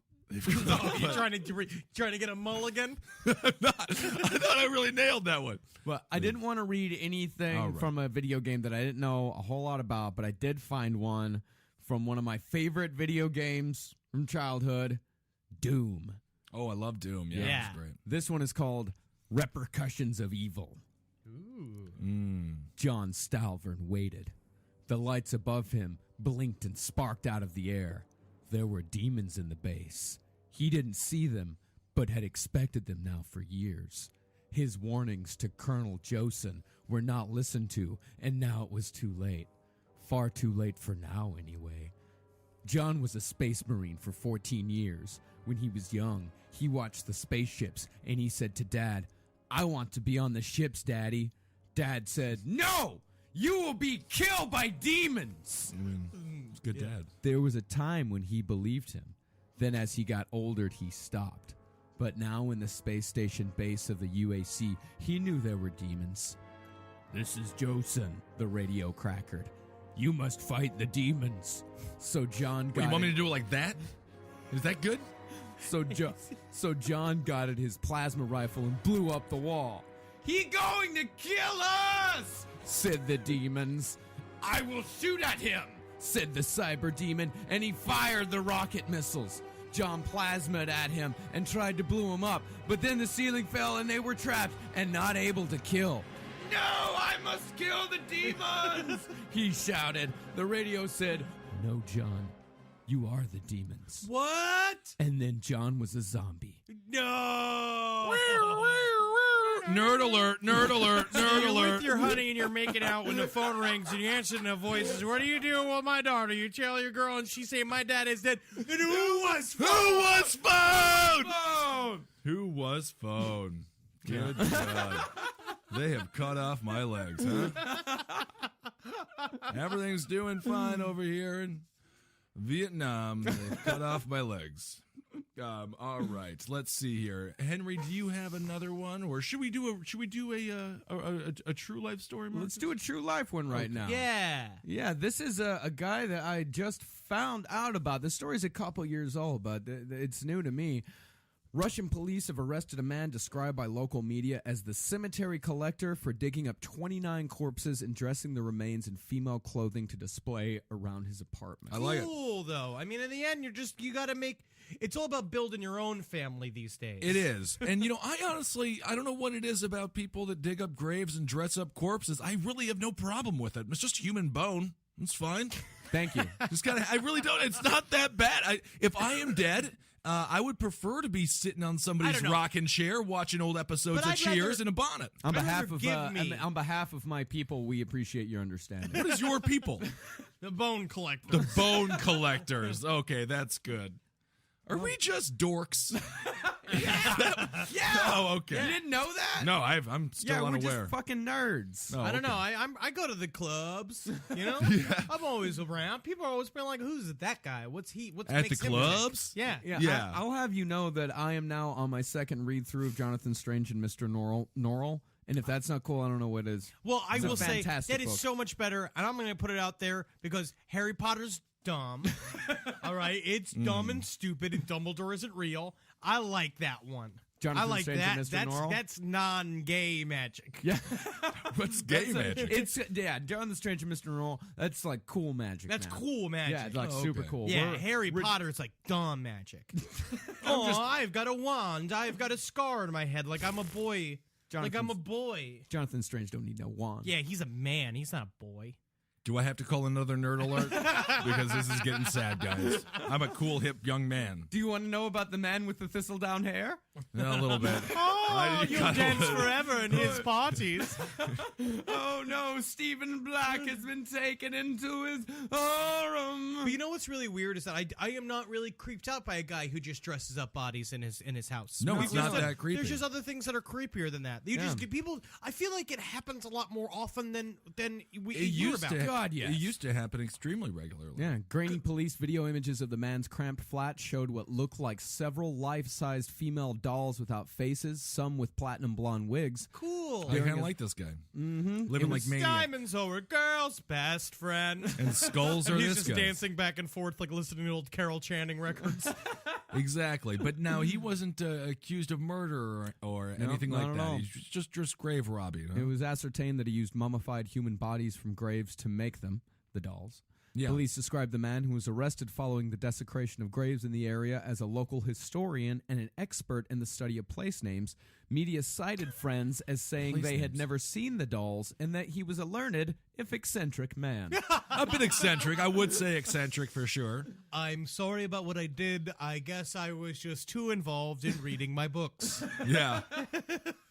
I had to do it. Much like Mr. Norrell. They asked me to do it. You don't understand. I walked by the graveyard and they're like, Yeah. Put a hearing aid in. and it's just like I had to do something. Put I was in the war once. I prefer platinum blonde. I mean, I just took them out and I just left them as is, but they begged them for me to make them dresses. No, I know it. Of course they did, like little American dolls. And combing their wigs puts me to sleep. Yeah, why wouldn't it? That makes a lot of sense. Did he fuck these corpses at all? Or? No. He just dressed him up and placed him around. Do you want to see him? Yeah, of course. Yeah, look. Let's see.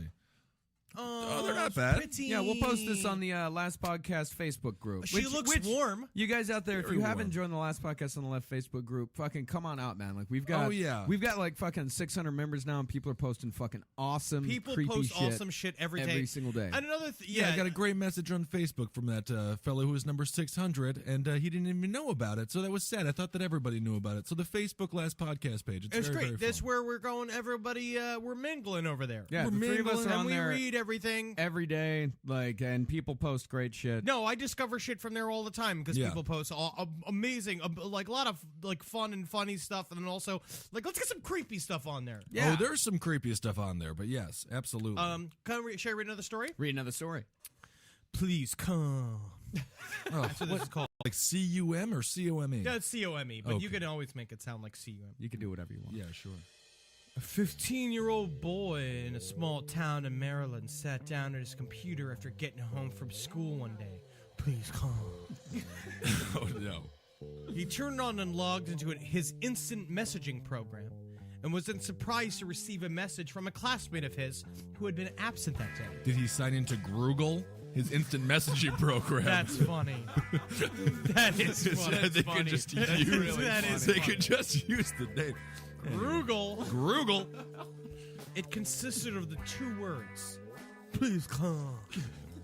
Confused, the boy sent a reply asking why had you been absent that day. After 2 or more messages and 15 minutes with no response, he decided to get on his bike and head over to his classmate's house, like we all used to do. It's a primitive kid here. It was a short ride of only about 5 minutes. When he got to the house, he found the door was unlocked.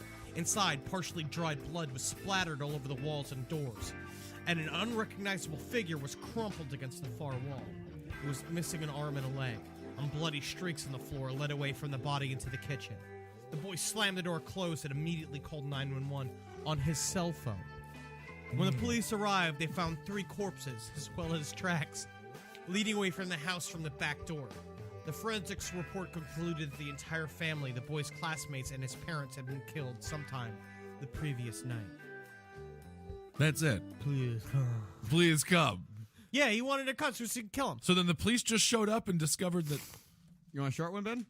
Oh, sure. I'll do a short one.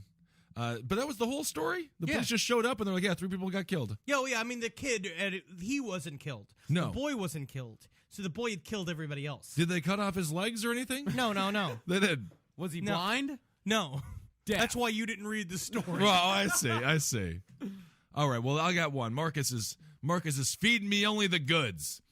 This one's called In the Kitchen. My favorite place to be. This one's for you, Ben. Thank you. All right, in this situation, I'm really going to amp it up. I hope this person doesn't have their legs cut off. A young girl is playing in her bedroom. How else do you do it? You know? With suspense. You do it with All right. suspense. A young girl is playing in her... All right. So anyway, this girl's playing in her fucking room, okay?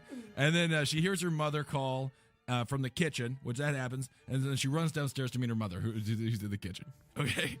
As that's okay. As she's running through the hallway, the door to the cupboard under the stairs opens, and a hand reaches out and pulls her in. It's her mother. She whispers to her child, "Don't go into the kitchen. I heard it too." Whoa! Ooh, that one's scary though. Yeah. Ooh, yeah. So basically, to summarize, young girl hears her mother calling in the kitchen. Right, runs through the goddamn hallway. Mom grabs her, throws her into the fucking closet, and it's just like, I fucking heard that shit too. Yeah. Ooh, yeah. I like it. Good. Boil down. Thank you. Another Ben Kissel boil down. Ooh, I'm gonna do so many boil downs. This one's called Sleeping Pills. In the fall of 2011, A man hung himself in a bottling factory of a popular over-the-counter sleep aid company just outside Chicago. Let's call it Hambian. Let's call it the Ambien that tastes like ham. The man worked as a quality control manager and had just been laid off to save the company money. Corporate fat cats. In the morning, the cleaning crew found him swaying in the breeze from the air conditioning system with a note in his breast pocket that read, "Sleep tight." Over the next few months, a string of strange deaths were associated with areas where the sleep aids from the factory were shipped. Seemingly healthy people had died in their sleep from apparent strangulation. All of the victims had severe bruising on their throats. Oddly, police were unable to ascertain how the murderer entered the victim's home or a possible motive for the murder. Further, vivid reports began coming in from people who had taken the pills but not died. One lady reported taking the pill, and right before she fell asleep, she opened her eyes and a bald, middle-aged man wearing a short-sleeved, white-collared shirt was hovering just above her face. She closed her eyes, hoping the man would disappear, but when she opened her eyes, he was there, inches from her face. She even recalls feeling the man's breath on her forehead. He then began strangling her. Luckily for her, her husband noticed her gasping for air in her sleep and quickly woke her. Another man recalls falling asleep after taking the pills. He awoke to the figure of a man swaying in the corner of his room. He turned on the light next to his bed and saw the man with better accuracy. He was a bald, middle-aged man wearing a short-sleeved, white-collared shirt. The bald man then removed the noose from his neck and reportedly floated towards the man attempting to strangle him. Again, it was the man's spouse who woke him. He awoke gasping for air in sheer terror. The FDA did a full investigation and found no evidence of tampering. Even after a recall of the pills and a public awareness campaign warning of possible tampering, the deaths and the reports of the bald man didn't stop. It was only when the company shut down the factory that the deaths and reports decreased. It is unknown how many deaths were the result of the apparent tampering, or how many of the pills from that factory are still sitting in cabinets across the country. And that's what happened to Detroit, you know? That's what happened with Michigan. It's sad. That's what happened in the south side of Chicago. It's just They the shut down perfect the Ambien example. factory and it all goes to shit. Hambian. I did want you to put a little, I'm Henry. Yeah, welcome to Ambien. That's what Ambien does. I'm making you a sandwich. No, but I feel like, it's also very much a story of just all American corporate society and the murderers it creates. Oh, yeah. Yeah, it's like our postal workers episode. Yes, it is. Going postal. Watch that documentary on Netflix. It's great. I like the idea of hanging yourself in the business that just fired you. I'd love to do that. You know, I wish you could come back so you could see the faces and everyone's, Pamela's like sweeping up the urine that after I don't know your how much shit. a company that said no to us, or any of us at a point. Like I really do have the fantasy of just sort of like dumping gasoline all over the lobby and just like set myself on fire as the whole building goes down. Yeah, don't do it. Well, he's not going to do it. Listeners, I know he's not going to do it. But The listeners aren't going to do it. We got more episodes to come out with. The sweet, sweet click clack of the AK just going click, click, gun going into the fucking barrel. Well, now you're getting scary. Looking down the scope, and you just see all your problems on the other end of that scope, and it's like an itch, right? It's like your finger itches, and every single time you pull the trigger, it's like you're scratching an itch. An itch that keeps you fucking awake at night.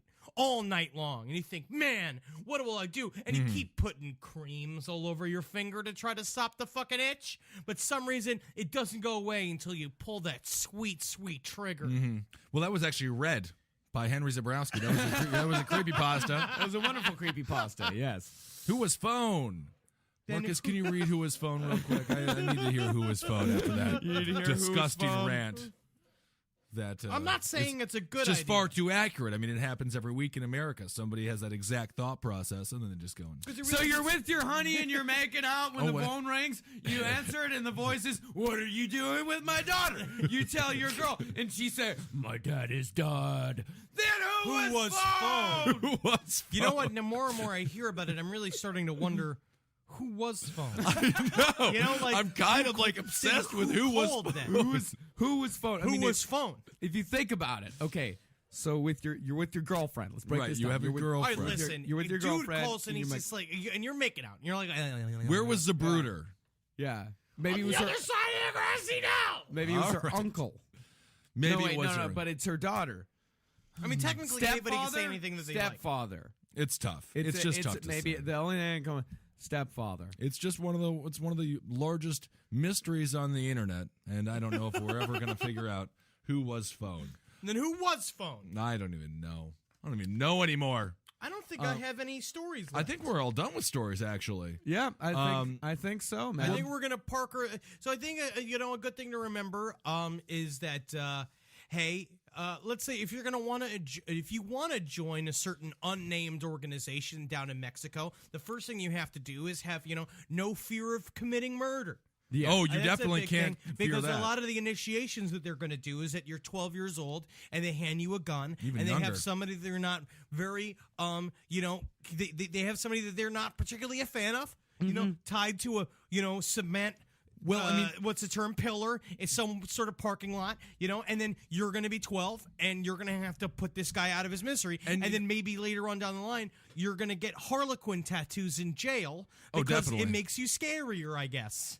Well, or a member of the Insane Clown Posse fan base. Yeah. Either way. But, this is how prominent these murders are in Mexico. Just Ed from the Round Table of Gentlemen, he worked in many restaurants throughout his life, and he'll just tell me stories that are just told to him by Mexican fellows. There's one story where there was a drug dealer, son of a drug lord. He was a total asshole. He ran the town. He was collecting too much loot for too long. Opens up the door one day, looking for some money. Dude shoots him, but instead of burying the body of this asshole, they just take him out to the middle of the street, let his body rot, and dogs just eat the inside of his corpse. And it was literally just all week, just 2 weeks, 3 weeks, however long it took for dogs to consume his body. That was just happening in that town that week or that month. Absolutely, And Ed told me there was another story that he said that this guy, he's like, I knew this guy. He used to eat hearts. Yeah, he to make killed- to make himself scarier. He would kill people and then eat the hearts. And there was the other story about the man who would just drink the blood after he would kill people in order to just instill fear, which works. Who would kill people and then wrap them up in yellow ribbon that was his thing, like a big present, and he would dump them on the steps of their homes where their families were to show everybody a lesson, or wrapping them up in a tiger print fabric because he owned a flagon of 7 tigers, and then Don't that's when they he got to know? Don't they know it's Christmas? And then there's the guy who used to make stew out of Guiso. Guiso. And there was the other guy who used to stuff people into oil drums, pour gasoline in fire while they were still alive. Yeah, that's there's lots of different stories out there. Oh, man. Yeah, really, it's tough to choose which one you want to have happen I think today, something like 60,000 deaths since 2006. So insane. They're not afraid to kill Americans. Full-time war, definitely not.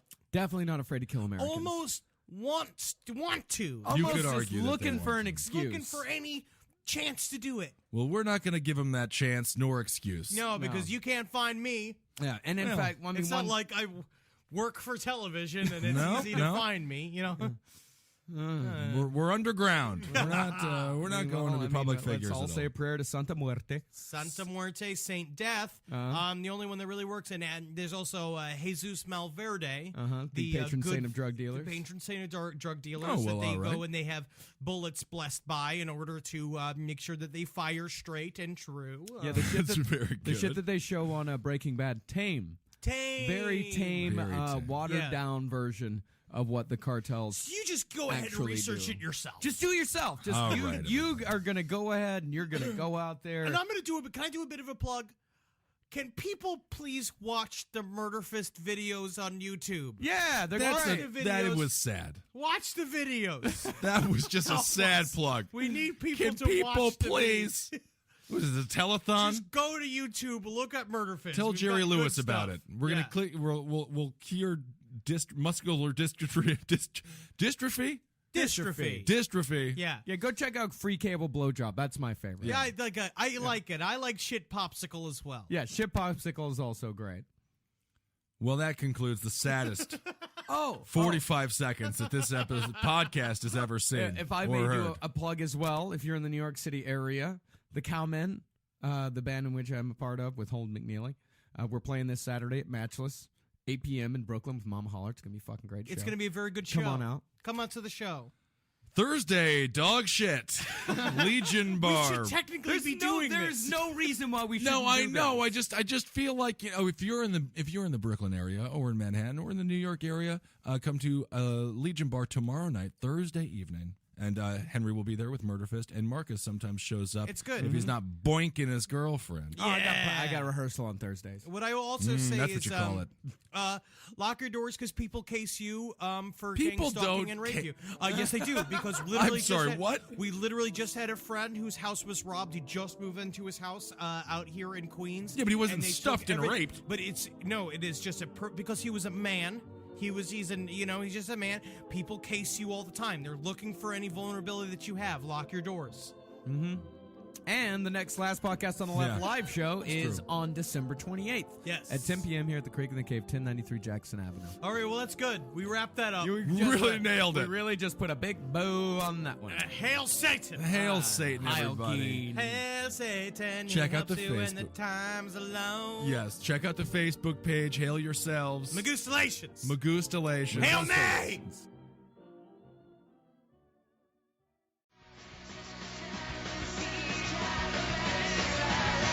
Placebo, The Bitter End on XFM 104.9. I'm Ricky Gervais. With me is both Stephen Merchant and Carl, the K-Man, Pilkington. Oh. So you've already got that. That's safe. It's only 4 minutes past. You've had Placebo and you've got us three. So You're definitely going home with that. yeah, whatever that's happens. safe. That's on its way to the hospice. Exactly. You've banked that. Yeah.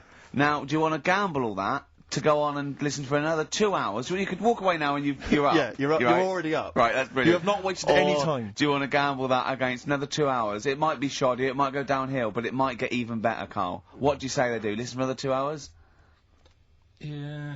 See, we shouldn't have done that. We shouldn't have asked Carl, because a lot of them now are already taking what they've got. And what they've got is Yeah. great, Rick. What they've got is lovely. Yeah. They're loving that. They're going to enjoy that. We have got monkey news. We've got cheap as chimps. That's not the same thing. How many A lot of radio people stations do. have got two ape-related simian features? Rick, can I point out now, a lot of people are making that mistake. A lot of people are thinking that Monkey News is exactly the same as Cheap as Chimps. It It's is not. Let's keep that clear. It's not. It's in the same ballpark, but it's not the same. There are apes. They're involved. They're involved. Yeah. We've also got some great music. Yeah. We've got an amusing sketch about a fly.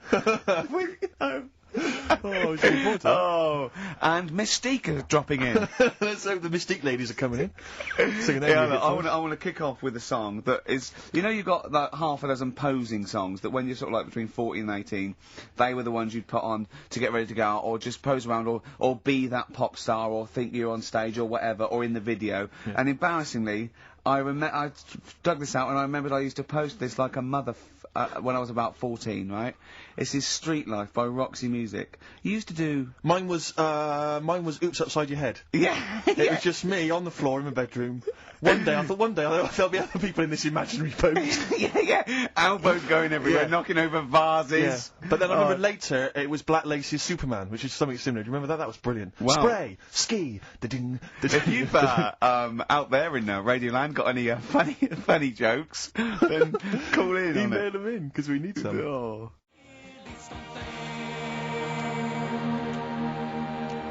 Street Life, Roxy Music off the Stranded album.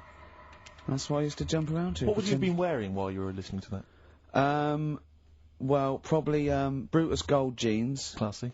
Or green flash pumps. Sure. Any socks? I would have had socks, yeah. Yeah. I'd have probably been wearing the shirt my mum got me from Tesco's, which was again a Brutus shirt, and it had women in bikinis eating bananas on a chaise longue. Of course it did. What, lots of small ones, or just one big one? Lots of little small ones. Yeah, so you know, so that was that. A trilby? I didn't Did wear a you trilby. have a No. toy with the trilby? I remember when I went on holiday about that time, and I was about 14. My older brother had this leather jacket, and I was on the beach, just you know in my shorts and that, and I went to get an ice cream or something. I said, "Can I borrow a jacket?"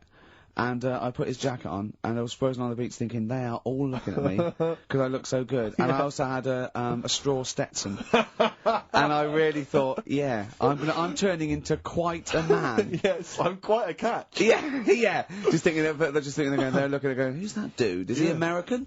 Hold on, has he just come from some sort of rodeo? Wait a minute, I'm in a bikini, and I like bananas. I could be the woman for him. Oh dear. What was that? Didn't you have a t-shirt or jacket or something you wore to university that was pretty classy? Didn't it have like some foul language on it or something? What was that? Yeah, I had, when I was, this was when I was 18, right, the Christmas, or the birthday before I went to, university, got 2 sweatshirts, one black, one red, had bullshit on them. Just on the foul. Right, and the red one, all my clothes, the first wash, everything was pink. All my white shirts, all my white socks, of course, because I just put it in, I didn't know. Yeah. So I was a man at university with all pink clothes except for a rather nice red sweatshirt with bullshit on it. Again, turning into quite a man. Quite the man. Was that pre or post the time you washed your clothes by getting in the bath? And that was pre. That was the second year when I was had to go and digs at our Halls residence. So I had a bath, and you had to sort of like pay for a bath, you know. So I thought 2 birds with 1 stone. I got in the bath with all my white shirts, because I was going through sort of, you know, wearing a white shirt and tie, that sort of, you know, David Sylvian sort of fine for everything. And Daz. And I just wriggled around in it, washed myself. It's quite a good exfoliant. Yeah, I didn't do it again because it was sort of not good for the skin, Daz. Quite sore, is it, around the sort of more intimate regions? Yeah. So there you go. Roxy Music and Street Life. Carl, thoughts? I just was working out time, really. We've got last week we had a lot of stuff that we didn't manage to cram in, which was good. So I'm just looking at we have got Cheap as Chimps coming. Songs of Phrase. Oh, we forgot about that. Stuff. Why don't we kick off with that so we don't forget it? What? Cheap as Chimps or Songs of Phrase or the film thing. We didn't get the film done yesterday. We've also got a new feature, Cheeky Freak of the Week. Incidentally, I should just point out now that someone has, Ashley Phillips has emailed in, because obviously with Songs of Phrase, what Carl does, for those that have not heard it, he takes a phrase that you might hear commonly on the show, and then he uses various songs. There's this hairy Chinese kid. Was the one you never see an old bloke eating a Mars bar. And, as I say, he uses different chunks of songs, and he makes up that phrase. And so he has made some suggestions here, Carl, because he thinks that the more common Carl, you're an idiot, fool, etc., perhaps a little overheard, he'd like to maybe hear Carl, pause, I don't know where to start, which is a common one from Ricky. Carl, which bit of that do you actually think is true? And then there's the regular dialogue between the three of us. Carl, well, you know, it could happen. Me, sure. Ricky, no, Carl, it could never happen. Not now, not ever. You're an idiot, play a record. So maybe some of those you could use next time. Well, will we get it going then for today? Yeah. This week we're. Do you remember the story about my auntie having wind for 5 minutes? Yeah. Your auntie, was it your auntie Nora? Auntie Nora. She was on a lot of medication and stuff. Sure. And I think that's a side effect that comes with it. So she had wind for 5 minutes. So I thought we'd dig that one out. A classic line. Me auntie had wind for 5 minutes. Okay. So I've got loads of songs here. How many is that? Me auntie had wind for 5 minutes. 7 tracks. Oh, that's tricky. Why do you learn? Okay, so you need to identify, if you can be bothered, the artists. Yeah, that's what we're after, isn't it? All right. Okay. Let's Wind. Alright,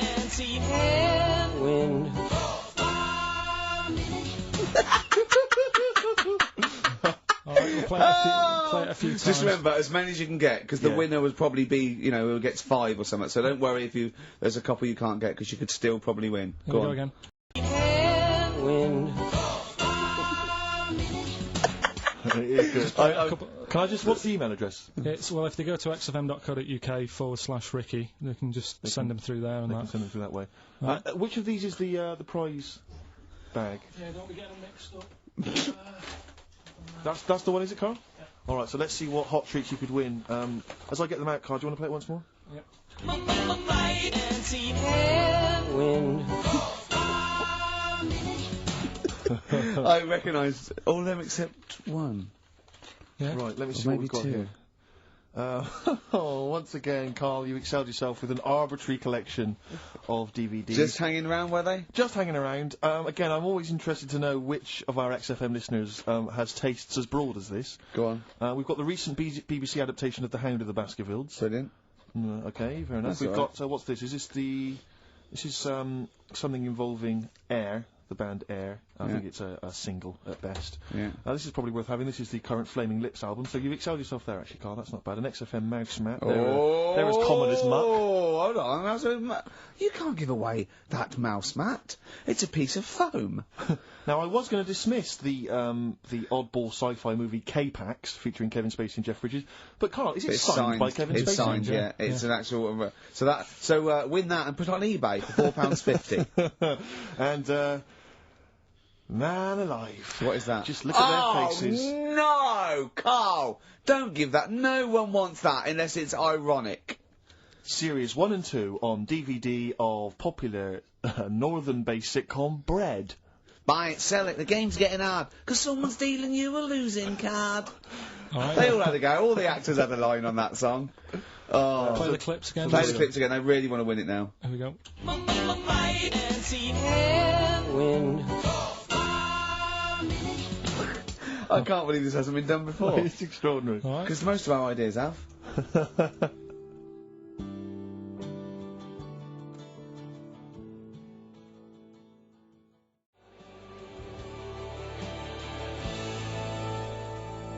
Verve, Lucky Man on XFM 104.9, Ricky Gervais, Steve Merchant and Carl Pilkington. The emails, I should point out, aren't flooding in on the No, but it competition. always takes time when they go through the website. Does it? Yeah. Okay. So they'll be arriving in a bit. Do you want to play it once more for those that have just joined us? All right then. Wind. Brilliant. My auntie had wind for 5 minutes. Brilliant.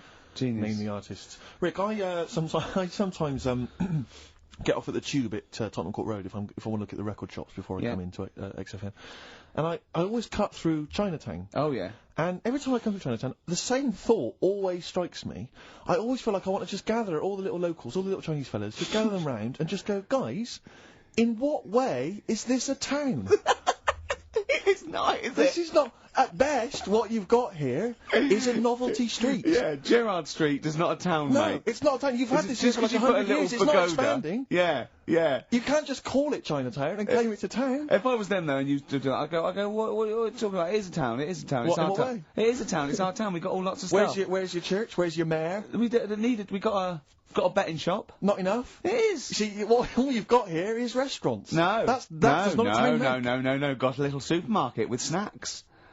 What does it sell? Snacks. Specifically, I would imagine crackers. Yeah, yeah. Do you want to buy a dragon? Do you want to buy an ornamental dragon? If I wanted to buy one, this is where I would. Do you want to buy a gold dragon? Is it made of gold? No, it's made of plastic, but it's sprayed gold. Do you want to buy that? It's not a town. It is a It's town. not a town. Yeah.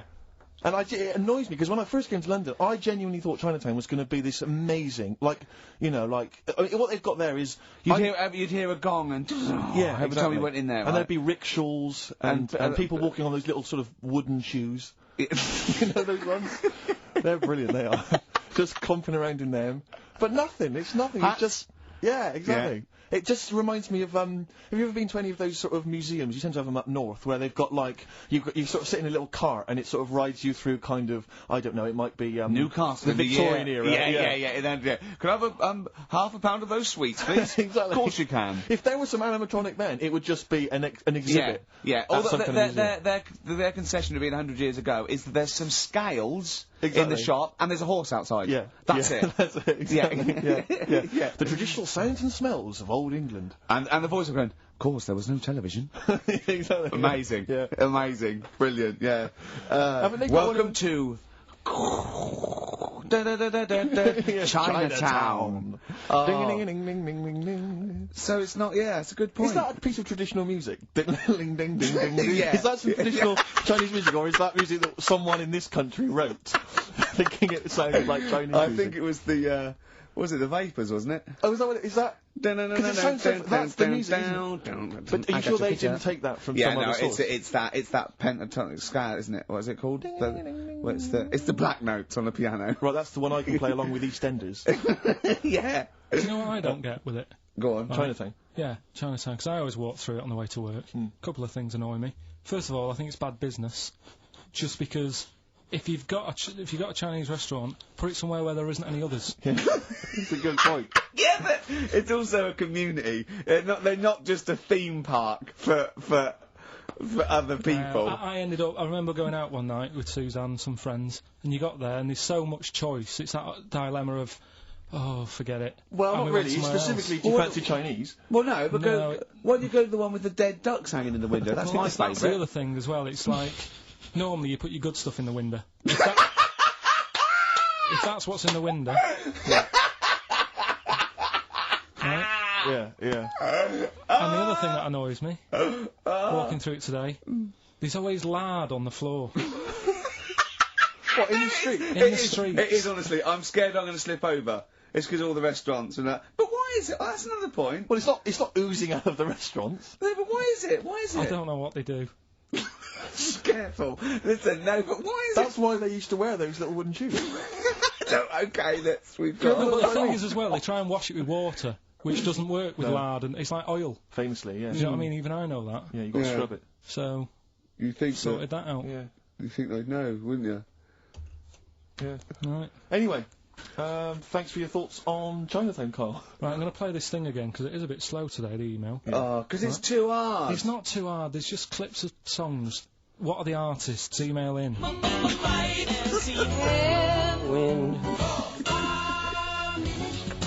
xfm.co.uk. He's getting annoyed because he put the work in and no one's... He's getting annoyed!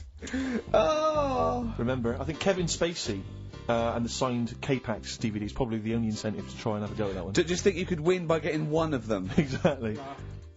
They're coming in now, okay. This is Electronic.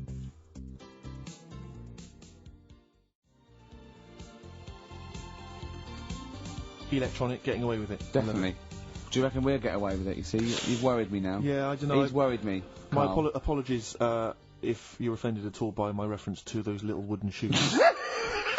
That's not going to help, Rick. Dear. That Chinese women used to wear. I don't know if they still wear them. We've only had one complaint, haven't we? We got from the Sonys, that one about talking about the swan's penis. But you know, things about complaints is people complain all the time. It's whether it's upheld because it goes to an authority, and then they have to go, oh yeah, look, that was in poor taste or pre-watershed or some of the things you've said on TV though, you must have been stung.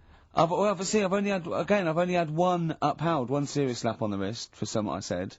But what was he saying? Can you repeat it? Well, I can. Yeah, I was talking about, and it was a true story. I was talking about this little old man who his daughter was taken to home because he used to fry up bacon and rub it round his to get the dog to lick them. Right. And you got a complaint. Yeah. And that was it. That's why you got a complaint. Yeah. Yeah. What's up with that? Well, he said it on Songs of Praise. They said it was in poor taste, I suppose. What other complaints? You know the biggest complaint ever on TV, the most complaints ever for anything on TV, was the showing of The Last Temptation of Christ. Yeah. Do you know the second? Yeah, the second was I think Anne Robinson putting the Welsh into room 101. What? Because she didn't like him and that. Yeah, she just said, well, they're going in the, She said it slightly more eloquently than that. Yeah. I can the people or the place. I don't know. I think it was the place and therefore the people. Yeah. What do you mean, yeah? No, well, you know, my mum and dad have sort of moved from Manchester. They reside now in Wales. Oh yeah.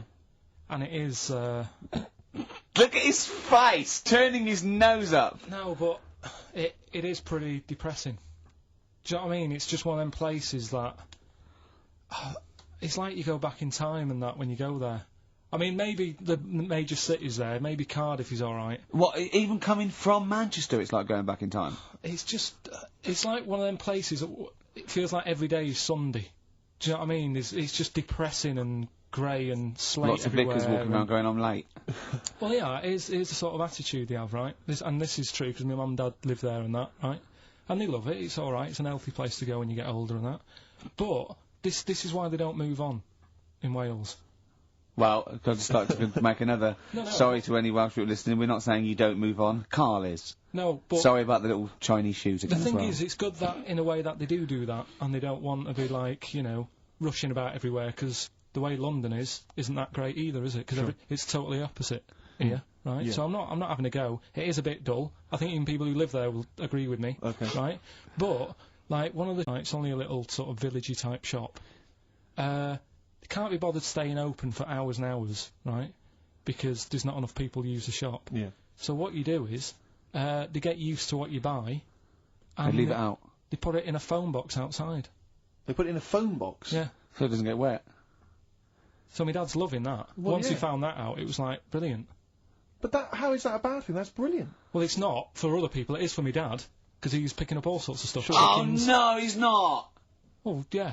He's not nicking other people's shopping. Well, it's not like nicking, is it? Because it's not theirs yet. Oh, and you've stitched him up on radio.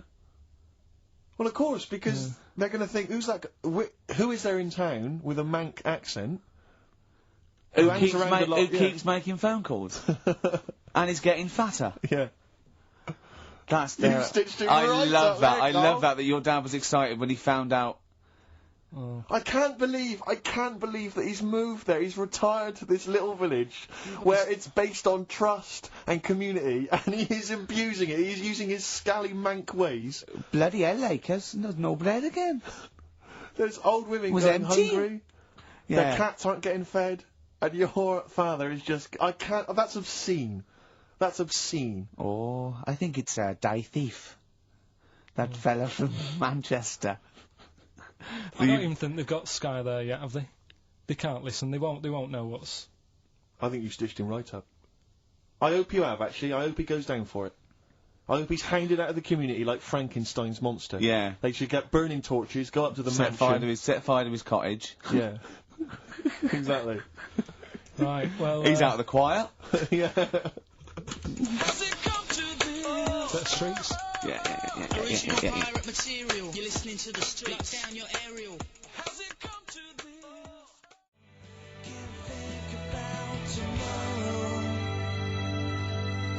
this? Forget about tomorrow. Feeder. Right. Listener, I'm talking to you now.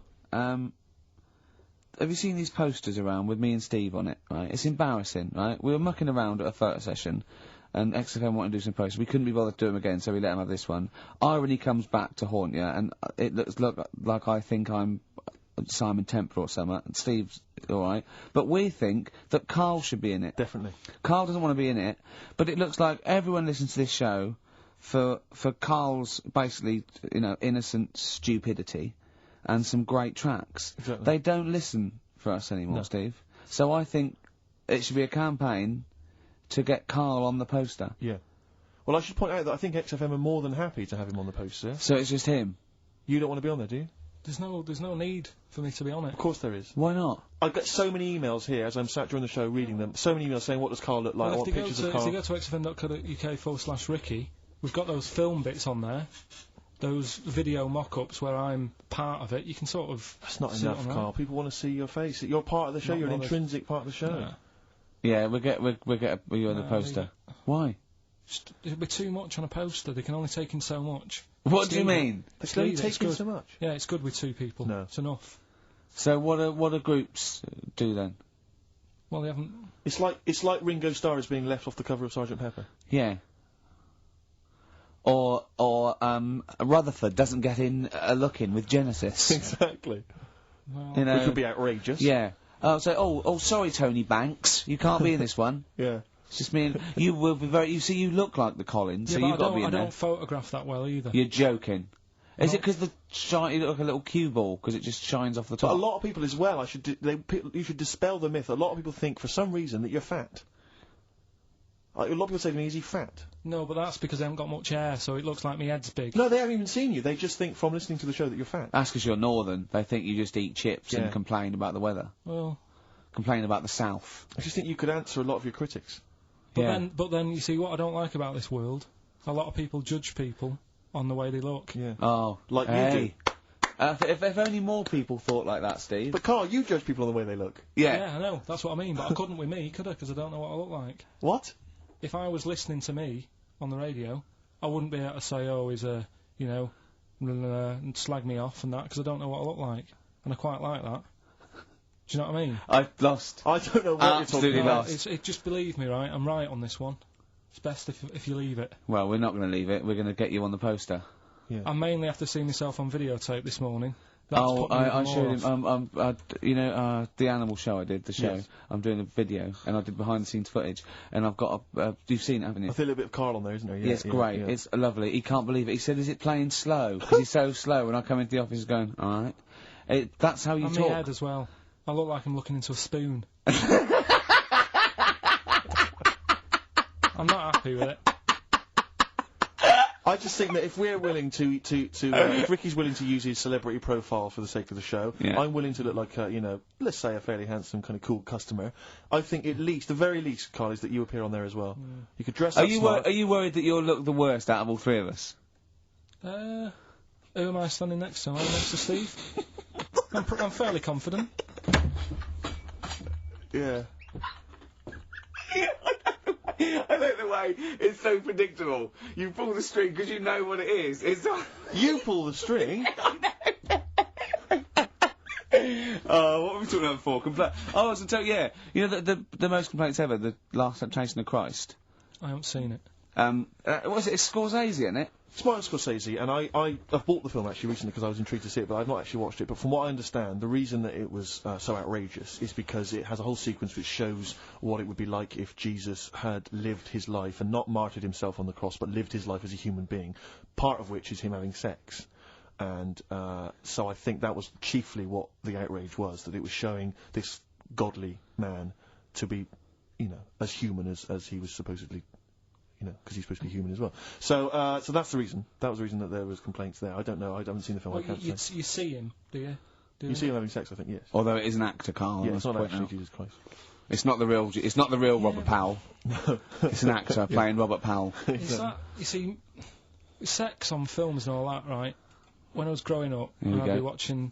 No, just saying an example of this, really, Go on. right? When I was growing up as a kid, and I'd be, watching films with my dad, right? He'd really be enjoying a film, Yeah. right? And then a sex scene would happen, Right. and he'd go On film. in Or the just film. behind you. In the film, a sex scene would happen, Your brother up to his old tricks again. and he'd get up and go make a cup of tea, right? Right. Typhoon that he'd stolen from some sort of telephone box. And like even recently, he thinks it ruins a film. Do you know what I mean? Because there's no need for it to happen, is there? Really? Yes. Why? Sometimes it's warranted. If the film itself is Yeah, no, some about- films it isn't though. Some No, films I'm it not- of isn't. course, some films it's arbitrary. I think the films that him and his dad watched together on Channel 5. Yeah. Probably not. Is it only on Channel No, 5 but in do your you know- house? But let's put it, if you're watching, I don't know, a late night, Friday night, From erotic thriller. 1983. Yeah, Illegal Briefs. A beautiful lawyer has to defend a man who may be a killer. She falls in love with him, but does she know a real man? Oh dear. But you know what I mean, though. Lest you forget, of course, that I... Love Heat. With the bloke that is now in... Go on. of course, that I, according to the Internet Movie Database, I once appeared in one of those films, in the film Killer Image, a Canadian film, I believe from 1989. According to that computer... It's all wrong, website. isn't it? It's all wrong. It's completely all wrong. Of course it is, yeah. Apparently I was in that, and I played the role of Kirk. Was it a porn thing? No, I think it's just an erotic thriller Oh, right. that I supposedly You only was had a in. very small part though, didn't you? Indeed. Yeah. Yeah. But no, do you know what I mean? Sometimes you don't need to go that far. Say like in this Jesus program, right? Film. What's it called? The Last Temptation of Christ. Just not talking. You know what? What's his name? Is it Ralph in The Simpsons? Yes. I draw the kitty cat. It's like talking to that. Yeah. No, but right, this temptation thing, right? Do you know, often we don't get that many complaints on this show. We don't get very many complaints. And I think that's either because there's no listeners, or B, it's because most people agree with Carl, and that I terrifies know. me. Or they let him off because it's like, you know, you can plead insanity, you can go mental and kill a few people, but they go, oh, he's a bit backward. No, but was it because, like, they're saying that he was having it away? Or is it because you saw it? What got the complaints? The complaint was the very suggestion. It was a that Christ It was himself would be a having blasphemous thing, not the fact that you saw an actor's knob. So what about if they just cut it down a bit and you like, saw the little stable door closing? It wasn't the baby Jesus having sex. It was the grown man. The stable door shutting. No, but you know what the they do? nativity scene. Ah, that is brilliant. The wise men saying, I can't believe we brought myrrh, we should have brought condoms. No, yeah. There's 2 for 1 offering, Boots. Yeah, I don't know what we were thinking. With frankincense. It's just that it's always awful. Should we isn't it? apologise now to the Christian church as well? So Sorry, the little Chinese fellas, little Welsh fellas, and the little Christian fellas. We haven't said anything wrong. No. It's like, you see, when I was growing up... Stable door. I love the idea that in Carl's world, he was born in a stable, just thought, well, I love this place. Yeah. I'm just going to stay here the rest of my days. This is good here. Oh, brilliant. But when I was watching telly with my mum and dad, I mean, it still happens now, right? My dad will sort of go, oh, ruined. Good film ruined. Right, if some sex scene happens. But why doesn't he But just what are we ignore talking it? about sex scene? Are we talking about kissing, or are we talking about penetration and looking at the camera? No, Going, just- are you enjoying this, Pilkingtons? What are we talking about? What is sort of extreme levels are we talking about? Right, last time I was down there, right? Yeah. What was it? Meet Joe Black. Meet Joe Black. Meet Joe Black is a terrible film. yeah. Right? There was it's a good film, and then you know it's going to happen because like the music comes in. Brad Pitt's keeping quiet. A woman's eyeing him up. Sure. So my mum. My mum's worked it out already, and she's going. I'd love. She knows. She knows. It's something's. And so you can be enjoying a film, and you can be an hour and 10 in, and then some spidey senses of one of them can go, should we turn it over? And the other one goes, yeah, all right. Are you sure it's not them protecting you from scenes of sex? So that what they're thinking is, what if Carl gets the idea to have sex? Yeah. That could lead to procreation. We don't want any more like him. Yeah.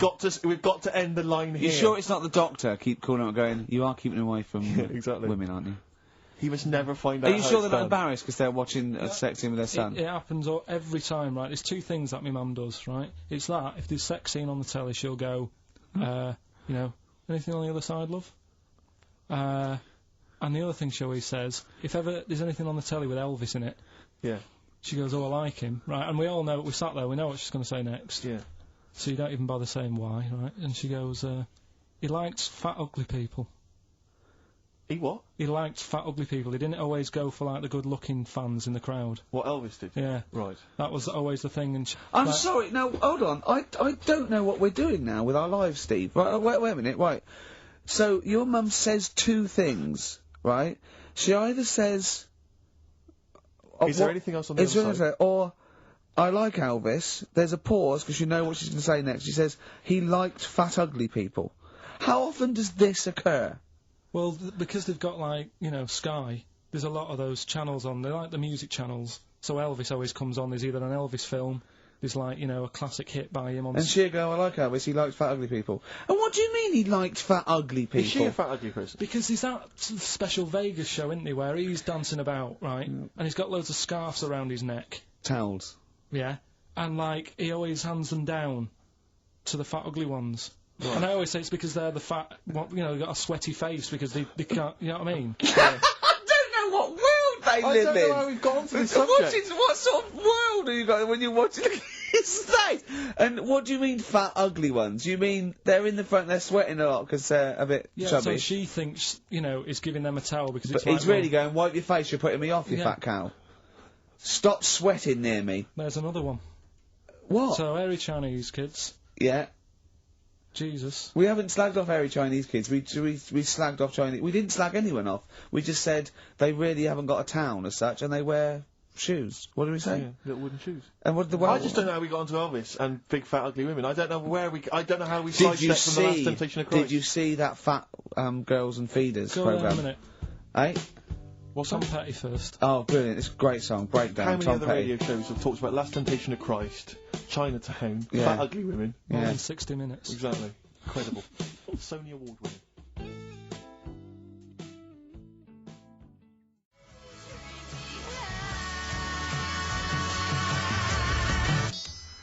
Turin Breaks, Painkiller on XFM 104.9. Ricky Gervais, with me, Steve Merchant and Carl Pilkington. I should point out now, Rick, that the general consensus from the listeners is that Carl should definitely be on the poster. But I know obviously. that. I know. There's an interesting email Of course here. they should. It They're just right. says, I'd love to see Carl on the poster, especially as I'm watching him on the webcam today, and wearing that shirt, doesn't he look like Charlie Brown? He looks just like Charlie Brown from the Peanuts cartoon. Oh my god. That's it. From now on, if anyone ever asks me what He Carl does looks look like Charlie Brown. He Oh, I looks just, just it's like great him. because Charlie Brown has got that thing, you've got less features than Morph. It's just a round head and there's human aspects. It's just the bare minimum. When I draw a cartoon of him, it's so easy. Yeah. Ah. The thing is, right, if I go on the poster, this is what I'm worried about. Where do you go from there? What do you mean? Well, it's difficult, isn't it? Do you know, like before, you were talking about the complaint that a TV channel got about some fella putting bacon? Yeah? Yeah. That was me. Yeah. Yeah, you were talking about a fella I didn't who- put the bacon on, but yeah, I was talking about it here and Yeah. it got a complaint, yeah. Right. Now, he had to do that to get a kick. Yeah? Yeah. Where do you go from there? And it's the same for me on a poster. Once they've seen me... Yeah. And we get sued by the estate of Charles M. Schultz for using without copyright his most popular creation. Oh, it's just that if people don't know, it keeps them interested. They don't need to They're know not what I tuning in like. every week on the off chance that we'll... They're wondering what you look like. Yeah, but the ones who are, it just keeps them... They won't let them down there when they see your picture. It won't let them down. It's It won't be a letdown. It's exactly as it should Leave be. it. Anyway, Yeah. competition, yeah? Right, let's get the answers. Let's get this out of the way. Songs of phrase. Songs of phrase, just in case you just tuned in, it's a new feature we've been doing. We take songs and chop them up and that, and it's a phrase that has cropped up on the show a few times. This week we were going back to the classic "Me Auntie Had Wind" for 5 minutes. Going back to the classic. And let's have a, These are have the a answers, is listen. it? Okay. Right. So what you had there is you had the Knack Yeah. with My Sharona. Uh-huh. Auntie was some Manson track. What? You don't even know what it was. Auntie Everything, I think it's called, some album track, right? Then you had Bill Medley, Jennifer Warnes, I've Had the Time of My Yeah. Life. You had Bob Dylan, Wind. Wind, Idiot wind. Blowing in the Wind. Oh, Blowing in the Wind, was it? What was after that? Four was 2468 Well, no, 4 was Bob Motorway. Dylan. 2468 Motorway. Yeah. Tom Robinson. Tom Yeah. Robinson, yeah. That was the 4. Then you had the 5 from Manfred Mann, 5, Yeah. 4, 3, 2, 1. We wrapped it up with a bit of 5-star Yeah. for Minute, something about, Can't wait. yeah, can't wait another Can't minute. wait another minute. So, they're the answers. Yeah, We're well, looking for someone who, I don't think we got anyone who had them all right, but Nobody got all 7, although in your little answer list then you only listed 6, because Yeah. you got your numbers went out of sync in your own brain. Well done, once again. Smooth. I tell you what, Carl, why don't you next week at least write down the answers for yourself? don't need to. Well, you clearly do, because you just embarrassed yourself. Don't need to. You've proved that you do. Right, okay. anyway. Well done, I'm going to give it to Paul Tier. PJ Tier, because he got 5 of the 7. Well correct. done. So he gets. And he's getting that signed Kevin Spacey Yeah, DVD. if you can just email us your address as well and get them off to you today. All right. Brilliant. That's Well what you're done, dealing Paul. with. So you've done that competition, that's been put to bed. That's done. Let's have a we've done- great tune, Rick, and then what else we got? We got some monkey news? We've got some we've got monkey, monkey news. We've got Cheap as Chimps. We're doing the film thing. Right. Got the You can film win- thing. What you can film win is it this week? Silence of the Lambs. You can be owning that by 3 o'clock on VHS. Is it about $4.99? Is it? Thereabouts.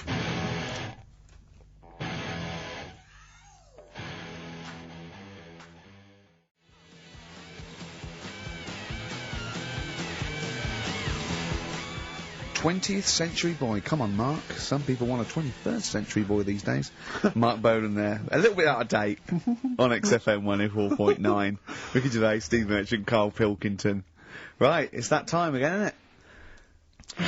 Monkey news. Yeah, monkey news. Sure, monkey news. Right, if you're a new listener, this is where we do a bit of monkey news. Oh, imagine him giving his chart. chance on a news programme, like Newsnight Review or News at 10, over to Carl Pilkington. Yeah, alright. Monkey's gone mad again. Go on. Right, we've done quite a lot of good stuff. The one that sort of kicked up most of the fuss was probably Ollie the monkey. I love the fact that they're all monkeys. He's a chimpanzee. Well, It's an ape. Well, today, right, we're looking at one that's it's called Coco. Oh yeah, the sign language one. Well, what I've read about him is he speaks, right? Highly educated. Yeah. Photographer. Carl! Carl! Right. I love the fact that when he gets a gifted ape, he has to look up to him. He realises that he is superior. I love that. Right. Oh. And he also likes going on computer chat rooms. I can't take this anymore, Steve. I'm gonna be sick. Oh, gosh. Right, that's pretty amazing. You know, if an infinite number of monkeys are in an infinite number of chat rooms, they'll eventually type, which is your favourite episode of Buffy the Vampire Slayer? Exactly, yeah. Carl Pilkington, you're an idiot. But the thing is, right, you're saying about the infinite thing again, about monkeys, if you put them in a room with a typewriter, they'll come up with Shakespeare. Yeah. I'd sort of agree with that, right, with monkeys who can't do other stuff, but this one I reckon's going to be busy taking pictures and stuff. Yeah. I think monkeys that are boring... Is there a boring monkey? Would you ever have a chimp and you'd go, Suzanne would go, I've got your birthday present. And it's a chimp fella. He's about, about a sort of like a middle-aged chimp. No, I'd love it. I'm talking Would on you ever behalf go, of the... I'll tell you what, Suzanne, that one's boring. No, but I bet the monkey would get bored, I mean. Do you know what I mean? The monkey would be bored. I'd be loving it. I'd love to have a little monkey. Right? But what I'm saying is... You really would, wouldn't you? Yeah. If you buy him a camera, he'd be happy again, wouldn't he? Well... Yeah, but that's just it. You wouldn't get in touch... It's like... If you can do other stuff, you don't want to do the boring stuff. Forget the typing, forget the monkey's typing. Talk about this monkey that's a photographer. No, what but we are in a way. I'm just saying that would be happier... Monkeys that have got nothing else to do, if they can't take pictures and that, and they can't go on chat rooms... They're happy to sit in a room typing away for infinity, yeah. Do you know what I mean? But he's got maybe a little exhibition to put on. Do you think... Do you know that most chimps and apes and monkeys still actually just live in trees? These are in laboratories and zoos and things. You know that's not the norm. These monkeys walking around sort of chatting and riding bikes. Yeah. You know, that's not natural. Exactly. No, I know, but it's... If you left a bike in the jungle and then came back a few years later, there wouldn't be monkeys riding around on it. And a book. If you left a bike with it and you went away for 10 years and you came back, there wouldn't be a whole new transport system and schools. No. They'd eat it. They'd throw it round and eat it. All right, then, so what you're saying is you can't... You see, what I think is, right, and don't take this the wrong way in that, right, Stephen Hawking.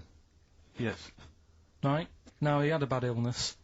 Now, I wonder if he'd be... I wonder if he'd be as bright as he is if he didn't have that. Right. Because he's had time to sit down, he's like, well, what can I do? Yeah. They've gone and give him a book. And he read it. I like that. Give us another one. Yes. He's got a lot of time on his hands. Yes. Now, what I'm saying is, monkeys... Yeah, Right. This one here, Coco, which I think was a gorilla... Right. Right? That wouldn't have been happy on a little keyboard, just doing that all Typing day, away. because it'd be going, well, I could be out taking pictures. Sure. Play a record! Yeah. Do you know what I mean? Play a record! Yeah. Done. You're an idiot! There it was. There's the catchphrase. Once more. He is! He's an idiot! Sure.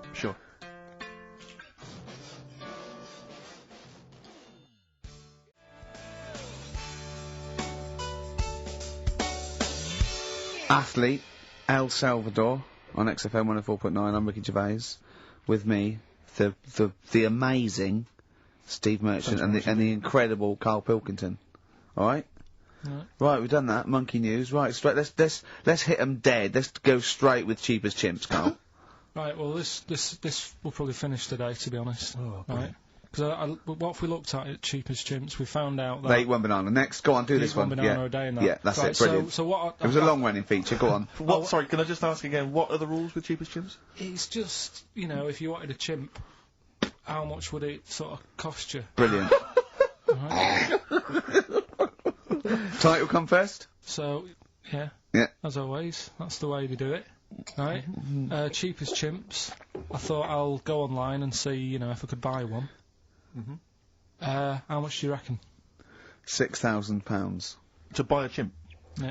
Oh no, ridiculous amount. Where can you buy them from? What sources? You shouldn't be able to buy them. eBay.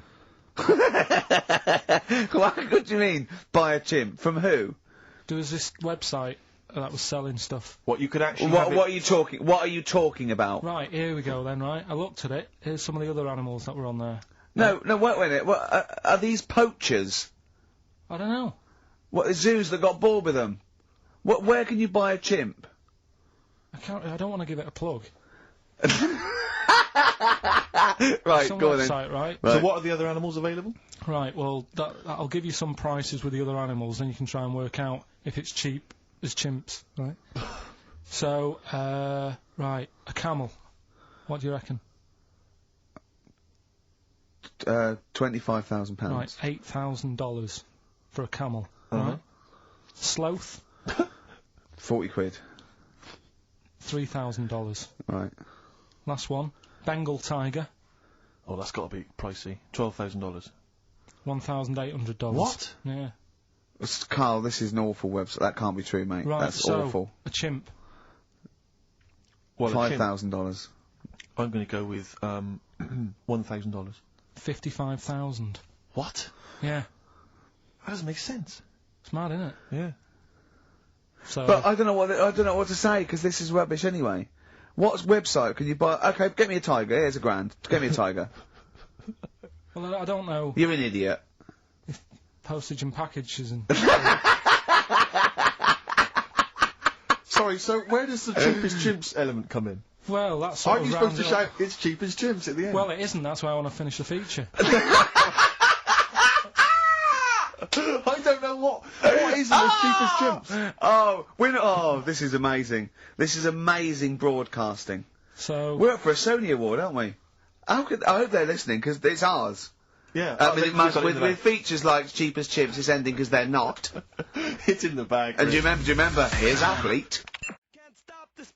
When I need you, this life is more than just a read through. Can't stop the Red Hot Chili Peppers. Well, I've got news for you boys. I don't want to stop you. I love your funk rock fusion. Word of warning, no nudity. Repeat, no nudity at this gig. I do it like you. I think you should host a whole show like that. It's lovely that. So, have you ever done any like DJ, like proper DJ, like in a pub or a club? Because I know Carl had his own. I had my own disco when I was a kid. Yeah, not proper. I had a gig once when I had to. It was 2 nights a week in the local pub. Just the 2 decks that it was in a suitcase. You know, there's those sort of like all-in-one thing. And they just wanted the same records. They wanted Rod Stewart, Baby Jane. They wanted about 11:15 when they were all drunk. They wanted Don McLean's American Pie, which they all sang along to. Yeah. Uptown Girl they liked. Right. But yeah, I didn't used to do the talking. Did you do at all. the patter? No, 'Cause I couldn't. I just don't don't understand it. I just love those wedding sort of DJs that they have to give you extra information. They can't just play a song. They have to say things like, "Ooh, all the way back there in the Commodore's easy." It's sort of like they have to tell you something. Who's listening? They're just going to play the next record. It's a wedding, yeah. It's like there's like the controller of a local radio station listening. It just happens to be at the wedding, thinking, "Hang on, hold on, he's played a record, but he's got extra information." Well, they should do useful things at a wedding, like will the overweight aunt in the purple dress please now take the floor with little unfortunate kid and let him hop around? As the dance floor is currently empty, will any 8-year-old boys wearing those tiny tuxedos please slide across the dance floor on their knees until they are taken home and put to bed early? I went to one once.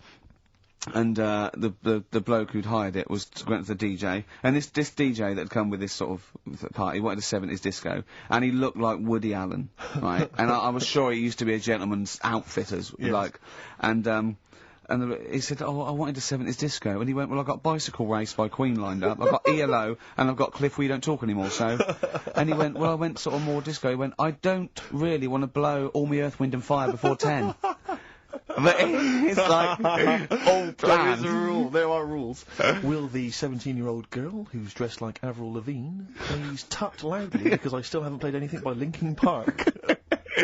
Will the 45-year-old woman recently divorced please cry now? Yeah, please cry now. Please cry now because it's clear you're never going to find another man. Because you used to be a DJ, didn't you? Because there is a sort of rule. Definitely, I remember there was like, you know, what I learned was that there are certain tunes you just do not play early on. Oh, What a Night, for instance. Dun, dun, dun, yeah. People, you never play that before like 11. You want that last hour before they've got to go home to be non-stop dancing. When would you pop on Dancing Queen? Interesting, thanks for that. Is there a buffet being served? Yes. Yeah, well, definitely post-buffet. I remember there was great days. I was reminded this recently by ITV's Reborn in the USA. There was a great time where you could come out of the buffet or any kind of speech with a bit of Gina G. Who, I remember there was a great period for a couple of years where that was always a barnstormer. Sure. But sadly, no longer the case. What about, I mean, because the danger is, of course, you go back to the 70s, maybe you got Dancing Queen, but how many do you play before you come into the 80s with perhaps Billie Jean? Or Soft Cell. Soft Cell's always a classic, yeah. I'd love to hear that. And, because there's always controversy now, as to whether Love Shack is overplayed. I know that's a big discussion now. I've never liked it. No, I just like, will any 35-year-old men please now dance ironically to Bombastic, in the vain hope that someone would actually find them attractive. Love Shack, oh no, never liked Come it. on, Eileen? I never, yeah, alright, I just never liked any records that with a hint of novelty about them. They are popular, they're floor fillers. I hate them. I just... You haven't done DJing, have you? Exactly. What do you mean? Singing on the other side of your face. Have you? Yeah. Have you? Yeah. Not you didn't play popular. Dexter's Midnight Runners? Probably. Yeah. Yeah, I mean, I didn't plan it out that much when I did it. It was like, I knew I had the tights and cigars to give away. Yes, yeah. Which he stole from his parents' bedroom beforehand. Yeah. Why were you giving away stuff at a disco anyway? Why weren't you just playing records? Because people liked it, didn't they? If it wasn't... It hasn't changed. We're doing this. We talk rubbish, we play records, and we give away crap that we found. Yeah. It hasn't changed, has it? And, so I had some good times. I mean, for people who haven't been listening all the time, it was called Pilkins Making Music. Yeah, Colin Making. It was like Pilkington, and my mate was called something Making, and the music was what we played, right? And they had some cards made, had some nice blue glossy cards made, but they were quite expensive. Yeah. So I used to hand them out, and then they'd say cheers for that, and say, no, write it down. Write the number down, I want that back. Yeah. Brilliant. Because they were quite pricey. Yeah, right? yeah. Classy businessman there. I think Richard Branson used to do that. I think so, yeah. Saved a bit of money, because my dad made some lights for me. He just like... He said he made them, he found them in a telephone box. People were making phone calls in the dark. Round the neighbourhood. Exactly. It was just white bulbs in like a box, and like my mate making, he used to just flick them on and off, like the thing, and then they'd be in time with the music and that. And, perfect. Well, you had to sit there and I love that. I love that. We got our sound to light system. What's his name? Colin. Yeah. Brilliant. Right. So. Did you ever rent him out? Right, well, we never had any disasters, right? But my mate did one, right? And I don't know if it's that funny, really, but it. Go on. I'll tell you anyway, right? He was doing this gig, and it was probably one of the biggest gigs, right, that he ever had. Must have been a couple of hundred people there, and in like a big sort of warehouse thing. Anyway, for some reason, there was some problem with a big speaker that fell, right? So, the police turn up and stuff. Right. And they try to control the night, and they're going, can everyone sit down? We try to control it. Can you sit down? So anyway, you get a few, like, little groups of people sitting down on the floor, and people were still stood up, and the police were saying, look, you know, we're going to cancel this whole night if you don't all sit down, and more people are sort of sitting down. It's going on for about 20-odd minutes, right? Will you please sit down? And it gets to this point when there's just one lad stood up in the middle. And he's going, look, you're ruining it for everyone. Will you do it? And someone's muttering something. And he goes, the lad standing up has got calipers on his legs. Can we have a round of applause for the kid? Who said that? It was this lad who was doing the DJ. He was the DJ. So, like, the police and everything were saying, well, you sit down, you're ruining it for everyone else. Dear. You know, the quick way to sort that out would have been to play James. Or sit down. Yeah. But most of mine were, I had good nights. Yeah. Always got rebooked and stuff, and I had a down bunch of storm. Venture Scouts went mental once, had a food fight. What They were just you went what were you crazy. playing to Venture Scouts for? Well, we got booked by everyone, Rick. I mean, we started with weddings and local, things, but we soon went up. I mean, at one point we played a massive gig in a big tent in the middle of nowhere for some scouts, and they absolutely loved us. Rage Against the Machine. Oh, they couldn't believe their luck. Do you know when they say weddings and bar mitzvahs? Do they get a lot of discos playing bar mitzvahs? Is that a big? I don't know. assuming so. What happens at a bar mitzvah? Well, I've not never been to a bar mitzvah. Could Not someone been invited to phone in if you've had a little bar mitzvah? Tell me what it was like. What did you play at a bar mitzvah? I don't know what the occasion is really. It's becoming a man, isn't it? Yeah. Right. We learned something, won't we, Carl? Yeah, all right. Do you want them to phone in? Yeah. Do we? Well, Do we care? I want to know if they really do have DJs at bar mitzvahs. All right. Oh wait, How interested are you in that? Well, I don't want to embarrass myself one day. Sure. Let's see, it's Carl, you've got to learn, haven't you? I'll tell you what, have we got time for the film thing as well? Yeah, play the film thing now. No, let's play a tune. play Let's play a a great tune. tune, Fantastic tune. Oh, I can't believe my luck. Better Cure? Yeah.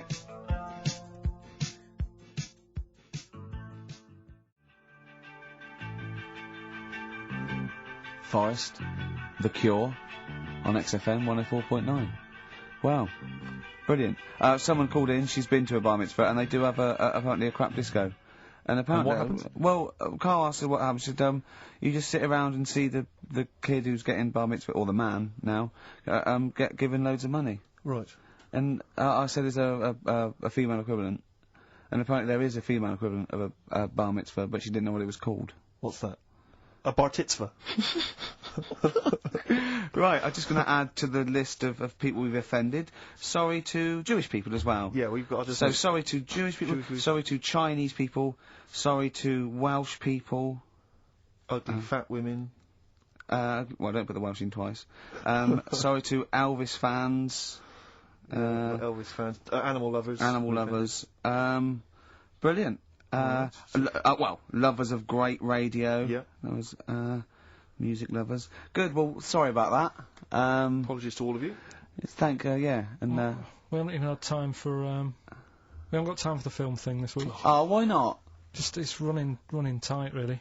You sure? We haven't done Cheeky Freak of the Week. That's a new feature, isn't it? That's a new feature. Cheeky Freak of the Week. Let's do Cheeky Freak of the Week. What is the cheekiest freak of the week? So I'm just going to apologise now. I've just had freaks. Sorry to freaks. Okay, right, go ahead. Well, I say it's a new feature, but we've sort of touched on it in the past with We always talk about freaks. Hairy Chinese Kid. Yeah. We've had the Pillow Man. Yeah. Oh, you called a draft excluder. Just make a note of that, would you, Rick, on the Yeah. list? People without arms and legs. But at least, you see, the Pillow Man, what do you picture? Because I was saying to Ricky in the week, right, I'm a great fan of the Elephant Man.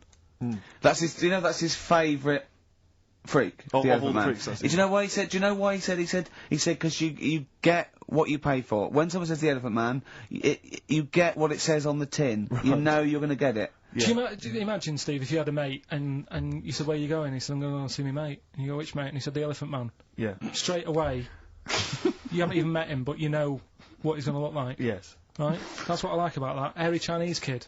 Yeah, you know what you're going to get. Pillow Man.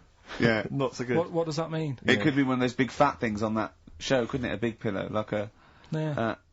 You know they had that big thing about the fat people in feeders. They were getting up to like 60 stone and that big one. And there's a thing called fat admirers that just fancy fat women, right? And You writing that down? yeah, sorry, and they had blow up versions. It looked like a bouncy castle. Wow. Yeah. Really? Yeah. You'd be knackered when you blew that up. Yeah, You just wouldn't want to go and forget it. Yeah. Oh God. Well, that's people being cruel as well, isn't it? Because after watching the programme on Channel 4 about the fat people and fellas who like them and stuff, there was a story on one of the news websites about some fella in Germany, right? It was a big fella, must have been about 50 stone, and he fell over, right? And I think he hurt his ankle or something. And Timber. they sent firemen instead of like an ambulance. Yeah. So straight away they're having a bit of a laugh. They're not. No, they've got winching gear. Well, they didn't know. They didn't have winching gear. They had to use the hose pipes to carry him out. I think it was Anna Nova, that news website. They had to use the hose pipes, so they made like a bed using the hose pipes. Oh yeah. And had to carry him out on that, and then they had to sort of get him into a special truck. They said, and do the same when they got to the hospital. I mean, that's a bit. That's mad, isn't it? They shouldn't do that. Although, Carl, I'm loving that story. I'm just worried that we're not going to be able to fit in Cheeky Freak of the Week. What's So the which Cheeky is the one Freak you of the week? nominated? Alright, Cheeky Freak of the Week. Something I found on the net. Yeah. Fella who had 27 toes and fingers. In a jar? No, still on him. And proper ones as well, not like little stumps and that. Proper, fully formed fingers. He Was had it- like... Was he a pianist? Close-up magician. I don't know what he did. He just said that he was... Cat's cradle professional. Did he ever work on finger bobs? He was saying in the week. For the crowd scenes. I'm now going to do Braveheart. He said about the Elephant Man. He said, I want to do a thing right with freaks, where it's good and bad. He went, what did you said? The pro about him is? What about the fella with loads of fingers, or...? No, the Elephant Man. Well, he said the bad thing is he stretches his jumpers. When he puts them on. Yeah. And what's the good thing? Sort of... He never gets up and goes, oh, my hair's a bit of a mess today. No. He's always having another bad face day. I'd like to complain about this head and shoulders. Are you taking the piss? Yeah. Oh, dear. So that's freaky. Didn't you see an elephant woman in Manchester? Yeah, leave that. What do you mean, leave it? No, because it is sad. I know it's sad, but I mean, I don't know what my next sentence is. No, people always That think... should be the end. I don't need to say anymore. People will know what she looks like. It's a good name for her. Did she like buns? Oh dear. It was when my dad was a taxi driver and I used to sit in the front. Yeah. And she used to get a lot of taxis. Yeah. And he only charged you half price, didn't he? He was a good guy. Well, the bad thing is as well with people like that, you don't want to offend them because they never forget.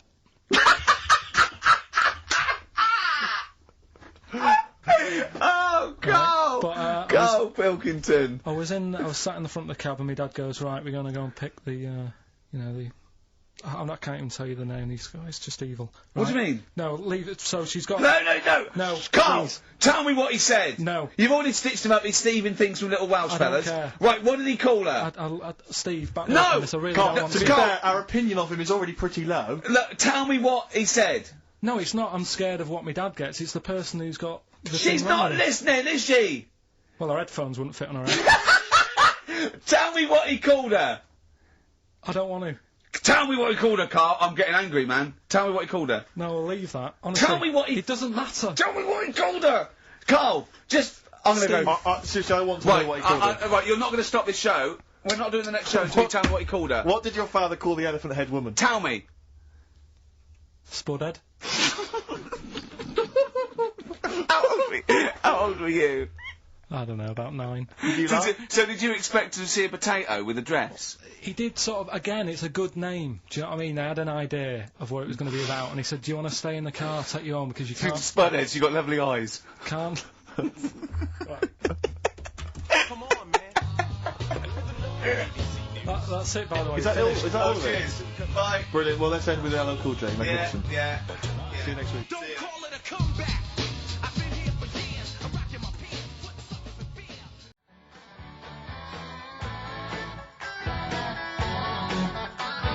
Since you've been gone, by Rainbow. Since we've been gone, Steve. What's been going on, mate? Well, so much has happened, hasn't it, in the world? Politics and stuff. There's been an election and the like. I'm Ricky Gervais, with me Steve Merchant, and our producer. Oh. I say producer. It's funny, yeah. Carl Pilkington. Alright. Yeah, very good. We've been away for a while. I think the last show we did was January 2004. Yeah. And nothing's changed. Nothing's changed whatsoever. Nothing's been mended. I mean, I'm pretty sure I threw that away in the bin before I left. Yeah, there are some of your old bacon rinds from that sandwich. yeah. Still left over there. The spare ribs on the floor. Yeah, nothing's changed at all. Oh, no, that's not true. The listenership's changed. It went down slightly, didn't it, on the last Radio? Well, I don't know. I don't know. Is that what happened? Did it go down slightly, Carl? A little bit, I think. I don't think XFM gets new listeners because I think what happens is, because the reason it goes down just very slightly each time is that their old listeners die. Yeah. Old Cure fans dying of... Yeah, smack addictions. Gout. Yeah. But anyway, I haven't listened to this station for a year and a half, so that's increased by 1, which is probably quite a high percentage. Exactly. I mean, I suppose that my question is, why have you come back now? I was a bit bored of sitting at home. Right, okay. Yeah. Because we're just here for 6 weeks. 6 weeks. Well, we're standing in for Adam and Joe, aren't we? Yeah. Yeah. The tables have turned. I remember when they were standing in for us, but... Yeah, I don't know. But the only reason I'm here is because my housekeeper cleans between 1 and 3. Oh, right, that's a good idea. So I just want to get out of the house. And, are they listening to XFM? Well, no, she doesn't speak English. I'm not made of money, Rick. If I can help out, a young immigrant lady, then I will do. And there are so many things I can do for her in so many ways. Yeah. But her, picking up my old tea towels and stuff is ideal. So that's why I'm here. But all I'm worried about is I think people kind of associate with the name Ricky Gervais. They associate a certain level of quality. Your live stand-up DVDs, there's a level of quality. You've put a lot of work into them. You've honed it. The TV work you've done, likewise. Should people expect the same from the radio show? Definitely not. No. Definitely not.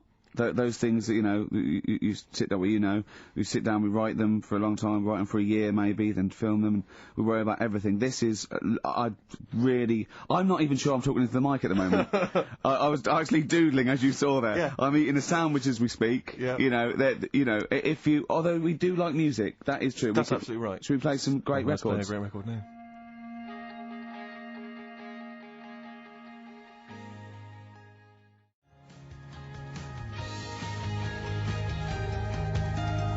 U2, City of Blinding Light. I'll tell you what, I love U2 now. Yeah. I honestly hated them, sort of everything from Boy up to about, I think, Beautiful Day, when that came out. I thought, oh, that's alright. I listened to the album, I love them now, Steve. It's a turnaround, isn't it? Well, yeah, it's that kind of musical insight that I'm looking for throughout this show. Really. I sound like Dr. Fox then, didn't I? Some of your tastes and wants and needs. Dr. Fox. What's happened to him? Is he off air now? Because that's one of the reasons I put no effort into this radio show, because, we go to the Golden Globes the same month, we do nothing at the Sony, and Dr. Fox actually said, that's because you're not very good. I like the fact that the Dr. Fox criticisms really hit you quite hard. You really took that Still to heart. talking about it a year later. Exactly, you've got to let it go, Rick. Yeah. But then again, he's a medical man, and... Yeah, well, you got to believe him a bit. Trust his opinion. Exactly, yeah. Yeah, I could have done without the rectal examination. I think he could have just said... You're not very good. Exactly. Try and enunciate. No, I know what the problem is. Or let's have a look down here. Exactly. Carl had to go to one of those well clinics, didn't you? No, I haven't gone. Why? Because I'm not happy with it. What? I'm not happy with the whole. Well, it's just the people know what them places are. They'll give you a whole. Have you heard of them? Yeah, I've had one. Yeah, they check everything. Which Suzanne, my girlfriend, was like, you're 30 odd now. When was the last time you went to the doctors? And I haven't been for ages because I don't. No, I never go. Doctors. I never go unless I think I'm honestly gonna die there. I'm in agony. They can always find something. Jane made me go to one of those things. Yeah, those boot things where they do that. It's couple £100 and they give you a complete head to toe, don't they? But head to bottom is what it is. They do the old finger up the arse thing. Now, what is that testing for? Well, I like that he said it quietly, because he's on the radio. You can't say arse. Yeah. Well, say it quietly. Say it quietly. Yeah. Arse. Yeah, arse. That's what our mistake was, because we got a complaint upheld, didn't we, for saying... And I'm talking about a male chicken here, which is a cock, as you know. Yeah, and we said that word, right? So if we'd have gone, cock, we'd have probably gotten away with it. You can get away with murder. If you just, If you just whisper it very So go on then, so... I'm not going because I'm not having that done. I don't understand what they're going to find up there. That's your head. No, but why can't we just? I mean, it's the heart that I worry about the most. Do you mean that in a kind of romantic sense? No, I mean, like, you know, if They'd you're have to have a ill- long finger, wouldn't they, to check that out? They go, "Is something wrong with your left ventricle?" Now, Yeah. this thing about the doctors, they hold your testicles and they make you cough. Yeah, they don't hold the testicles anymore. They just put it sort of like by the side of them. And what's that testing for? I don't know. I think it's something to do with if you got something wrong with your diaphragm or something like that. You can't do it when they press there. I don't know. It shows them something. So you it's can't- not. you It's can't- not doctors having a quick feel. But so you can't. Well, that's good because do you remember when Carl said he's going to die of cancer, and I said why? He said I don't check my balls. I said why? He said I don't like the feel. So they feel it for you. They feel them for you, and you can just relax, shut your eyes, and think of England. Well, don't mess with them. What do you mean? You can do more damage messing about with them. Just leave them. And there's two anyway. You can afford to lose one. Yeah, I don't think that's the point. I think the point is it sort of spreads, doesn't it? You know, you've got to check the. No, I mean, I'm not saying, you know, if don't do it, because they spend a lot of money saying to people, you know, have a quick feel if you've got the time, what have you.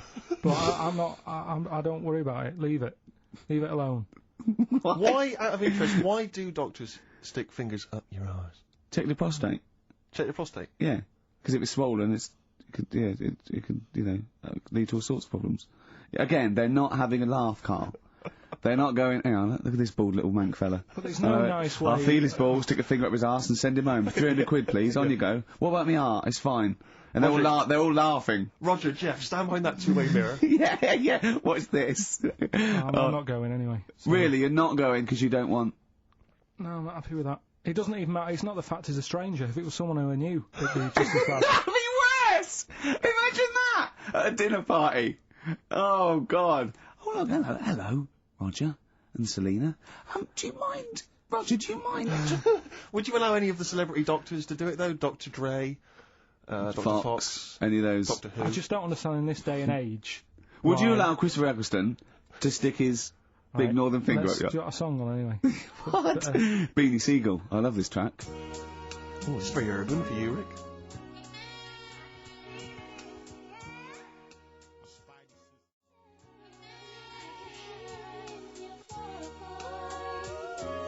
Beanie Siegel. Feel it in the air. Beautiful track, isn't it? Well, it's wonderful on a lovely summer's day like this as well, Rick. It's the ideal choice. Well done on that one. Well, I'm a little bit worried that if there are any new listeners, very unlikely, that they may be familiar with our work, but they might not know the wonderful little gem that we found just there, a little rough diamond in the mud. Yeah. Carl Pilkington. Yeah. Just working here, just working away as a little producer, a little sound man, A wasn't crone. he? Yeah. And he was, and we gave him his opportunity, didn't we? Mm. It's like Cinderella, wasn't it? Yeah. And he grasped that opportunity, didn't you, by the horns? And 3 years later, you're exactly where you started. So, good work. Got Mondays off now. Well, I thought maybe a useful way of introducing the mind of Carl Pilkington to our new audience. You use that term loosely. Yeah, when I say mind, I don't... Yeah. Yeah. I thought... Look at his face! Oh. There is a website. Have you got that website? Oh, there's address? a website that we just found. Right, Carl, what is the address? If you are unfamiliar with what Carl looks like... Please log on to this now. Log on to this website and stay tuned, but log on to the website because you'll see Carl's face, you'll see some of his pearls of wisdom. Yeah, now what's the address, Carl? Freewebs.com. www. Yeah, freewebs.com. Freewebs.com. Yeah, / Yeah. the K-man / The K-man. It's Okay. complicated. It is, yeah. Do it again, say it again. But get a pencil now, Right. they've all got a pencil now. Freewebs.com One word. Yeah. / the K-man / Now, when you say dash, is it a dash or is it Is it in the an middle? underscore? Is it underscore? Is it in the middle of the word, or does it hover in the middle of the word, or is it at the bottom? It's just a line and that. Yeah, I know, but is it an underscore or is it a dash? Try both. He copied it down! Have a go. That's the sort of level we're talking about! Well, already you've got some insight into the mind of Carl Pilkington. Yeah, absolutely, yeah. But I thought what we should do is we could hijack... Imagine that! Imagine Bill Gates! Yeah, or a teacher in an exam. Pop down both. Multiple choice! Yeah. Right, okay. But anyway, yeah, if you're a reader of the Weekend Guardian, you'll know there's this thing called the Q&A, which they give to celebrities and thinkers and the like. And basically it's a series of questions they pose to each people each week, and it's the same questions, and it gives little insight into people's minds, the way they think. What thinker philosopher is in this week's? It's the lead singer of Feeder. So, you're in good company, Carl. No, I like Feeder. No, fine. I love Feeder. So, Carl, I'm just going to fire a couple of these questions at you. We'll maybe drop them in throughout the course of the show, just to try and get a sense of who you are. So, here's the first question. All right, you got your thinking head on? Go on. Wurzel. What is your idea of perfect happiness? What, for me, or...? Already? No, Ronnie Corbett. No, but what... Do you mean, like, what will make me happy, or Yeah. for everyone to be happy? No, what would make you happy? Maybe maybe that's the answer. Your idea of perfect happiness is everyone being happy. I don't know. What would make you totally Unlikely, blissfully Rick. happy? I imagine it's a 24-hour monkey channel on, like, the Sky. Yeah. Okay, go on. A What's your idea never-ending of perfect popsicle. happiness? Go on. I don't think I've had it yet where I'm, like, really, really happy with anything. Carl, I've never seen you really happy. No. No, but... When have you been at your happiest? Probably... I like sort of fish fingers, potato cakes and beans for tea. Yeah. And You're not. Yeah. Right, well, let's move on. We'll come back to that one. Let's move on. I don't think you're aiming high enough for. Well, what would your answer be for that? When are you happy? What would make you happy?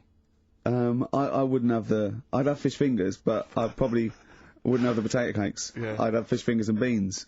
With See, maybe I'm some... not a huge fan of the beans. Really? So your idea of perfect happiness is probably just fish fingers, is Just it? the fish fingers. Okay, good. All right, second question. What is your greatest fear? Going to the doctors.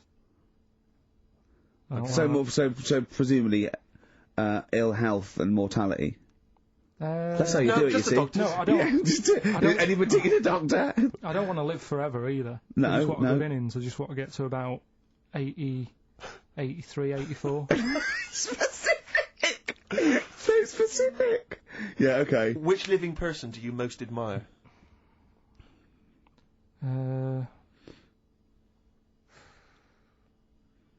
Which person throughout any time in history do you most admire? Winston Churchill's pretty good. You like Yeah, him? it's very good. He's Why? alright. Good answer. Because if it weren't for him, we'd be talking German. I'm not that good at that. So He's not that good at that. I love that even if the Nazis had won, right, in 1945, and we'd be now speaking German, he still wouldn't be that good at it. Although he's not good at English, so I suppose that's true, isn't it? Yeah. All right. Well, here's the final one for now. Do you believe in capital punishment? That's not it in Dr. Fox over the head with a stick. depends what for, doesn't it? Go on. Oh, if it's something bad. And Well, I assume it would be. They don't kill what- people what- now for parking illegally. But what sort of thing are you talking about? What sort of punishment? Capital punishment. Yeah, I know, but what is that? What are you talking about? Well, guillotine, hanging. Hanging's a bit bad. Yeah. Can be fatal, can't it? What do you mean hanging's a bit bad? It's just It's all bad. Why should the state kill someone? because prisons are getting a bit busy, aren't they? Brilliant. Okay. What's the point in keeping them, people around? Well, what's the point in killing them?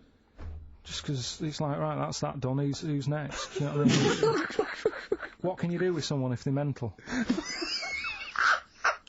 Employ him on a radio show. Yeah. Play a Right, record, next question. Play a record. Okay. We'll come back to the questions. What do you want? What have you got in here? Rick, I know you're a massive fan of the Thorns. Yeah, but maybe you're less familiar with the different elements of the Thorns' solo work. No, This is a track no. from Matthew Sweet. Oh, yeah.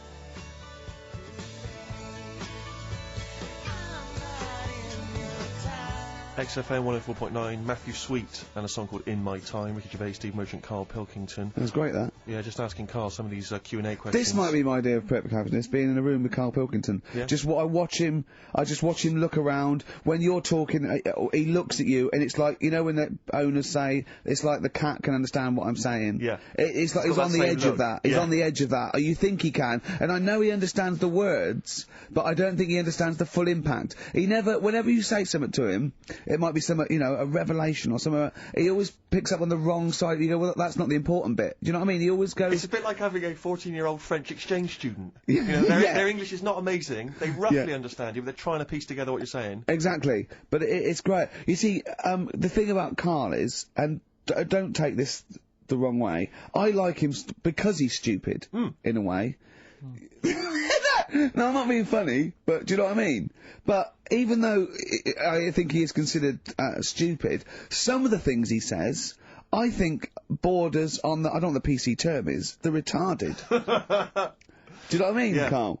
Anything in particular you're thinking of there, Rick, when you think of Well, he was talking to me the other day because I'm trying to write a show called Science, and he's sort of going to help me out with some of the research, and I want him to do something on the DVD for it, right? And he was talking about it, and he was talking about he says that in the future they reckon we'll be able to soon. He said they'll be able to take us into space, and it's going to cost us £150,000. He said, what's the point? There's nothing up there. He said when they went up there, right? He said when Louis Armstrong went. In 1966, right? He said it was nothing there. So there was him, a fella called Buzz. There was one and third bloke that didn't even get out of the spaceship.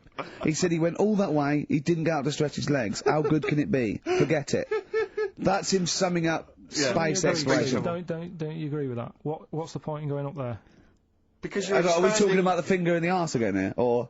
It's space. No, so what is the point in going Because you're expanding, you know, human endeavour, aren't you, and the human understanding of the world and the universe. It's like, what else are we going to do as a civilization, as a people, if we're not constantly searching and, you know, and reaching out into the far distance? But there's nothing there, then. I know some people you grew up with that haven't left their street, but that's not everyone. But what is it? What do you mean there's nothing there? What has got to be there for it to be a worthwhile? Like, just something. What, I mean, like? to be honest, What would you be happy with finding up on the moon? Video? Just something. I don't think they looked hard enough anyway when they got there, because they seemed to get out, have a bit of a dance about, and then they came straight back. And I sort of think, you know, did they look properly? It's not a day trip, is it? But what I mean But they is... took that car out there, didn't they, and drove around a bit? Yeah, but only a little bit. What I mean is, say if an alien landed in Africa, there's not much there, so they'd go... What do you mean let's there's not go much back. there? Well, it's a bit barren, isn't it? What, Africa? Just in general? Well, anywhere like that, desert or whatever. What I'm saying is, It's got have a good look round. probably where all life came from, and probably 500,000 species of I animals just mean live there. buildings and that and stuff. Oh, buildings. Well, just stuff. Yeah. I mean, did they look properly? Or did they just land, get out, go, oh, bit dusty, whatever, right, let's go back? I just think it's a bit pointless. Especially when we haven't done everything there is to do here. Go on. Well, I don't know, but I'm sure there is stuff that needs sorting out. Well, I know the place that there's no medical man has been in this room. Yeah. There's definitely an unexplored cavern sitting right in front. All right, Steve. Would you go to the moon if someone said there's a space? He doesn't mosh at a concert because he's scared his glasses to fall off. Of course he wouldn't go to the moon. They'd spin him round in training, his glasses would come off, and that'd be it. He'd feel sick. My worry is I'm not sure would I be able to wear him under the helmet? Imagine him! Like I went paintballing once, and I had to wear the glasses underneath the mask, and of course it was a bit hot weather, it was awful, it was steamed up in there. It's terrible, I couldn't see anything, I got shot straight away, I was out of the game, it was pointless. You know, it cost me like £8. Yeah. You don't have to be that fit anyway, do you? You're only sort of sat there. Well, not well, yeah, but what are you talking about? Think of G-force alone and weightlessness. Of course, you've got to be what? I think when you said think of G-force, he thought of G4. The follow-up winners in Pop Idol. I could see it as his eyes glazed over. A couple more quick questions for you, Carl, just to try and get inside your mind. What is your greatest regret?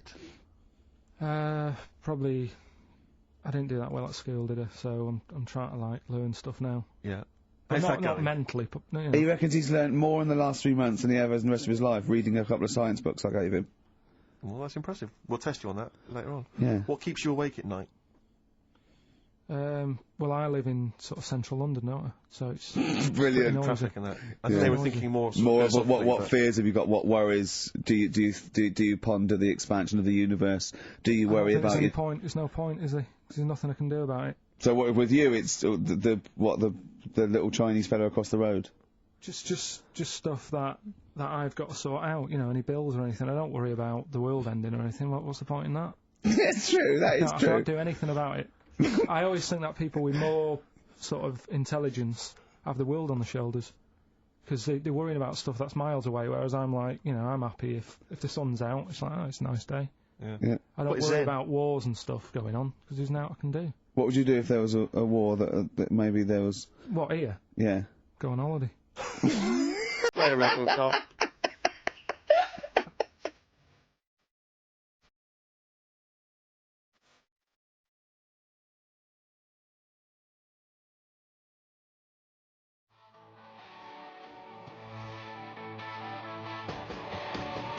The Who. I mean, that's got to be one of the best rock tracks ever, isn't it? Oh, there's no arguing. Did I sound like Dr. Fox again? A little bit. But that's a good thing. Yeah, it's a good thing, isn't it? Yeah. We're going to get a Sony award this year.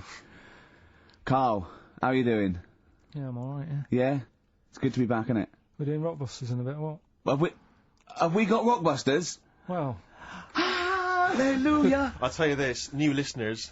There's only new listeners. The new listeners won't believe their luck when they hear Rockbusters. We've got Rockbusters. Have we got, well, dare I say it, have we got Monkey News, Carl?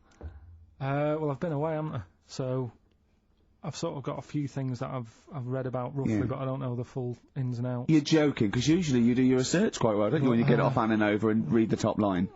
So what are you saying, though? Are you saying that it's kind of Monkey News? We might have time to do something later. Well, we've got to have him Monkey I News. love it when he because teases us with his Monkey News. We've had emails about that website address. Oh, yeah. It was a what's the name? An underscore. It was an Okay, underscore, so give it it's- out one more time. Now go to this to find out about Carl Pilkington. Someone's put in a lot of effort. It's a really good website. There's some great pictures of Carl. Well, they're not great. They're just freewebs.com/the_k_man/ Okay, forward slashes all the way. Yeah. Except Yeah. the underscores. Except the underscores, yeah. This is interminable. Isn't it interminable giving out email addresses? I know, yeah. Rubbish, it's so boring. No, yeah. Oh dear. Is he enjoying the show? Just says, I love spending 2 hours on a Saturday listening about fingers of arses, doctors squeezing testicles and making you cough. Have you got any news on the airy Chinese kid? So. Well, when you say it like that, some of the stuff we go, it does sound a little bit of, drivel. Well, sometimes. yeah. Carl was worried about swearing, because after we were talking about finger at arse and that, he's generally worried. And I don't have a problem with swearing, although I understand why you can't say certain words on radio. It might be offensive, people aren't listening. I mean, the F word, the C word and all those. But when they bleep it out in a record, they bleep out the vowel. So it's beep, right? What, so they go, it's not offensive, I didn't hear the vowel. Presumably, yeah. So if you change the vowel, it's not, do you know what I mean? So, in the C word, could I say, could I talk about the philosopher Immanuel Kant? Well, you can talk about Immanuel Kant because he's one of the great thinkers of all time. So Kant is not an offensive word, because the vowel is different, is it? Leave it then. No, do you know what I mean, though? But I don't see how it can be offensive. You can't. It can't be. Only. He's a thinker. He's a philosopher. His name is Kant. That is his actual name. Yeah. I think it comes from a long line of Kants. From what I can, he hasn't changed his name. I think his father, his grandfather. They're all. There's a lot of German people. Oh, Germany's, I assume, full of Kants. Well, I mean, yeah. Yeah. What? What else? So you can change the vowel. So could I say? Probably not. What if I changed 2 words? What if I said cump? C-U-M-P. Now that's not offensive at all, is it? That can't be offensive. So I could say, you fulking cump. Yeah. Right. Okay. I need a schnit. That would be fun. Wonka, Willy Wonka. Yeah. Absolute. That's a good one. Willy Wonka. Yeah. You got. Although Willy is Willy offensive? Could you say Willy? It's tricky. Willy Wonka, and his Willy Wonka and his fulking cumps. Yeah. That would be fine. That'd be wouldn't absolutely it? fine. Is that all right then, You Carl? got any other questions or anything, Steve? Well, it's not so much a question, but something that I think might be of interest to you, Carl. I was reading about this in the paper, and I know how fascinated you are by people of the Japanese persuasion. 2 elderly men found on a remote island are believed to be Japanese soldiers in hiding since 1945, desperate to go home. Diplomats from Tokyo are investigating the claims of these men, who are 87 and 83. What? What are you thinking there? Well, no, go on. I know what you're thinking. Go on. Say what you're thinking. Are they that old, though? Why? Why? Say why. I don't want to. Just leave it. Carl's got a theory. Well, I mean, I don't think that this is fine. I'd say that Carl's views don't reflect the views of XFM, right? Carl's got a theory that Oriental people don't age well. Sure. Let Carl. But that annoys me the way. Yeah, but I think What? people will probably agree with me. But for some reason, the first time I said that, I wasn't even worried about it. But now, because of the reaction of people, I don't understand. I don't know why I can't say that. What's your theory? Explain your theory in a nutshell. Just like you don't see a sort of a 33-year-old Chinese person. No, but at the same time... What do you mean you don't see a 33-year-old I'm not having a go. Chinese At the same time, you don't see that many fat ones either. So, in a way, that's good news. Nobody would be upset about that. But what do you mean? But your news isn't bad news, because it's not true. But wait, stop. What do you mean you don't see a 33-year-old Chinese person? I don't understand. What do you mean you don't see them? What do you see then? Sort of, young ones. And then, like, you don't see that middle ground. I don't know what this theory's based on. So you see old ones and you see young ones, but you never see any in between. Yeah. What do you mean? So what's the oldest Chinese person you've seen before the age of 33? How old do you think? About 22. 22. So you've seen lots of 22-year-olds. So you've seen range from babies to 22-year-old Chinese people. That's fact, okay? And then what gap do you miss out? When do they pop back up on the radar for you? What age has a Chinese person got to be older than that? Well, 49. It's always so specific. What do you mean when you say they don't age well? What do you mean they don't age well? You mean that middle-aged ones look old? Because you think at 23, when it's 23, we're happy birthday to you, and they look up, and oh jeez, it's 52. What do you mean? No, I just mean they don't age that well. There's nothing wrong with that. I don't know what it is in them, but they just don't. All right then. Here's a question. You tell me of a Chinese person on the telly who's about 32. Tell me of a Chinese person on the telly first. Give us the great gamut of Chinese talent currently on British TV, right? And I'll pick and choose. Go on then. Bruce Lee. How long has he been dead, Bruce Lee? 70s, wasn't it? And not really on the telly much, was he? Okay. What age was he when he died? 33, I think. Well, I would have never guessed that. Well, what do you think? How old do you think he was? Probably about 42. What, you know Burt Kwok? Yeah, he's old. Yeah. Do you remember the Pink Panther films? No. Okay. He wasn't that old in them, because it was 60s, 70s. But how old did he look, though? If he walked in and someone said, you never guess how old he is, what would you have said? Right then, there's my point then. There's my point. I have to say, I've been listening to you two talk, and I like the idea that there's people who've been waiting 18 months for some of this. for the Kant discussion, the Orientals. Do you know what I think? I think Kant, as a philosopher, is very popular in Essex, because I hear him saying his name all the time whenever I go through. What? They're all shouting this and that. All shouting.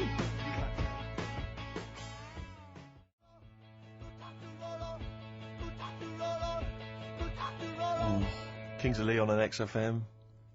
Carl. Gervais, Steve Merchant, Carl Pilkington.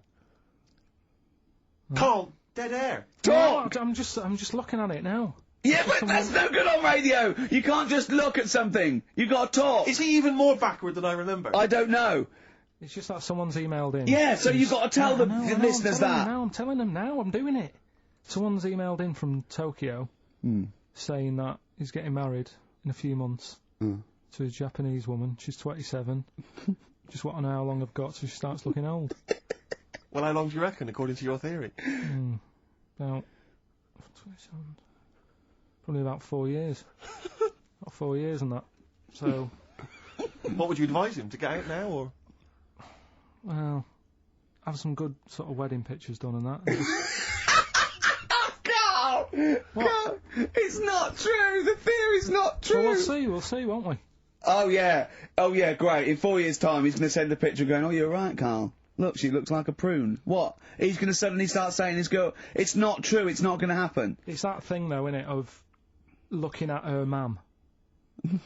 There's a lot of truth in that, isn't there, that you shouldn't really meet up with your girlfriend's sort of parents and that. Sure. Because you just sort of get a little taster of what's to come and what have you. Then what's to come with yours? It's a good job I didn't meet her early on. No. You're going to be in such trouble! No, they don't listen. It's alright. Really? Well, Suzanne does, doesn't she? She'll probably be out. Really? But she knows. She's got some sense. Yeah, when you get back. Yeah. You went on holiday with them, didn't you? Yeah, we've been on since then, haven't we? I don't think so. Yeah, I went on holiday last week, been away, but that was just me and Suzanne. Talk Oh, about was that it? later. Yeah, okay. Oh. That's coming up. Plus, of course, Rockbusters, the return of Rockbusters. Let's start Rockbusters. Let's do Rockbusters. Let's get it rolling, because I have got some amazing prizes. I went to the Americas, and I brought back gifts. Not your tobacco and your potatoes, but brilliant prizes. Now, quite seriously, these are not the usual tat. You will win some tat for Rockbusters, okay? We've got DVDs, CDs, things like that, right? But the winner of Rockbusters today will go through to a chance to win the prizes in week 6. We're only here for 6 weeks, by the way. This is our first of 6 shows. Thank God for that. Yeah, and I went to do The Simpsons last weekend, and I've got a drawing here, an original drawing of Homer by Matt Groening. See that? Look at that. As Homer there, your pal Matt Groening, May the 18th, 2005, and Homer's saying, "I love Carl 'cause he's stupid like me." And that's going to be framed, original drawing. That is worth, I think, a lot, but I've promised Matt Groening that it will not go on eBay. So please, I hope it goes to a fan. I've also got a rare Spinal Tap poster, met with Christopher Guest, and he signed that, Nigel Tufnell. Fans of Spinal Tap and The Simpsons, possibly the 2 greatest things ever, I think. Yeah. Also, my friend Rob, who did flannels with me, has drawn us 3 as flannels. There's Steve there, a little goglanker. There's me there, a little bloke dumplant, and little Carl Pilkington, Pink Floyd numbscrunt. And these are going to be framed. So some very nice prizes. And I got a little surprise for you. Obviously, I met Homer. Press that little button there. Listen to this. Hi, this is Homer Simpson. I like Carl and its perfectly round, bald head. If you put 3 holes in it, it looks just like my bowling ball. Brilliant. Actual proof that you've met the people themselves, that the prizes are bona fide and genuine. But don't enter this week's Rockbusters thinking you're going to win those prizes automatically. No. This week you just win the usual tat. What is the tat, Steve? Well, we'll talk about that shortly. Okay, But you it's go worth waiting forward for. to the big showdown, the big final competition in week 6, where you get the chance to win those. Quite One frankly, person extraordinary wins prizes. all those beautiful So just everyone goes in the collectible draw. prizes. Yeah, everyone. Yeah, the winners of each week go into the draw. What is Rockbusters, Carl? We've whet their appetite. I think play a record and maybe some wonderful adverts and then come back with Rockbusters. It's that kind of teasing that has made this a potential award-winning show. Bronze, I think, next year. Can we just swap that round and do ads and the song? Whatever way suits you, mate. Go on.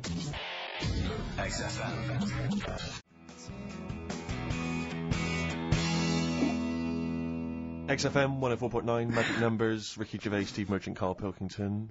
Well, I'm a little bit worried. I've just got to warn the listener. If we suddenly just go off air, right, it's because champagne is pouring down a hole where there's loads of wires into the desk. Because Steve, Sorry getting about ready that. to open this champagne, right, just took that wire thing off, just put it there. Of course, because it's warm, it just exploded everywhere. Yeah, I should explain now, I didn't bring in champagne to toast our return to the radio. I mean, I'm not an idiot. But, actually, from Focus PR, Ashley has rather nicely sent us some Lindauer sparkling wine, and I'm just trying some, and it's really quite refreshing on this summer's day. So if you're perhaps working for some kind of PR agency, you want to send us stuff which you want us to shamelessly promote on air, then feel free to do that. So you're just looking for free stuff. Yeah, I mean, electrical goods, Oh, okay, it's not just like champagne Definitely stuff. not. Because I was going to say, if other champagne companies... What's that champagne company called that they sent us free? Lindauer sparkling wine, which I imagine is available now. Yeah, so other champagne companies feeling jealous could send you some and you'd mention it. I don't want to exclude anyone from this. You know, anyone is welcome to send anything in. Brilliant. And as I say, I'm particularly interested in sort of designer goods. Okay. You know, the Apple Mac people, they're welcome to Sure. send anything in. Now, what's annoying about that champagne opening like that is that, as you know, I've brought my camera in, and I wanted to film you opening that onto Carl's head. Got the cork. Rick, I got another bottle. Have you ever? I don't want you to miss out on an opportunity like that. That's a bit of a waste of champagne opening 2 bottles. But Carl, would you mind? Because that would have made a cracking noise against your head. That cork going off, and because it's such a lovely bald little sort of dome. Yeah. We'll put your head right down. Yeah. He'll open it. We'll see what the cork does, and I'll film it for like a website or something. Maybe we'll make that the finale of today's show. That'd be great. Yeah. Okay. Sponsored by Lindauer Sparkling Wine. Oh yeah, the sound of a cracking cork against Carl's skull, sponsored by Lindauer. Sponsored by Lindauer, available now. Great. Right, we're doing Rockbusters then. Oh, okay, now you should explain briefly what the concept is, Carl, because there might be a few new listeners. It's Blockbusters. Right, go on then. Well, it's not Blockbusters. No, because they were real clues, weren't they? Yeah, that was actually. He says they're a cryptic clue. It's not cryptic. Well, It's like what am I thinking? This competition is like what number am I thinking of? Rick, just calm down for a second. Let me explain basically what the concept is. You'll remember some of the greats from the past. Yeah. Basically, you give some vague clue. Is that right, Carl? And from that, we're supposed to deduct which band or artist you're thinking of. So, for instance, there was a there was one, the West Indian fella spinning a fish round his head, and that was Detroit Spinners. The Trout Spinners. Yeah, Detroit Spinners. Yeah.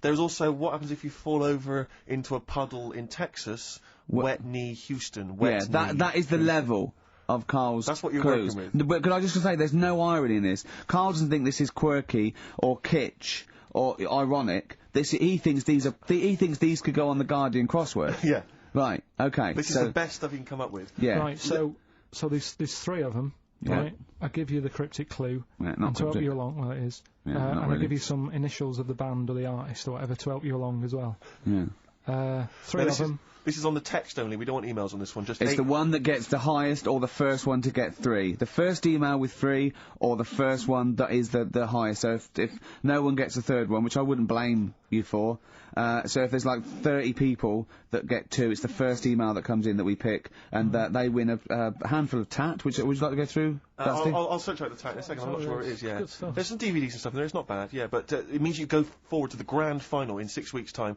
when you're playing for all that amazing stuff Ricky's got. We've got the signed, genuine, exclusive drawing of Homer Simpson done by Matt Groening, featuring references to Carl. We've got the signed Spinal Tap poster. So this is big stuff you can't get anywhere else. No, it's a rare American poster signed by and Nigel it's such Tufnell. a shame that your only chance of winning it is with this inane quiz. Absolutely, it's not down to skill or anything.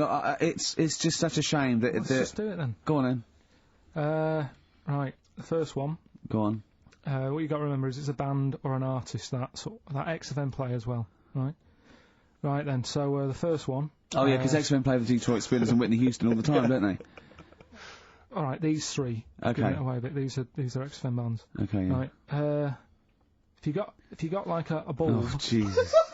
I know. You don't think about the cryptic clue is that every syllable counts. He says it's different every time he says it. There'll be something different. Look, go on then. Go. Right. So if you get a bulb, right? What? A bulb. A bulb. What's a bulb? What's a bulb? Like a. I like bulb. I like bulb. Oh, a light bulb. So you okay, get a bulb. You get a bulb. Yeah. Yeah. Go on. He's gone. Right, go on. So you get a bulb. Right. Oh, yeah, a bulb. Yeah. Have you got something in your throat? What are you doing? Are you eating a gobstopper? What are you doing? We'll play a song then. No, come on. Get the clue out, for goodness sake. So the cryptic clue is, so, if you get a bulb, right, so... That's the beginning. Okay, great. Right, if you get if you get a bulb, like, go on. And you look after it, right, you look after that bulb, and you teach it stuff. Jesus Christ. What you doing there? Do you know what I mean? This is extraordinary. This That's is extraordinary. amazing. Imagine that written down in the He's Telegraph. had 18 months to get this But right. imagine it. That's not a clue. That's an essay. I don't know what it is. It's a I conversation don't with know if he means yourself. a light bulb, a bulb like you plant in the garden. What kind of bulb does he mean? Yeah. It doesn't really matter. Oh, okay. Like, you get a bulb. Well, remember that. It doesn't matter. Okay. It doesn't matter. It does, but I can't say too much. Right, so listen, let me just do it again. You get a bulb, right, when Yeah. it's young, you look after that bulb, Yeah. you teach it stuff, and what have you. What have you done there? What's gone on? Brilliant. And So what are the initials of the concise. band? R, right? R. R for rabbit, right? So what's the band there? Second one, Jesus. people have a problem doing this when they get home from like a night out drinking. Right? What's the problem they've got? Right? The initial there, K. What's the band? Right? People get in from having a night out, they'll have a problem doing this. What is it? What's the problem? Okay. And clue Right. number 3? I had a vision of that Chinese flu. Right? That's C. I had a vision of that Chinese flu. You had a vision of that Chinese flu, Yeah, and that's the the band letter C. Right? So 3 bands there. 3 cryptic clues. Not really. Text in 83 XFM. Just send the 3 band names. That'll do, won't it? Can they do a website as well? If they want, they can email in. Well, tell them what it is. Yeah, ricky.gervais@xfm.co.uk. Just Right. send it in there. Give them again quickly then, Carl. Right then, so get a bulb when it's young and that. Look Brilliant, after it. different, look totally after different. It, teach it stuff. Yeah. And all that. Okay. What's the band? Right. Yeah. Second one. People have a problem doing this when they get home late at night. You know, they've been out drinking and that. They get home. What problem are they going to have? K is the initial. Third one. I had a vision of that Chinese flu. What do I mean? Brilliant. C is the initial. Play a record. I mean, it's abomination. Right, go.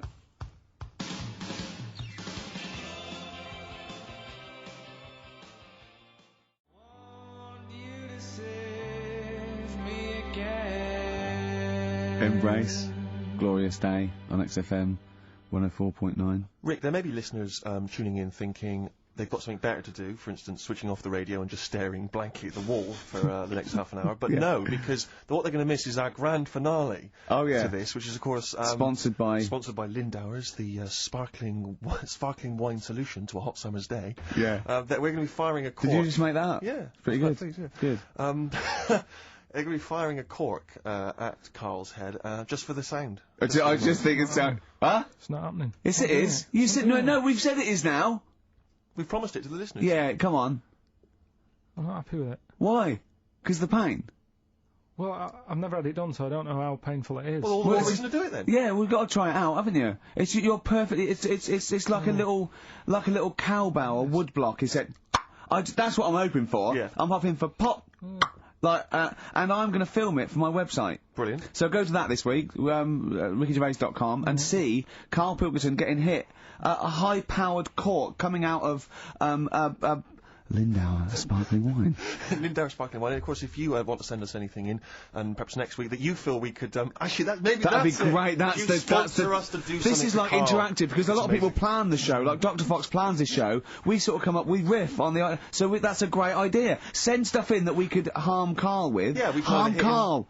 Harm Carl. We do a jingle. Harm Carl. I've always wanted one of those George Foreman grills. I've always wanted one of them. I know, but that's too much, isn't it? We could. What if we just pressed his head inside it? But we'd have to put it on. Don't put it on. See, yeah. Just squeeze his head inside it. I've got to do that thing with a tea towel one day. You know that thing I did with a tea towel? You put a tea towel around his head, right, tie it. I put a wooden spoon in, and you only have to turn it like a couple of inches, and it kills you, doesn't it? Yeah, sure. It really is, yeah. So we'll be firing a cork at Carl's head. I'll be filming it for the website. So that's coming up That'll be about brilliant. About 10 to 3. Look forward to that. Yeah. Do you know what? I'm loving this. This is my.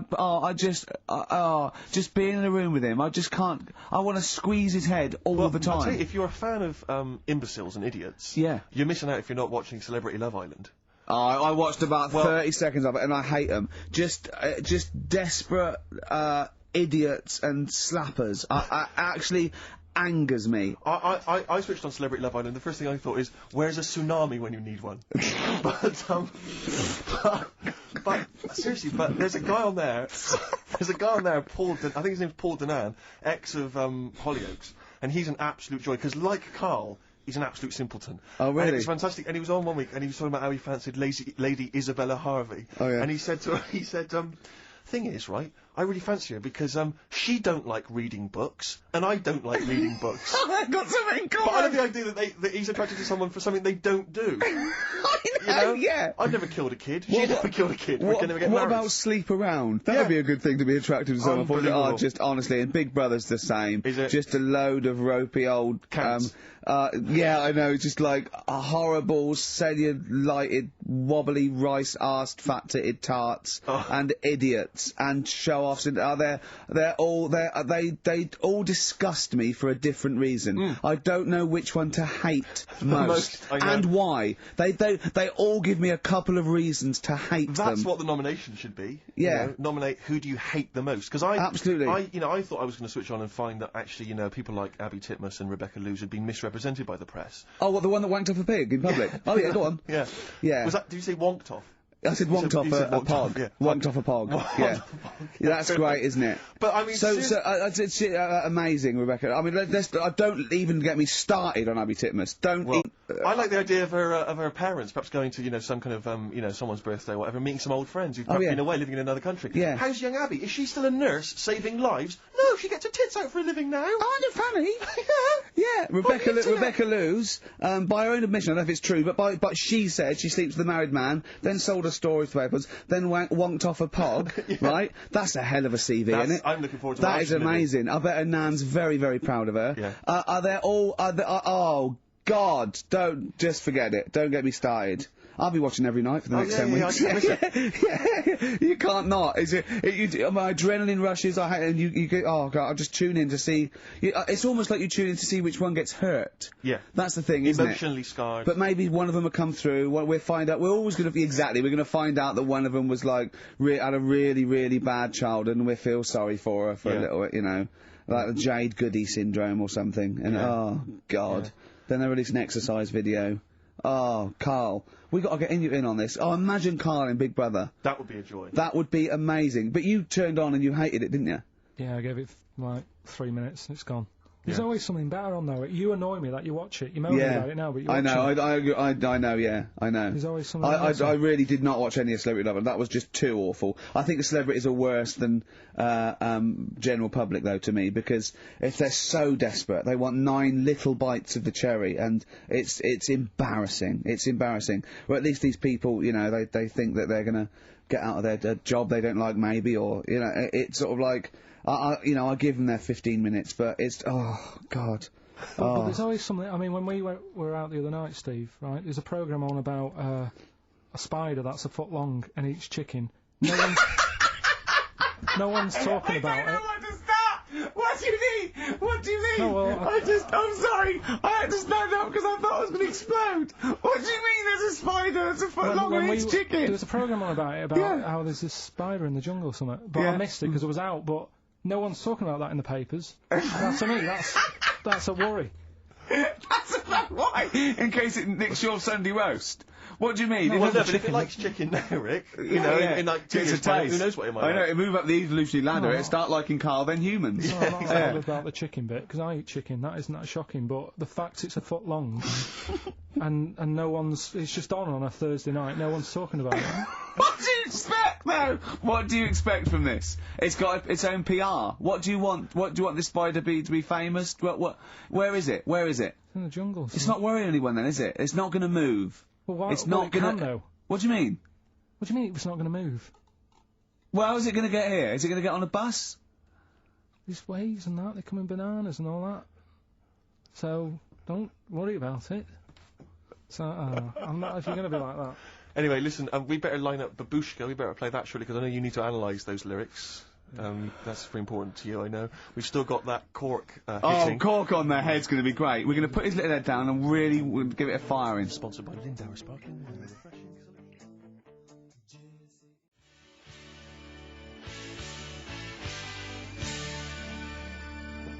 Jessie's Girl by Rick Springfield. The reason I played that is twofold. One, it's one of the prizes we're giving away. It's an album called Rock Gods, and that's with a Z, right, and an umlaut over the O. Yeah. And it's got Kiss, Judas Priest, Deep Root of the Darkness. I mean, it really is good. It's all your classic rock tracks. The other reason I want to play it is because I like that song, and it's a great little up-tempo bubblegum pop song, rock, great. But it's got one of the worst lyrics in it. He's worried about bringing up the fact that he loves his girlfriend's his mate's girlfriend, and he goes, "Should I bring it up?" He goes, I tell her that I love her, but the point may be moot." Just you don't use that in a rock song. The point may be moot.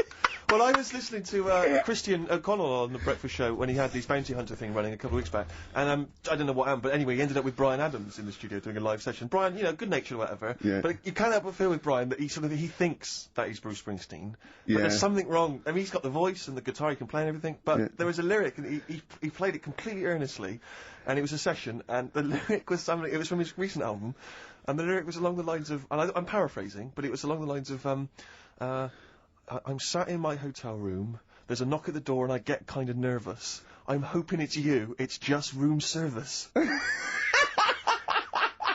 Which is extraordinary, but Christian came up with the best, they finished it, and obviously Christian was thinking, what did I say? And he came up with the best answer if you've had a session that you're not entirely convinced by. He just said quite simply, that sounded great. That's good. Which is amazing. Who are you complimenting there? The engineer. Yeah. You know what I mean? It's like the sound recordist. What does that mean? That's great. That sounded great. Yeah, good. We got some good mics. Yeah. Oh, Bryan Adams. Is it true he bought the pub next door to him and closed it down because they were noisy? I hope so. Yeah, that's what money's for. Oh, that is what money's for, isn't Absolutely it? Right. Waking up the neighbours. That was his album, wasn't it? That was right. That was. I don't know if that was before or after that. Whether it was related or not. But if you buy a house next to a pub, you know what you're going to get. Yeah. So move, rather than ruining the fun for everyone. It's more good advice from Carl Pilkington. Carl, while we're talking to you, we should give these answers to Rockbusters. It's the big quiz. And of course, the winner this week goes forward to play in the grand final in 6 weeks' time, where they get to win all those amazing gifts. A signed Homer drawn especially for Carl by Matt Groening. Nigel Tufnell signed rare poster. They're amazing. Should we give away a sort of maybe a original print behind the scenes of extras? We got some amazing pictures filming extras. I was thinking the other day, how excited I am to be with Carl and let off corks on his head.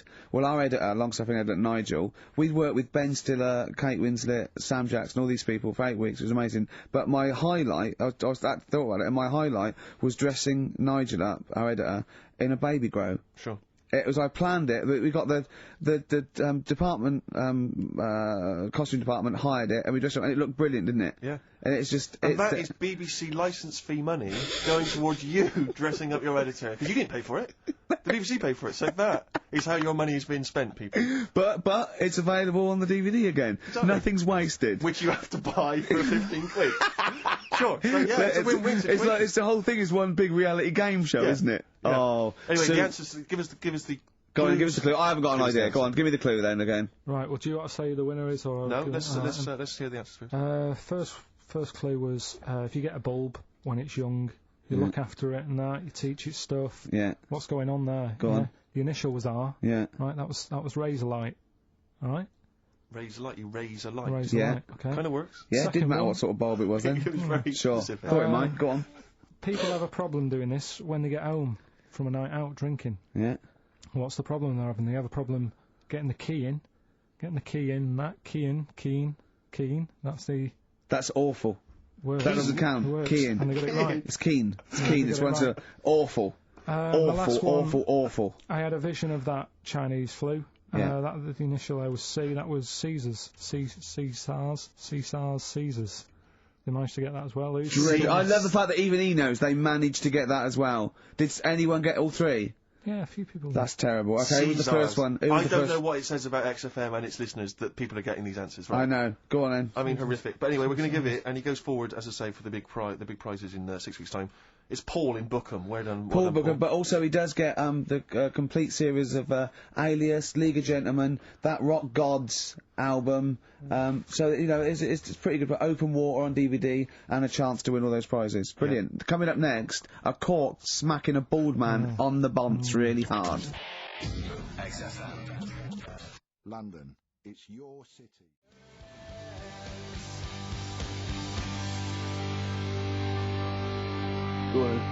XFM 104.9 playing Green Day. The studio's falling apart. I know, his microphone broke. I'll be honest Mine with you, broke. Rick, I don't know why Lindauer's, the sparkling wine, want to be associated with this shambles of a show. It is falling apart. This is awful, this studio. It's got to be fixed.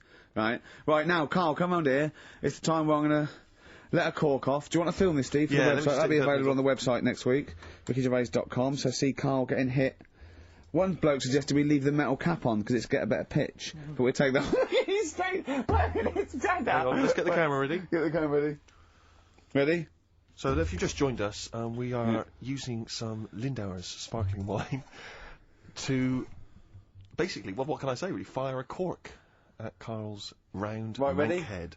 Ready? Hang on a sec. Let me just put the headphones on. Right, film this then. Okay. He's in position. Look. Just firing right. up. Okay, Carl, come on there so we can see your head a little bit. We want to get the noise, the microphone there. Right, ready? Hold on.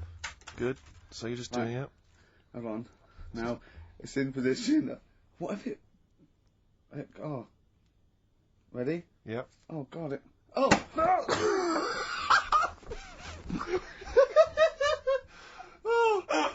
It's like Jackass. Did it hurt? Did that hit me? What do you mean? Did it hit you? I sort of just. It went off. It went off course. Did it? Just glanced at it. Right, Lindauer's, you're going to send us 8 more bottles, please. Yeah, so we're going to get this right.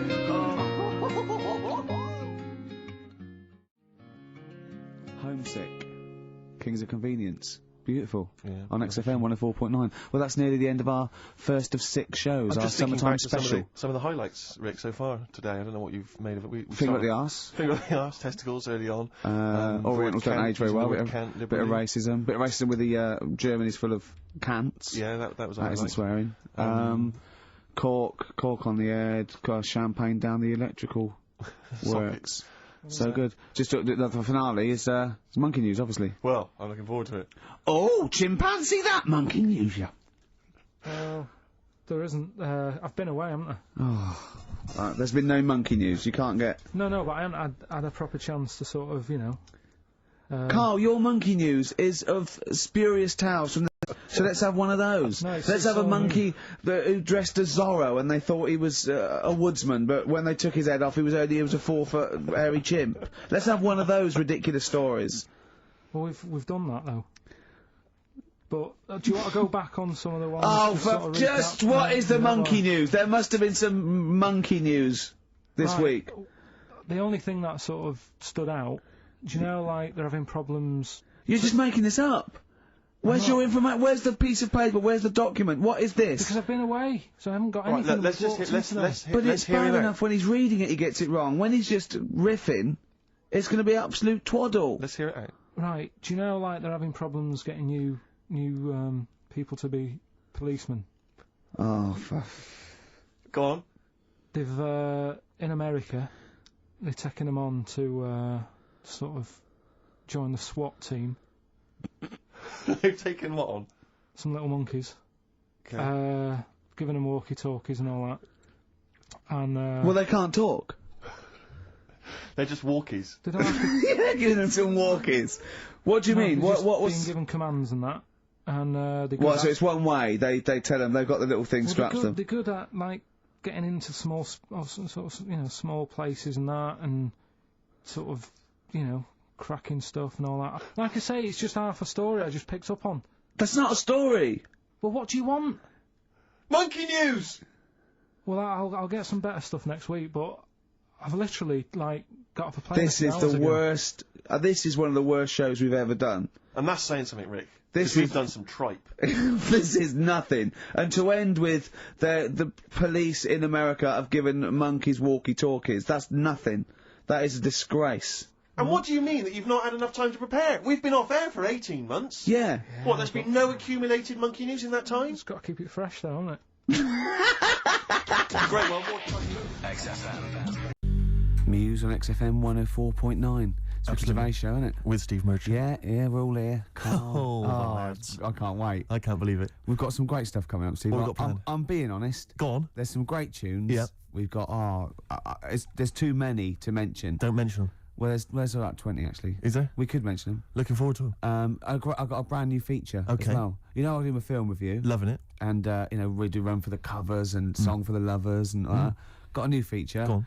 That film sounds good. Right. It's not the film review. It's a track from a film. That's brilliant, Rick. Yeah. That's That absolutely film magnificent. sounds good. Yeah. Something like that. People will be desperate to look forward to that. And there'd just be some chat as well. There'll just be some natter in. Carl, have we got anything to give away this week? No. Ooh, it's a shame. Yeah. I quite like giving stuff away. It Yeah. makes me feel quite powerful. Does, you know, in the week, is there any meetings like, oh, what should we give, like, Ricky and Steve to give away? Because, I mean, I'll see lots of trailers for the Breakfast Show and that, Enterprise and that. Or do they go, who? Anyway, no. Comes Saturdays. Saturdays? What? I don't work Saturdays. No, but they're still on the air Saturdays. Is it? Who listens on a Saturday? Yeah, between 1 and 3. Oh, that's the worst time, isn't it? They sort of hear you know, taking the mickey out of what tickets you're given. And Yeah. I think this week you could have had St Etienne, but they said no.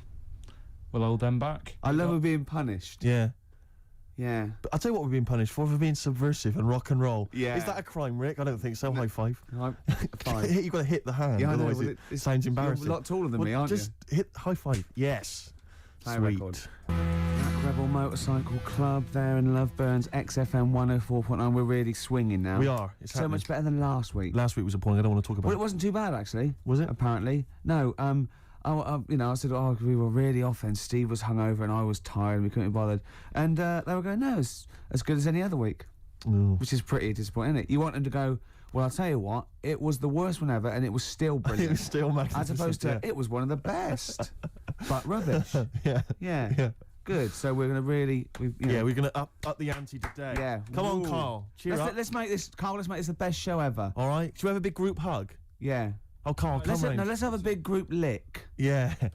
Carl, come Oh, on. look at his little Look at face. his face. You can see why the ladies love him. He's a cute guy. No, you're a cute guy. And I'm not having a go. I genuinely think you are, so don't have a go back at me. Oh, I've got some news for you, Steve. Go on. Where is it?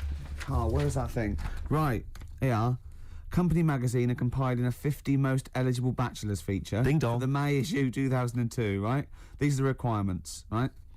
Single, right? That Hello. means available, not just unmarried. Just, you know, Okay. age 20 to 30. You're well in there. I'm straight in there. C. D. What was C? C is, it says good looking. Fine, yeah, I'm eligible so far. And it Keep says going. not... oh, no, this is what rules you out, probably. It says not necessarily Brad Pitt-esque. And you are a little bit. Well, so they say. It must be British and come from one of the following regions. London, South East, South West. You're That's there. me. I think they just name all the regions of Britain. Yes, they could just say from Britain. Really. Employ... Well, sorry, Carl, go on. Is there a height restriction or anything like that? Well, we're So what is this? What, seriously, is this a serious thing? What is it? It's the most eligible bachelor. This is so me. Do you know any of the boys who'd be perfect for us company girls? Past bachelors have included TV presenters Dermot O'Leary. Yeah. Hey, I'm in with Dermot O'Leary. He knows me. He's normally on, isn't he? Yeah. Jamie Theakston. It's not most eligible person who knows a bachelor.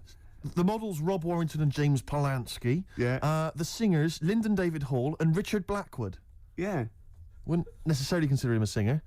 Controversial. I'm sorry. He's having a dig at Blackwood. Hey, I'll tell you this. I was watching. I don't suppose watch it, but I saw the trailer for The Farmer Wants a Wife. Oh yeah. Right, which is the show which you mentioned. about Yeah, it? you did. Which Yeah. is a show where I think farmers, because obviously it's very difficult for them to meet women. Wants a wife? And I'm thinking, hello, idea. Steve Merchant wants a wife. It's not bad. It's is a it? TV show. Who sounds a bit like a farmer.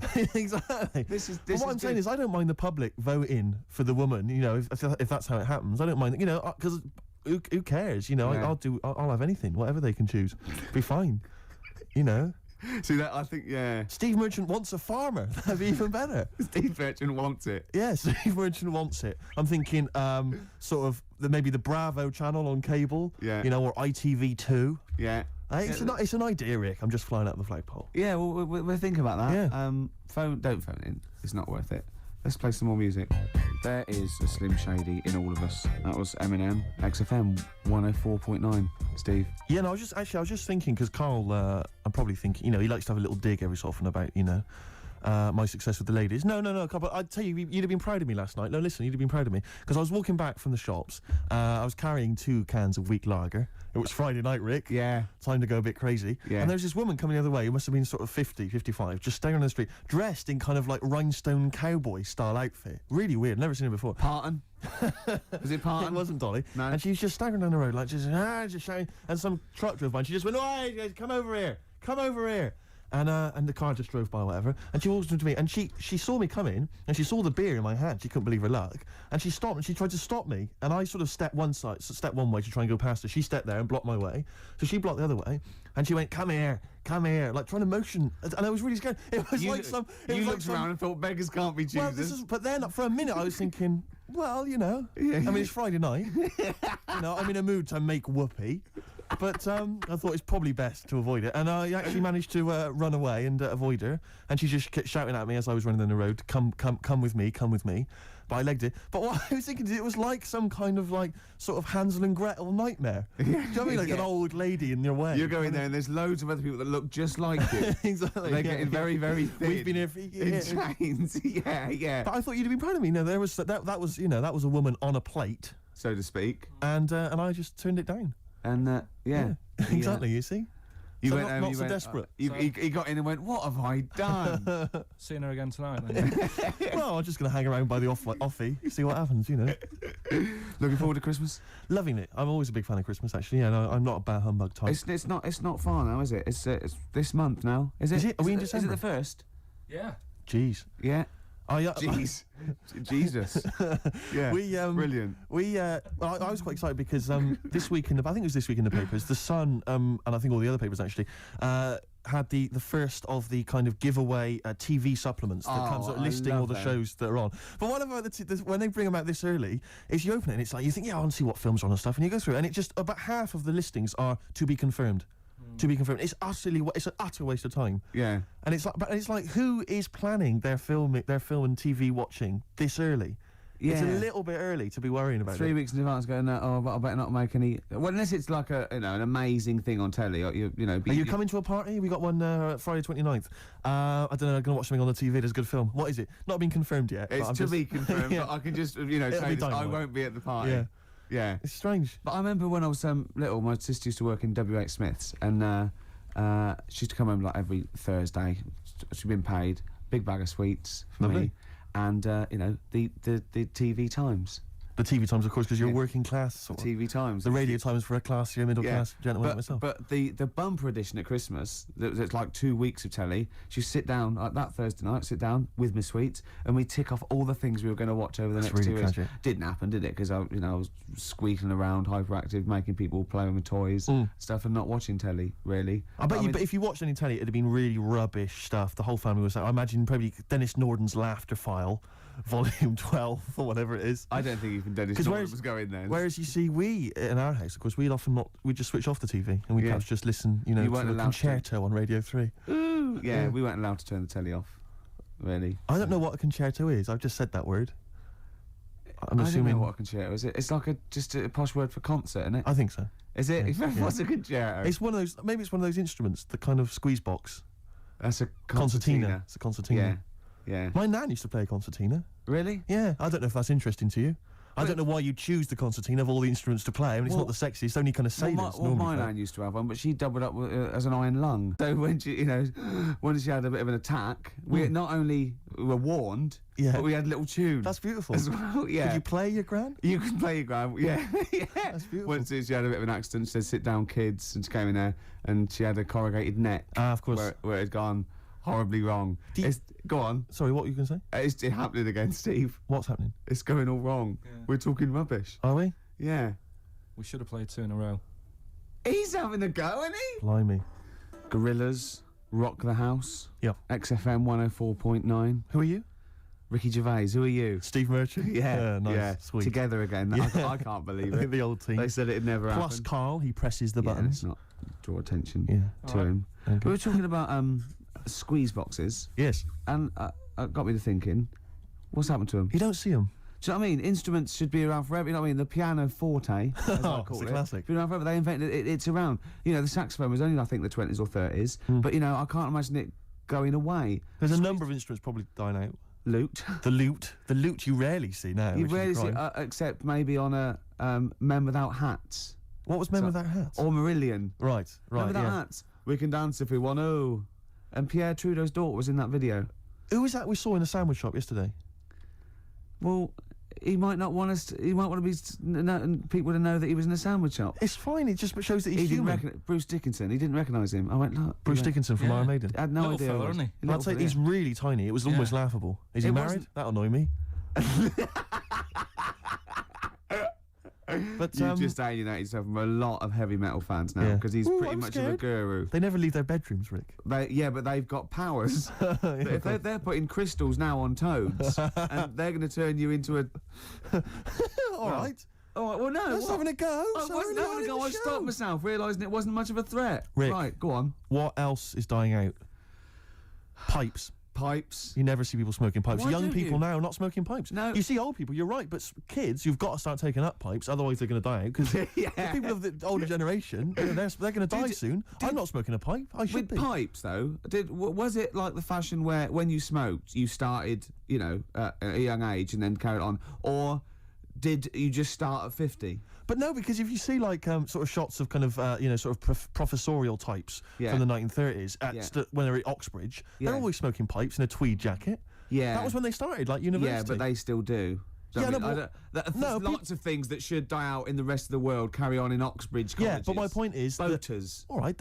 All I'm saying is that they're not even in Oxbridge now. They're not even smoking pipes. I bet there is. There's no someone. one smoking pipes. I bet there is. Right, I'd like to know if there's anyone listening who's under the age of 30 that smokes a pipe regularly, and I don't mean like a crack pipe. And I guarantee they went to Oxford or Cambridge. Okay, Yeah. what's the number? 08700 800 1234. What's the email? ricky.gervais@xfm.co.uk. Pipes are dying out. Yeah. Snuff, that's as good as gone. Yeah. Snuff. Yeah, Trilbies. My friend always said if he won like loads of money on the lottery, he'd like to try really hard to try and bring back, as a fashion accessory, the cape. Because the capes are classy. I quite like the cape. The cape's brilliant because you can kind of mask your face with it. Yeah. Dracula-like. You can have it off but still on, and on but still off. It's not Exactly. like a coat. You know what I mean? Where you drape it over your shoulders and that can fall down. Carl, you're not a fan of the cape. You're turning your nose up at the cape. That's a madness. No pockets. Good point. You could have some kind of inner sort of smuggler's If they pocket, did that, I'd buy one. poacher's pocket. If they did that, I'd buy one. Well, I'll tell you what. That sounds good. That sounds good. It's just gone half past. It's the new I feature. can't believe that it. sounds good. For a minute there, I was completely lost. Yeah. Remind me again. What's that sounds Wow. good? I no, hang on. It's that film sounds good. Oh yeah, that film sounds good. Right, this isn't my famous film review, which I've got coming up. Right. Look forward to that. It's brilliant. Yes. It's quite a delicate subject, but I think I deal with it sensitively. Brilliant. Okay. This is that film sounds good. Right. And I've taken. Remind a us film- again what that is. What this Well, feature is? I'm going to pick a song from a film that's Okay. on from the soundtrack, right? Yes. I'm choosing a song from Jackie Brown. Okay. Great film. Yeah, brilliant film. And this is Across 110th Street by Bobby Womack. It's fantastic. Wonderful song. You'll only like this if you're really cool. Yeah, if you're really cool, like say us. Yeah.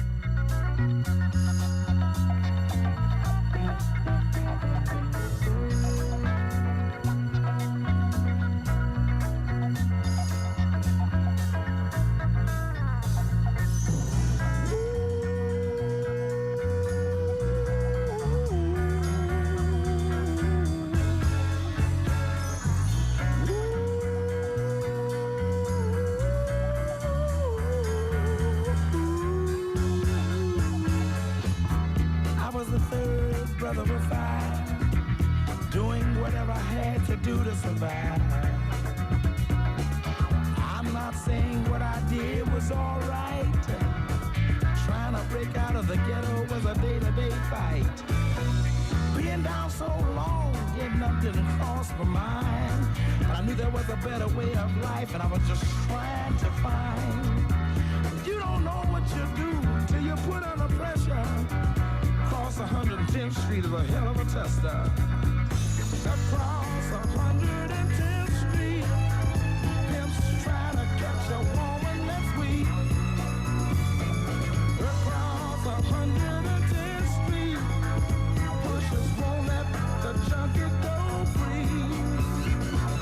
Across 110th Street, woman trying to catch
Oh yeah, Bobby Womack across 110th Street. It's great, isn't it? That's a lovely feature. And actually. that's the first feature. Ooh, that film sounds good. Brilliant. Yeah, Brilliant, yeah.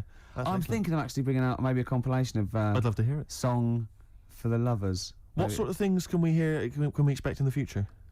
Because I know you're a big fan. This is brilliant. He bought the soundtrack to the film Braveheart, which is just kind of let me just explain. Which is just kind of big orchestrated numbers, right? James and Horner. as far as he's concerned, that's classical music.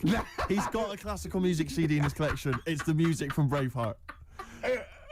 Oh, I sit there and I think, yeah, mate, I'd probably sort of lead my people's, you know. He's obsessed with Braveheart. He actually sort of relates to William Wallace. He actually thinks, yeah, that's the sort of thing I'd be doing. Yeah, it is. No. What was it you were working out to the other day as well? He's got like a personal like gymnast or whatever it is. What's it called? Is it a gym expert? A trainer? You've got a personal. I box with this bloke. Yeah, he goes boxing in like some underpass somewhere. Right, every day, like every single day, he goes boxing, right? And what was it you were training? What did you tell me you were training to this week? What music did you have on? Oh my God! I have actually. Now I never this, but I have actually gone red, haven't I? Yes. Right. It's very hard to embarrass. I was working out and training and boxing. Oh my God! You're gonna have to play a record after this. To the Rocky soundtrack. To the Rocky soundtrack. He's bought, a CD which has got the best music from all of them. Now, was it Eye of the Tiger, or was it... It starts off with Eye of the Tiger, then it goes, Hearts on Fire. That's me sort of right on. Then it goes, dun dun dun dun dun dun dun. Does any of your training with your trainer, does it ever involve you running through snow with a log chained to your back, like in Rocky and helping, IV? I often have to help Russian peasants because their cart horse is like falling over, but I lift it up. Whereas the other fella, he's training in a posh gym having injections. I'm not. I'm just like breaking rocks and punching dead cows. Where'd you get that from? It's handy, wasn't it? Put it on.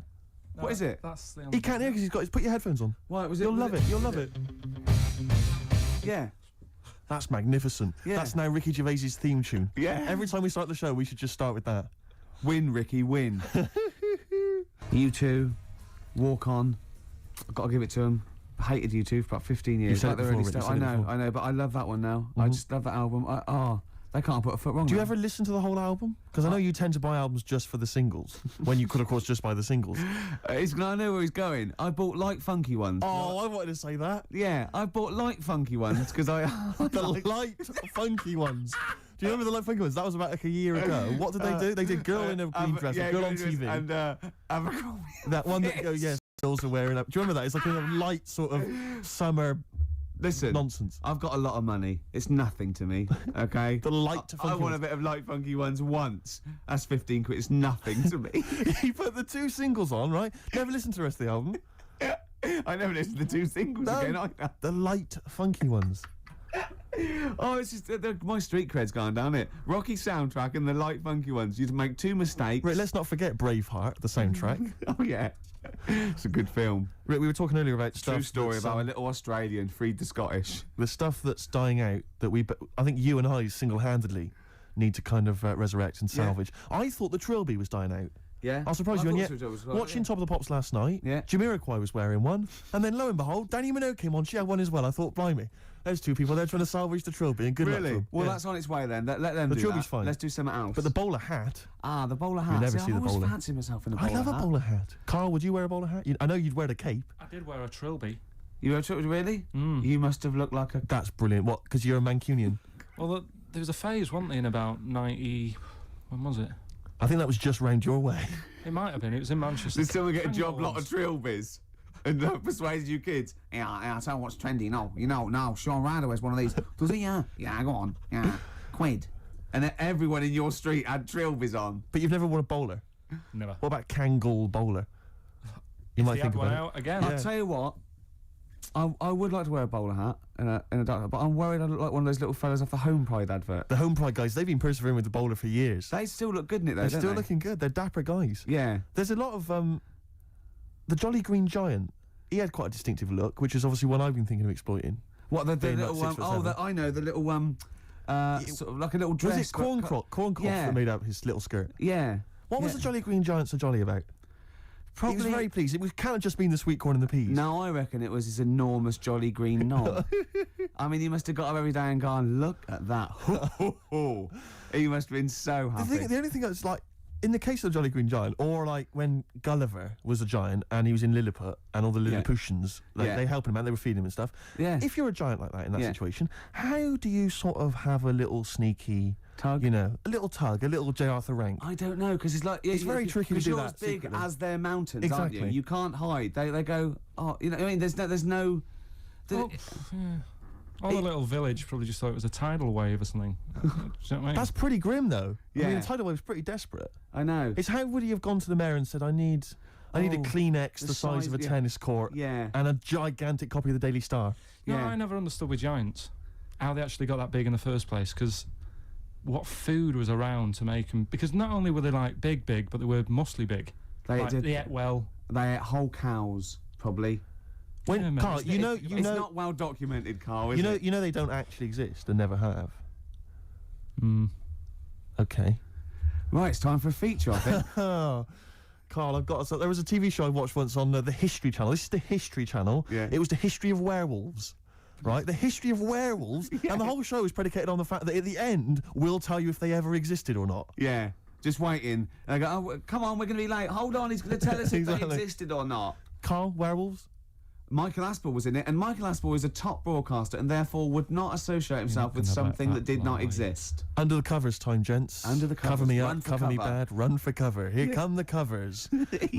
Covers. I like cover songs. This is a cover version. Yes. This is from an album which is a bit hit and miss, as these things often are. It's different artists covering the songs of Leonard Cohen. You've got the Pixies on there, R.E.M., Nick Cave, different people. This, bizarrely, is Lloyd Cole, not someone I'm normally a fan of, but doing a version of the fantastic Leonard Cohen song, Chelsea Hotel. Play it, Carl, it's beautiful.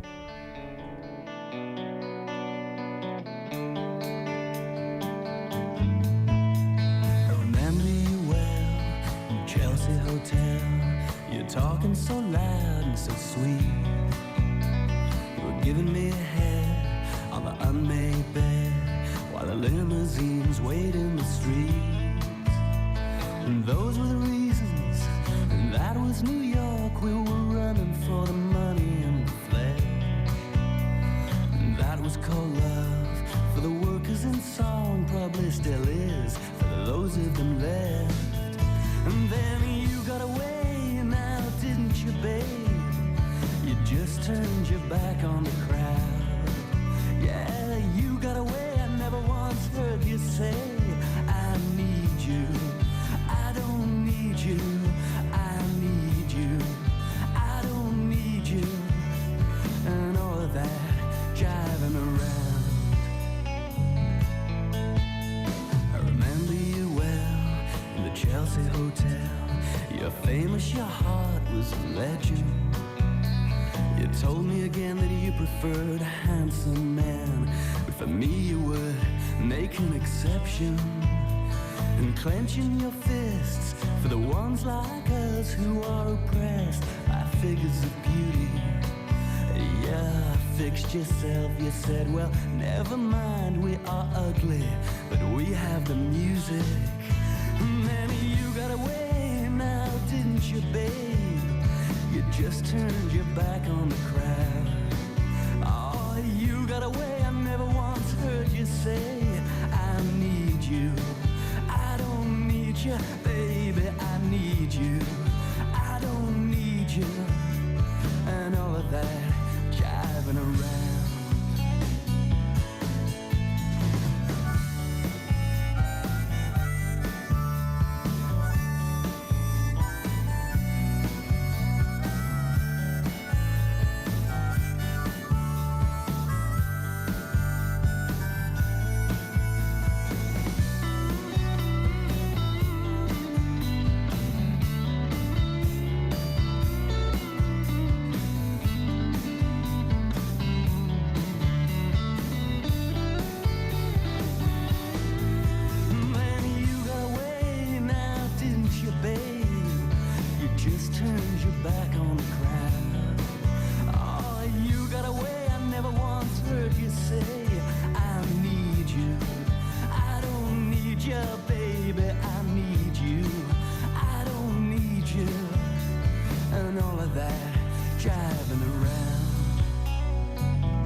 loved you the best.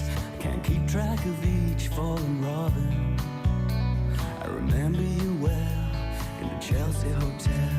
I don't think of you that often.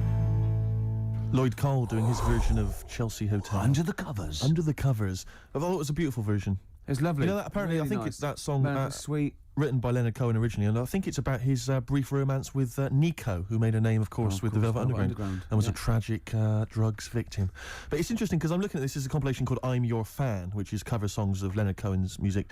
And as I say, R.E.M., there's people on the Nick Cave who are still going. There's a couple of names you don't tend to hear of that often now. The House of Love. Oh, yeah. Rarely hear them, do you? That Petrol Emotion. Oh, yeah. That Petrol Emotion. Yeah. Who else we got on here? It says Robert Forster. Now, is he a musician or is it... Robert Forster. I don't know. Well, if you know who Robert Forster is, I thought he was a writer. The Lilac Time. The Lilac Time. They're on there as well. You can't just say a name of a band and laugh. You can if it's the Lilac Time. Wow. We were... Did I tell you before that my friend and I once listed words we thought should be rude, but aren't, like cassock, we always thought. Yeah, and bollards. Bollards. And he always pointed out the blow monkeys. Yeah. Which I was That could be a very rude word, but isn't. It isn't. Okay, that that's could be a fine. new feature, couldn't it? We're featured up, aren't we? Aren't we? This is We've brilliant. had We've still got the film review to come. Song for Lovers is coming up in a few minutes. Song for the ladies. Yeah, Song for the ladies. What else have if we I got? can squeeze in a hip hop track, I'd love to do it. Yeah, that's called our hip hop track bit. Yeah, exactly. Oh, it's just Do amazing. we have a classic song, Rick? What were you thinking of? Oh, I don't know. Maybe something by Nirvana. Well, there's their biggest classic. You mean? Ideally. Smells Like Teen Spirit. It's going well, isn't it? I'm enjoying it. Well, I'm looking forward to Pop Idol. Pop Idol. I've not been watching it. You're joking? Yeah, I don't know what's happened really. I've lost interest. Oh well, it is like most things. Like the preliminary rounds. Always that's much more when exciting. all the real freaks and no hopers, you know. But sometimes I watch those sort of things and I sort of laugh and I think, oh dear, I shouldn't be laughing at him because he's not just rubbish. He's verging on the mentally ill. Do you know what I mean? So there's people that go along. And you want to go. Who told you to go along? What were you thinking? Right? Well, it's the fact that there was no one to stop them going. That's what's even more terrifying.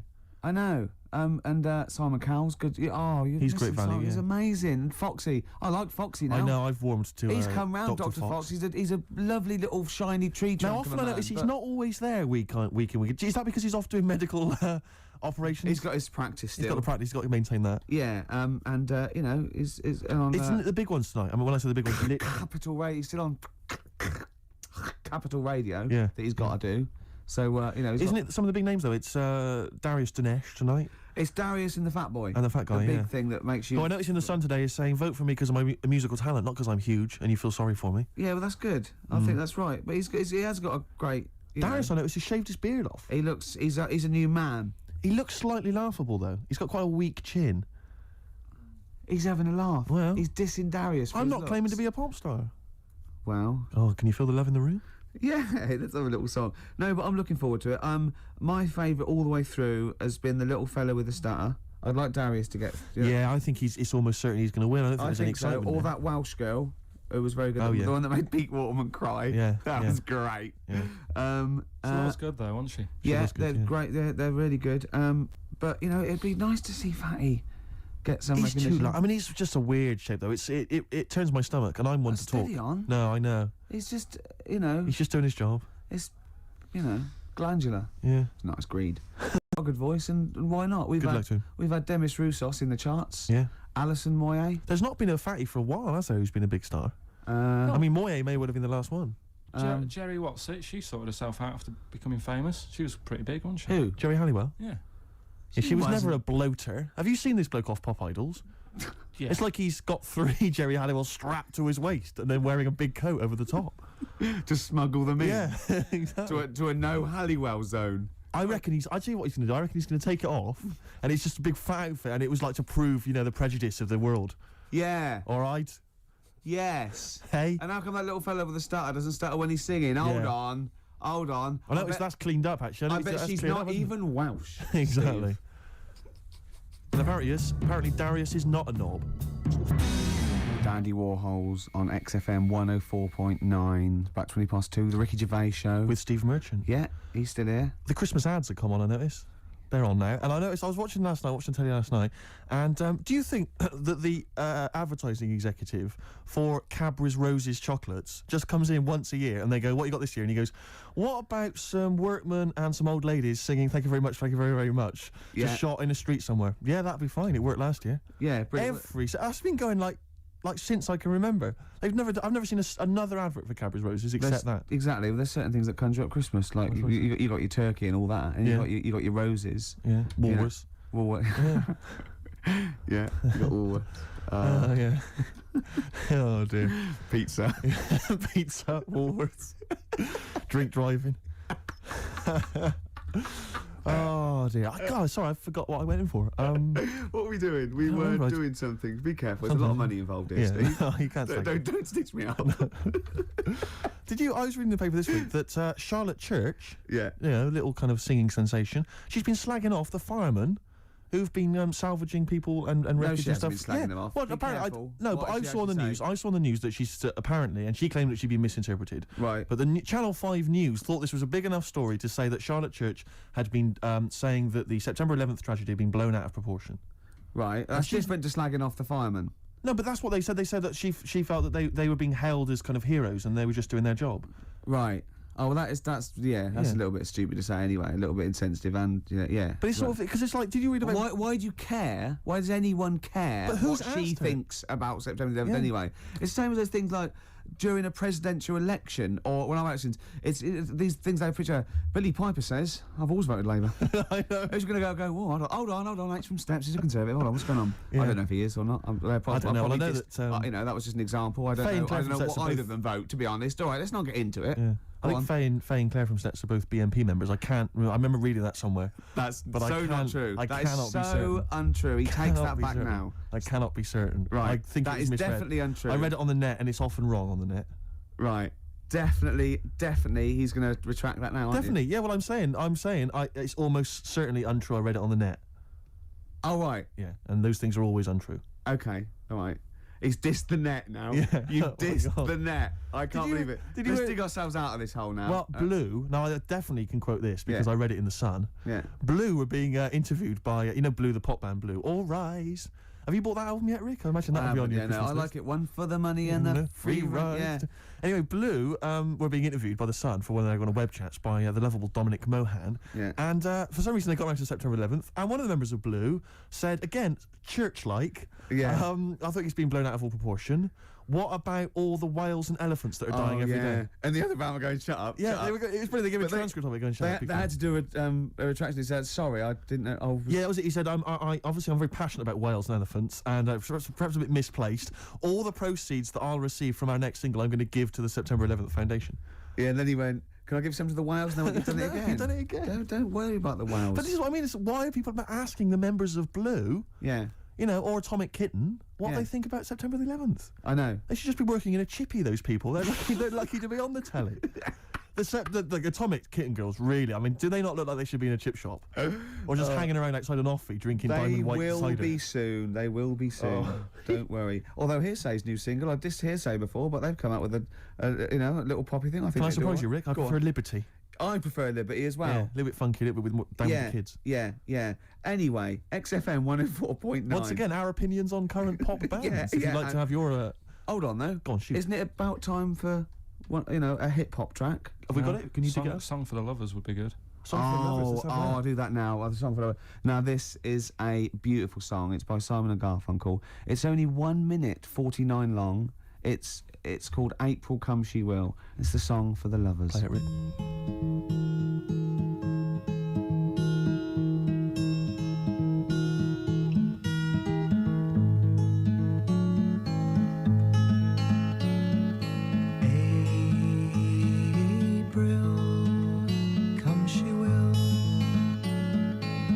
When streams are ripe and swelled with rain, May she will stay.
April Come She Will, Simon Garfunkel. Isn't that beautiful? Beautiful little song. See, I'd quite like to put out a compilation, like Song for the Lovers, maybe, you know what I mean? But I'm worried, obviously the title's ironic, we're taking the mickey out of those things, but quite serious about all the songs we play. Yeah, exactly. I'm worried about if people perceive it a bit like Simon Bates' R-Tune album or something. Steve Wright's Sunday Love Songs. Yeah, yeah. But, Beautiful lovely. song. Yeah. When you think that you listen to like some dance track, you buy it and it's like 5 minutes long, the same thing, repetitive beats. Yeah. And then you hear that, a minute and a half. Classic. Do you know what I mean? Hey, have I made my point, Rick? I think I've done so. yeah. Oh, the youngsters today. If anyone knows what my point was there, please give us a yeah, call. phone in and he's made it well. Yeah. Carl, have you got what have you got lined up for us? Some R.E.M. I don't hear about the...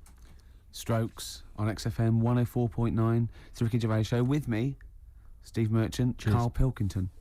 The K-Man. Well, it's time for the... Well, I think people wait for this now. I never knew, really, since I was doing the show, that I actually had a bit of a knack for film reviews. Right. Do you know what I mean? Yeah. Because I discovered talent, yeah. Yeah. I mean, I'll probably be asked soon by Brian Norman or Jonathan Ross to do something on that sort of thing, or maybe my own film. So I don't know. TV or... The clock's ticking, it's only a matter of time. Yeah, okay. This week I've chosen...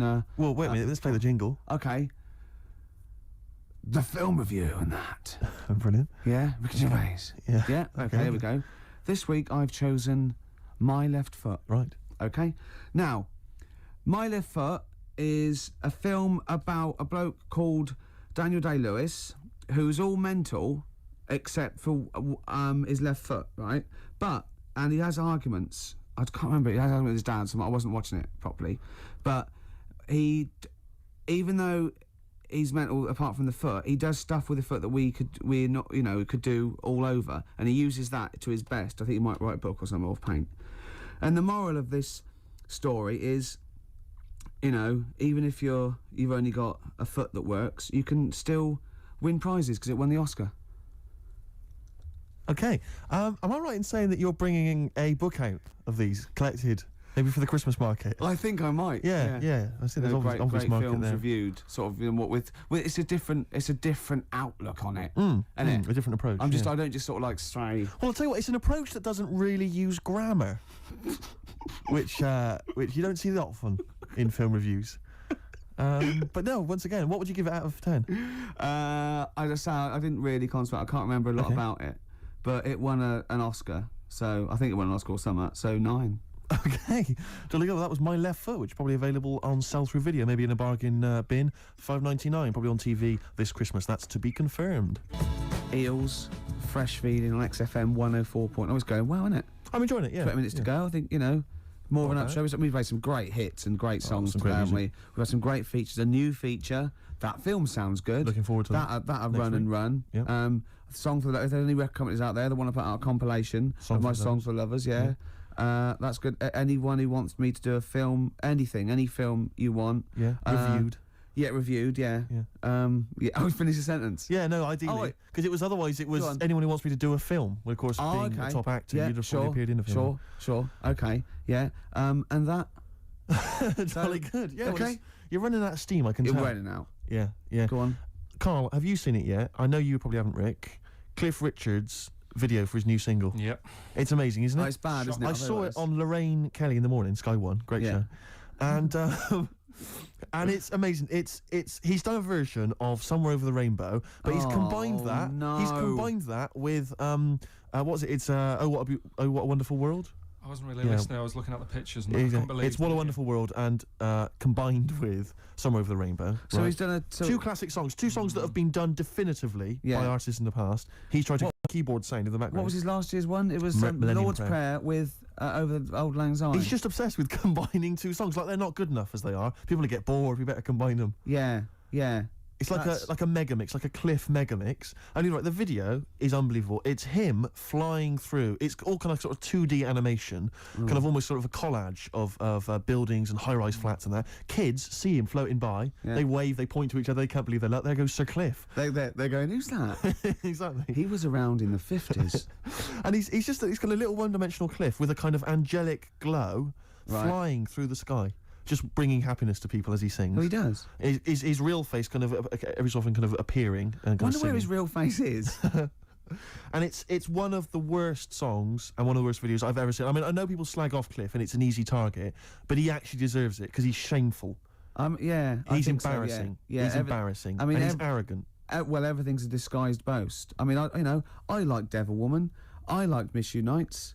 I liked Wired for Sound, and I like tall speakers and small speakers. I like all sizes of speakers. You know that. You'll vouch me on that. Yeah.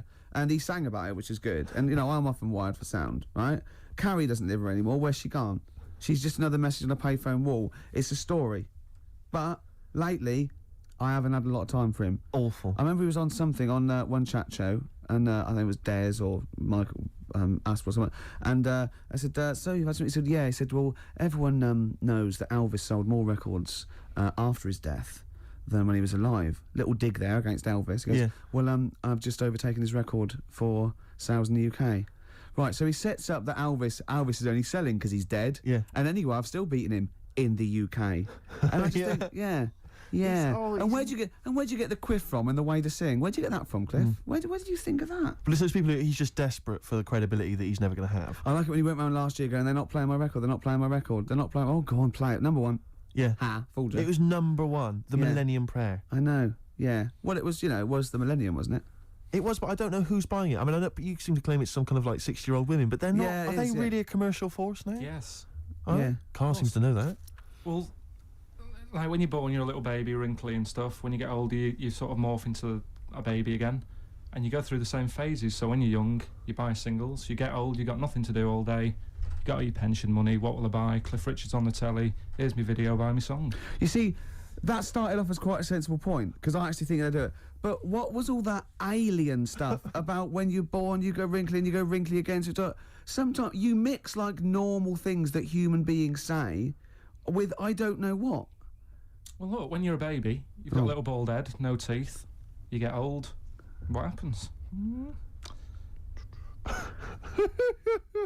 Are you a philosopher? Are you an official philosopher? Because, I mean, it sounds like it. Oh, Carl, play a record. You're a gem. You're a diamond. XFM 104.9. Good to hear the Happy Mondays again. We're nearly through. We are indeed. We've had a little bit of chat. We've had a few laughs. We've had a few tears. We have indeed. We've introduced a new feature. Looking forward to that next week. Yeah, so it's just going to be wall-to-wall features, isn't it? It's going to be, Well, I had an idea for a feature which you didn't seem to like, which was something old, something new, something borrowed, something blue. You want to explain it? And something old, an old song, something new, a new song, something borrowed, a cover version, and something blue, just a melancholy and beautiful song. Right, okay, but does it have to be all four, or can it be any one? No, it's all four. You can play that over the course of the show. Or maybe just have four songs in a row, and that's that section. So like a feature would be like this is either an old song or like a new song. Yeah, that's good. I think we've done that a few times. No, it's not. We've covered that. Well, what's the difference? I'm playing a song from a film. Just because you give it a title, it's just a song from a film. You could play that anyway, couldn't you? Brilliant. It's all nonsense. You've seen. Cheers, Carl. Brilliant. Yeah, my ideas are good, aren't they? Because they're not only sort of accessible, but there's a little bit of depth there. I think it's fair enough to let him have his little feature at the end of the show, though. Just, what I mean, keep him happy. This song for the lovers. Excellent. Well, but that's not till after song 2 by Blur. I remember the days when Carl didn't even want to be on the air. I remember the days when he was told by the establishment that he wasn't allowed to talk on the air. And now it's like as far as he's concerned, he's a third member of the team. He's protected by me. Right? Yeah. Cheers. Song 2 by Blur. We're running out of time. It's 5-2. Just got time for Steve's song for the ladies. Wedding Present, Rick, from the album Saturnalia, I think it's pronounced like that, and it's track 3, Dream World, a song Looking forward for the to ladies. Goodbye. I don't know how many times I've tried to warn you, how many times I've heard you laugh and say, underneath it all, he's okay.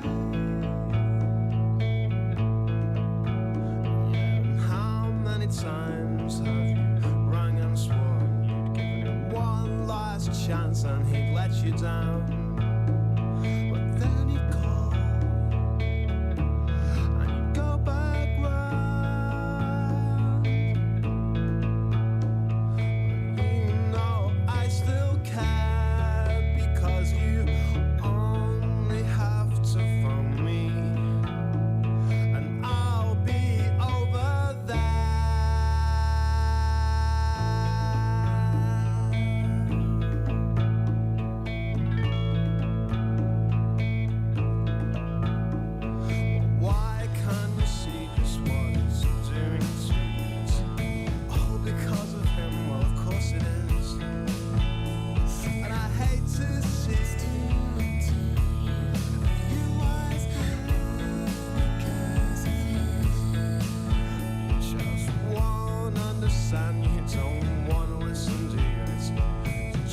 because it's not what you like to hear. When you ask me, and to me it's good.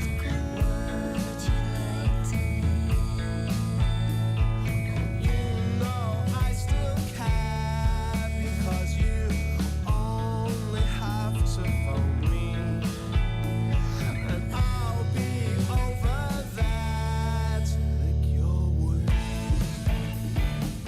You know I'll always be here for you. You say you feel left out. Well, I know exactly how to cure you.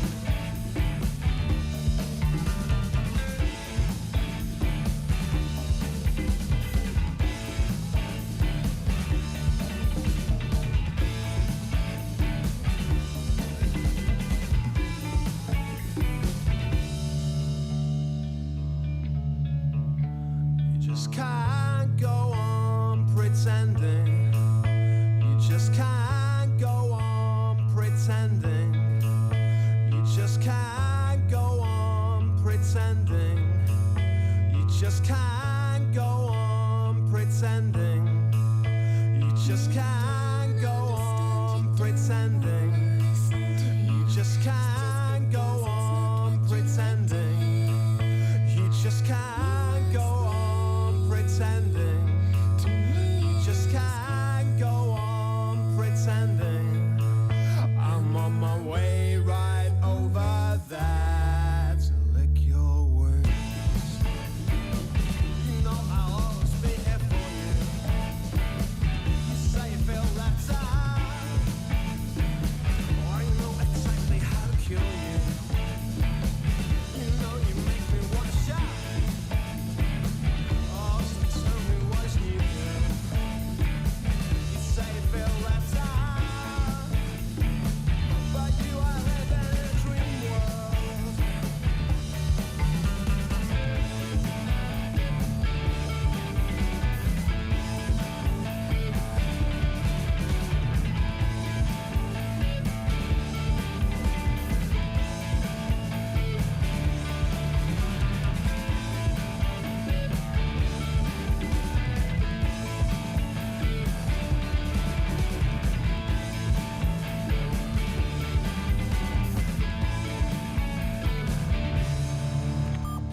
On air, 104.9. Online, xfm.co.uk. This is XFM.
We ran it on QI a few years ago. Yeah.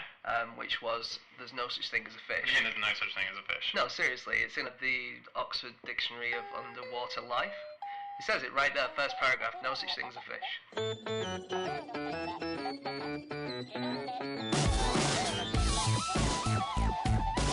Hello, and welcome to another episode of No Such Thing as a Fish, a weekly podcast coming to you from the QI offices in Covent Garden. My name is Dan Schreiber. I'm sitting here with 4 other elves. I've got Andy Murray, James Harkin, Anna Chazinski, and on fact-checking duties, Alex Bell. So once again, we've gathered around the microphone with our favorite facts from the last 7 days. And in no particular order, here we go. Anna, fact number 1. My fact is that made in Germany product labels were originally intended to put people off buying the product. It was a law passed in England in 1887 which forced foreign companies to put labels saying where the product had been made on their items because British companies were worried about German knockoff products flooding their market and being cheap and tacky. Those typical inferior Germans. Exactly. Their poor manufacturing base. Terrible footballing skills. Apparently it was mainly to save the Sheffield cutlery industry. Obviously it's ironic because made in Germany very, very quickly became a stamp of very high quality. So true Fanta is German. It became popular during Nazi regime. It wasn't invented specifically for it. Oh, I thought Hitler commissioned it. I thought he wanted a German soft drink. That's what people think, but it became popular then, but it wasn't invented specifically by Hitler. That would be surprising. I find it very weird when countries decide that their products have to be patriotic or like, you know, the classic thing during the war in Iraq when America and France fell out. That Freedom Fries became the thing. And I love the story of Freedom Fries because it was one guy, it was a Republican chairman called Bob Ney, and he renamed the menus of 3 congressional cafeterias with Freedom Fries. That's how it started. And then it just spread from there. Yeah, and he didn't need to tell anyone about it because he has control over the cafeterias. So he just said, this is happening. And so they changed it. Isn't that amazing? That's he has control. Fantastic. Yeah. Fascistic imposition of freedom-based food Yes, names. yeah. I did read a reference to supposedly French kissing. A couple of real zealots decided they were now going to do only freedom kissing. I don't think that caught on either. Well, Freedom Toast as well for French toast. He also changed that on the menu, and that didn't get as much press. I don't know why. Bread. You can make a substitution for anything which is French. New Freedom movie starring Gerard Depardieu. Yeah. Dawn Freedom, of course, famous British comedian. Apparently they boycotted French's mustard, even though it's owned by a British company and it's named after an American guy called Mr. French. That's right. He actually came out and said, please don't boycott us. It's a surname of our family. Have you guys heard of Star Spangled Ice Cream? Yeah. No. Have you heard this? This is brilliant. So it was conservative Americans had an ice cream company and they gave their ice creams punning names. So, for instance, the mint ice cream was called Smaller Government. Oh. So can you guess what their chocolate ice cream was called? During the bombardment of Afghanistan, well, it was called Choc and Awe. Okay. Even better, their vanilla ice cream was called I Hate the French Vanilla. But it gets right to the point. Just back to the Freedom Fries thing very quickly. It was really nice. There was a counter. So when people were doing the Freedom Fries thing, there was a cafe in Santa Cruz, which changed their menu of fries to impeach George W. Bush fries, which is just a really nice response to that. Speaking of labels, there are these American handbags, Tom Bin handbags, and they have washing instructions in English and French that were made during the Bush era. And the English ones are perfectly normal, and then when you read them in French, they say, do not bleach, do not dry and dryer, do not iron, we are sorry our president is an idiot, we did not vote for him. On all the bags. That's great. That's lovely. In the First World War, exactly the same thing happened with all German-named products in the USA. So sauerkraut was called Liberty Cabbage, and that was renamed as a result of a delegation petitioning the Federal Food Administration. They said that sauerkraut consumption had decreased by 75% since 1914 over the course of the war. And they said, look, we've got 400 tons of it in New York alone on our hands. Please rename it so that we can actually sell some of this stuff. Isn't that cool? Wow. Yeah. German measles became Liberty measles. Yeah. Makes them sound more fun than they Although are. that's sort of on the fringe of, freedom kissing or whatever it is. I was thinking about on Germany, because obviously made in Germany now is something that's associated with high quality. And in fact, the obverse to my original fact, which is that made in Germany was imposed on the Germans by the English, now the EU regulations are saying that labelling should be more accurate. So if actually most of the work on a product is done in Bangladesh and the most expensive part comes from India, then you're not allowed to say made in Germany because you're a German company. And Germans are saying that's really unfair. One of the reasons people buy our products is because it says made in Germany because they're really good. Anyway, this is a long-winded way of saying the German economy is great, and maybe has something to do with the fact that their word for borrow is the same as their word for guilt. So they obviously have really, really good borrowing rates. Wow. Personal borrowing is very low. Because it's shameful. It's borrow. shameful. Every time you borrow, you have to say the word guilt. That was a really roundabout way of It putting was, that wasn't it? Good. But, I think I wanted to inform people about the EU regulation at the same time as rounding it off. No one can say you didn't do that. I think I did. So I was looking into Made in China as a label. I was really surprised by stuff that they produce. 85% of all artificial Christmas trees are from China. Oh, really? Other things that are made in China, the US uniforms for the 2012 Olympics. Really? Yeah. And also, in 2008, police in China said they discovered a factory making Free Tibet flags. Yeah, but and apparently the workers at the factory said they thought they were just making colourful flags.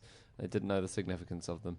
So the Made in China label is exactly the same as Made in Germany, as in Japan forced it on the Chinese to discourage people from buying Chinese products shortly afterwards. No way. I quite like funny labels on stuff, and I just remembered that the iPod Shuffle, when it first came out, on its little safety label said, "Do not eat iPod Shuffle," which was useful. My sister bought a pram for her first kid, Sophia, and it was this huge box, and on the side of the box it has a picture of a baby saying "baby not included." And I can't tell if it was a joke or That's if it funny. was. Yeah.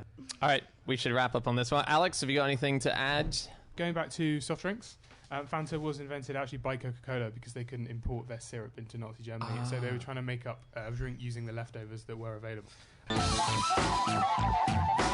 Okay, time for fact number 2, and that is my fact. And my fact this week is, in 1991, a professor at Iowa State University proposed that we could solve virtually every problem of human existence by blowing up the moon. Not every problem. This is what he said. Not losing the remote. I think that was included. I think he went literally through. Wow. So what problems are we solving and how? Well, the problems range from weather problems to famine to disease. Now, it has been pointed out by most scientists alive that this is not the case. It would not solve the problems. In fact, NASA was saying that if we did blow up the moon, most likely part of the exploded moon would come back as a meteorite impacting on Earth and causing sufficient damage to extinguish all life. So actually, slightly the reverse effect of what he said. No, it kind of would solve all our problems. To be gone. Yeah. We wouldn't have any problems anymore. That's true. Yeah.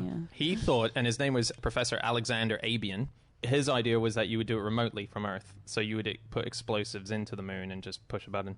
When did you It's say massive. you said that? In 1991. Oh, right. It's quite recent then. Yeah, Recent yeah. enough to know better. Yeah, he's dead now, unfortunately, and his children say that he was a very sane man. So this is not as if he was a lunatic. He was a very much loved mathematics professor at his university. There have been a lot of wacky suggestions about how to save the world over the years, haven't there? Some of them you've got to admire, and apparently some of them could work. So one idea is that we wrap Greenland up in a blanket. Have you guys read this? No. So the problem is, all the Greenland's ice is melting. That's obviously a bit of an issue. So in 2009, a bunch of geoengineers covered Greenland in this big white blanket, and it's meant to reflect the sun, so it means that the sun doesn't heat up and melt the ice. And it was surprisingly successful, more successful than predicted, but it would cost about $1 trillion to do it to the entirety of Greenland. Oh. Pretty weird. It's strange that putting a duvet on something would cool it down. Yeah, You it would is. think it would just melt it. But in a hot country, if you've got the sun blazing in on you and you hide under a duvet, I think it works. Greenland is not a very hot country. No. That's a fair point. So does the theory work or not? Yeah, it did work, but it's just that it's way too expensive to be at all feasible. Yeah. My favourite fact about Greenland is that 10% of the whole population lived in the same apartment block. What? No, 1%. Was it 1%? Okay. Yeah, it was something like 400 people out of 40,000, I think. Yeah, something like that. Isn't that cool? Yeah, that's really It's called cool. Block K, I think, or something like that. Block P. God, I got that completely wrong, didn't I? I knew there was a fact in there somewhere. So, did we work out what kind of problems he was going to solve? It was one of those things where he kind of just made the statement. He didn't publish a paper on it or anything. He just kind of loosely gave the territories. And it was stuff like the weather pattern. He didn't really go into it much, Tides. Being cut off at high tide on a beach is always a nightmare. That's always a nightmare. That's going to stop. Yeah. Losing your remote. That was a big part of his decision. Would there be any tides left without the moon? Yeah, because the sun has tidal forces. So there are on the solar Earth. tides as well? Yeah, it just But would they're mean weaker. that it would be high tide at midday every day. Everywhere in the world where you were, if it was midday, it'd be high tide. Oh, that's so boring. It's like decimalisation, isn't it? So dull. All those tide timetables that have to be reprinted as exactly. The crazy pounds, shilling and pence world of the moon. Yeah. Mollusks' reproductive organs grow and shrink according to the phases of the moon. So if there was no moon, would they stay big or stay small? It depends when you blew up the moon. Yeah. So there'd be a powerful lobby from the mollusk community to blow it up when they were big. Is that like that's like the wind changing? When the moon blows up, your You'll face, be stuck that way. your testicle will remain the same size forever. I think we shouldn't be too judgmental though, should we? Because Abian, is that what he was called? Yeah. When he died, he said, those critics who dismissed my ideas are very close to those who dismissed Galileo. And it was true, you know, when Galileo was thinking that. So maybe 300 years, when the moon's just in shattered pieces across the universe. I don't think Galileo ever proposed blowing up the moon. It wasn't smart enough. Call me Captain Skeptical. There was a plan to do a nuclear explosion on the moon, wasn't there, by America, as a show of might to the Russians. Wow. Yeah. It was like a PR exercise. God, that is fascinating. Sort of pointlessly exploding something. Yeah, I mean, it wouldn't Just have to blown show- up the moon. It would have just made a bit of a flash. The idea was the Russians would look up and go, oh my God, they blew up a bit of the moon. They must be a lot better than us. Yeah. Or they've got terrible aim. Were they trying to hit us there? Right, Western Europe, come on, they can't hit a barn door. I, of course... I'm shaking my head because I know Dan is going to say something about yetis or vampires. No, it's my favourite book of recent times that I purchased, which is called Who Built the Moon? And it's a really lovely theory that the moon is artificial because back when the rocks were originally brought back from NASA's Apollo 11 mission, the geologists who were studying the rocks said... This says made in China, right? No, they said that basically the moon is it's such a weird thing, the moon. The way it sits, the position it sits in, the perfectness of the distance between the sun and the earth, and just all the features that it allows for the tides and all that. It's easier to prove it doesn't exist than to prove it does exist. There are people called ecosexuals. Do you know about these guys? No. What's an So, ecosexual? hang on. Is it people who like having sex with the planet? Yes, in a way. There are people who have married the moon. Oh, wow. There were also people who married the Earth, and they interviewed these people, and they said there were 450 of us, and we're all married to the Earth. Has anyone had a divorce to the Earth because they fell in love with the moon? And had a little... I don't think so, because actually these people who married the moon and married the Earth, they also married the Appalachian Mountains and some snow in Ottawa. I'm tiring of these people. And when they go to Spain later this summer, according to the news report, they plan to marry some hunks of coal in the city of Dijon. These people are alive now. They're all sluts, basically. They're just putting themselves out there left, right and centre. Imagine the wedding ceremony, though, where you've got the person standing on one side of the altar and the entire earth on the other side of the altar. Where do the guests sit? Or a mountain range. Yeah. You may now kiss the snow. Yeah. The wedding ended tragically early when the groom melted. So, could we survive without the moon? Is that at all possible? I don't think I so. doubt it. There would be earthquakes, wouldn't there, and volcanoes and... One